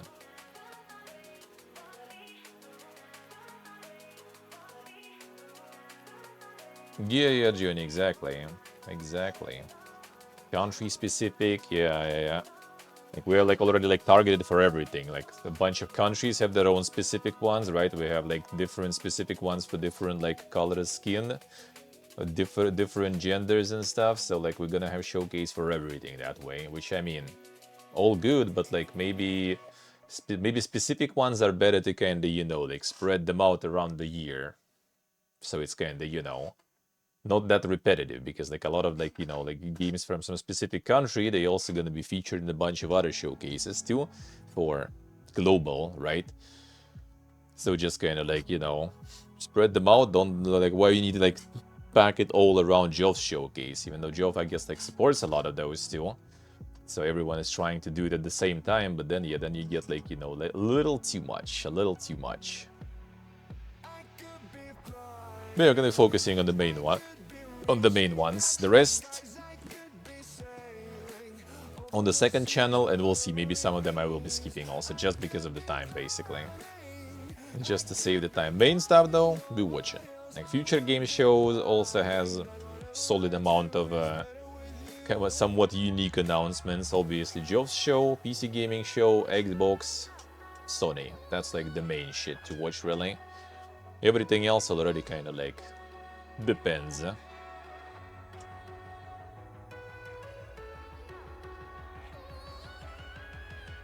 the boomer-led games. Yeah, the Coomer showcase is true. At this point they should. At this point they should. Star Citizen officially raked in over $1 billion in total crowdfunding from gamers. There it is, dude. 1 bill now.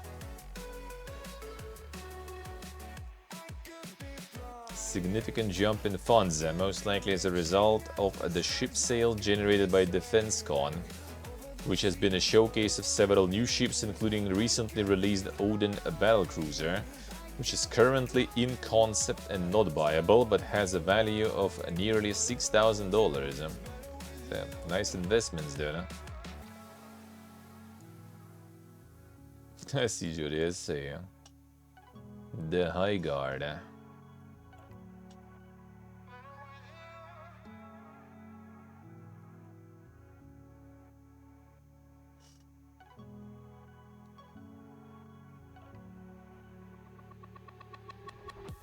And many arguing against the Odin, particularly as players point out that $600 Ironclad is reportedly not working properly.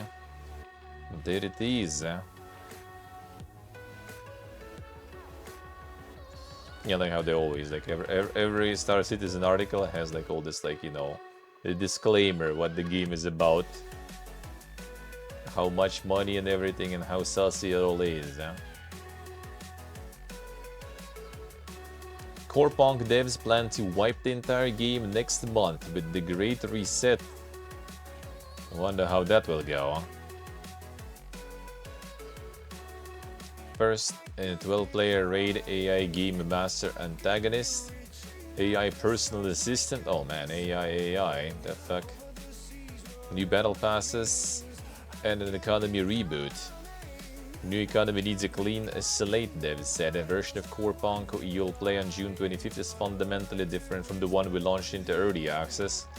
More polished, more balanced, and more dense. Starting fresh means everyone, veterans and newcomers alike, run into new systems on equal footing. No legacy stockpiles, no pre-nerf artifacts hoarded in vaults, no old meta carrying anyone past the new content. Market starts at 0. Crafting professions matter from mint 1. One day it will be releasing and maybe I'll play it again, because it was actually kind of fun. But again, it's an MMO. And playing it solo is dog. And you know, the obscure MMOs usually have a bit of a paid also ones. Have a bit of a problem, it's really hard to get people to play that with you. Free ones at least you kinda can sometimes, and the paid ones way harder. Indie MMORPG Spirit Whale just released new trailer ahead of its Kickstarter launch. So they go into Kickstarter.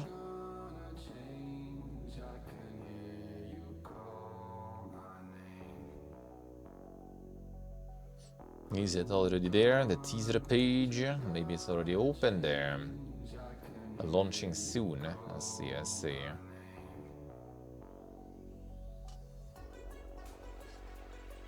Do you want about the reset? I don't remember. Was it like considered like closed beta or not? I actually don't remember, because if it's closed beta, usually, or like any beta technically, usually after, like, if the game is like free to play, then closed beta get wiped. Open beta is kind of soft launch and usually not getting wiped. If it's the paid version, then usually closed beta wipe, open beta wipe. So that's like standard procedure basically. So that's kind of normal. Nice, there's no more info yet on this one.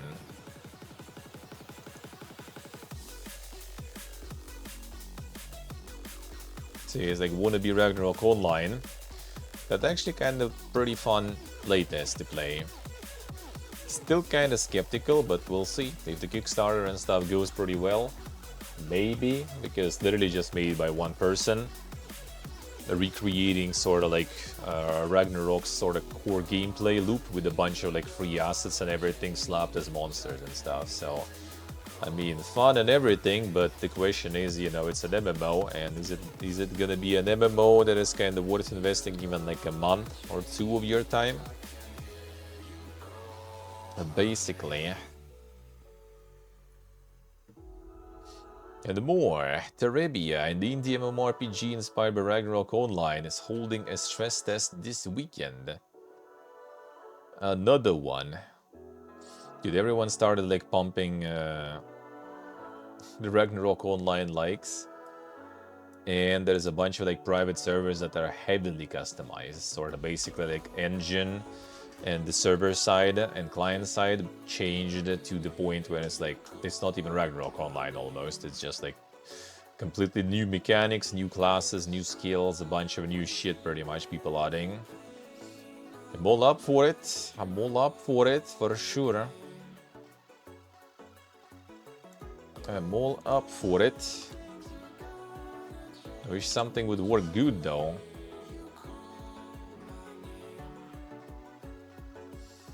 Good and somewhat long-term enough to like kind of play and enjoy with a bunch of people. That would be nice.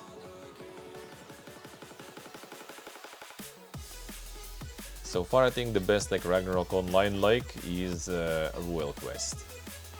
Which is still alive actually, but not exactly in the poggiest state, and it's kind of like Russian studio and everything, so I'm not sure about like the global servers and stuff for it. Besides, it's pretty old at this point already, and it's not getting like any like really new servers or some shit, so joining it actually means joining something already very, very established for years. For like, well, I mean, actually, like, at this point already is gonna be like a couple of decades soon, probably. Like 15 years and more for sure.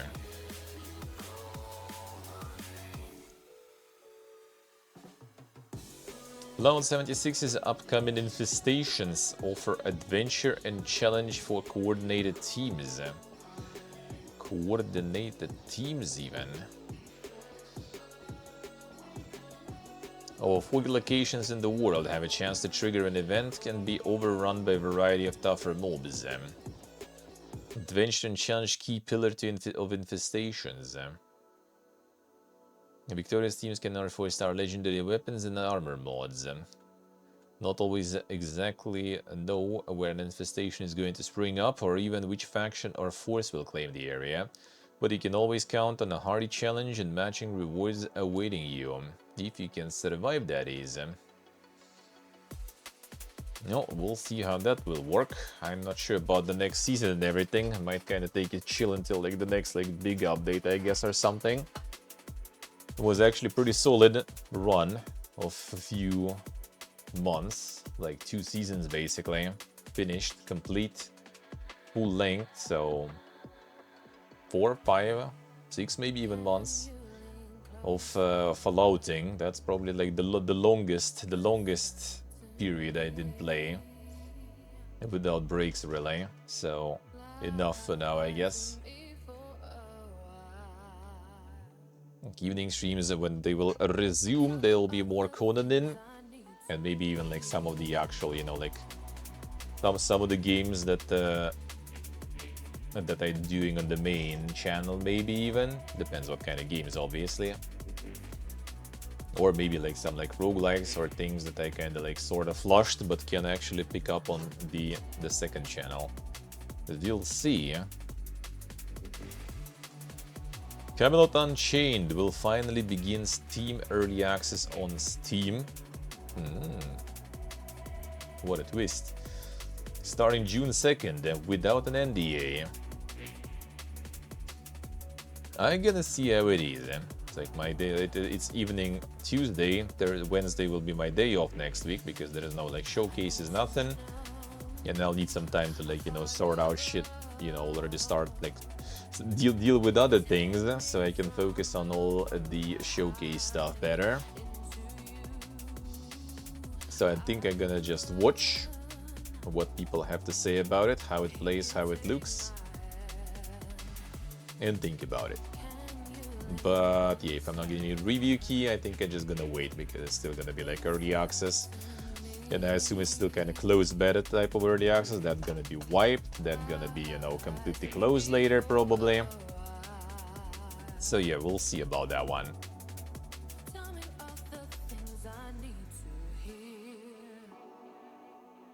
At least for purchase. Oh, the game itself is still planning weekend availability, as reported earlier. It's not even available everywhere, all the time. Okay.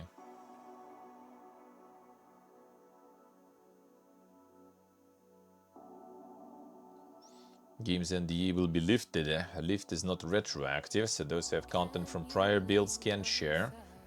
But gameplay content from Tuesday onwards is free reign. I guess we wait. Yeah, we wait and see. It's something I was kind of waiting for a while, but at this point I'm not even sure if I'm waiting anymore already. Like, I think it might be already like outdated by the time it's out, really. Texas imposes a TRO against Discord that blocks multiple chat and app features for Texans. But don't worry, because it's for children. Ah, classic. Classic. It requires Discord to reconfigure its platform to fully block sensitive content instead of blurring it. Disable the ability to accept friend requests openly, aka from everyone. Turn off direct message permissions and apply a filter all spam filter by default. The order also requires Discord to suspend the automatic 90-day expiration of user violation records, maintain all moderation data, and remove language about its claims of child safety. RIP.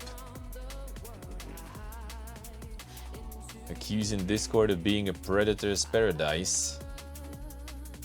That is actually disengages safeguards while lying to parents about its safety for children.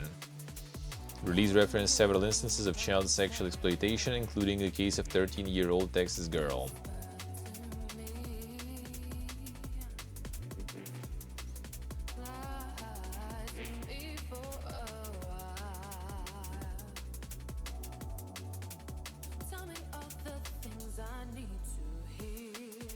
Started investigating Discord last October over the killing of activist Charlie Kirk, though that suit expanded as part of efforts to protect our nation's precious children from predators.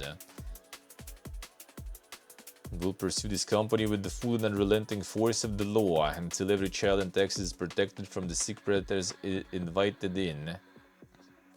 Discord was warned again and again and did nothing. Will not get to ignore Texas. Insane. I mean, about the predator paradise might be not completely false, but sounds a little too dank for what it actually is, though. All right, one sec. Let me check if what you guys there posted. Let me check. All right, that we had them, and that we also had. All right, good. That should be it then. That should be it then. Okay. All right, so yeah, that is then gonna go before it's too late to get my grandma some meds from the pharmacy that she needs them and all that stuff. And then tomorrow we'll be back. That's Riza. There we go. So yeah, tomorrow 9 AM CEST RPG Monday we are finishing Lonesome Road DLC in Fallout New Vegas. Literally at the gate, you know, to Ulysses. So we almost done there. And then going back to the main game. Good, Hughes. And kind of pushing already, you know, all the stuff in the main game to get towards the end. Then not gonna be tomorrow, 100%, not at all. But yeah, it's gonna be a good progress tomorrow for sure. So yeah, that's gonna be the plan. Some showcases starting next week. Even though until weekend, most of the showcases that I will be watching, I'll be watching in the second channel. My own showcase on 14th of June. Gonna be getting ready for that. So gonna be a bit of a busy, a bit of chaotic times, but should be nice. Should be nice though. Yeah, Wednesday gonna be off next week, but that should be it for the next week though. So yeah, thank you guys for watching, thank you for hanging out, thank you for all the support. Subs, resubs, followers, donors, appreciate it a lot. Thank you so much, thank you. Enjoy the rest of your evening. See you all tomorrow, 9 AM CEST. I love you all. Bye bye.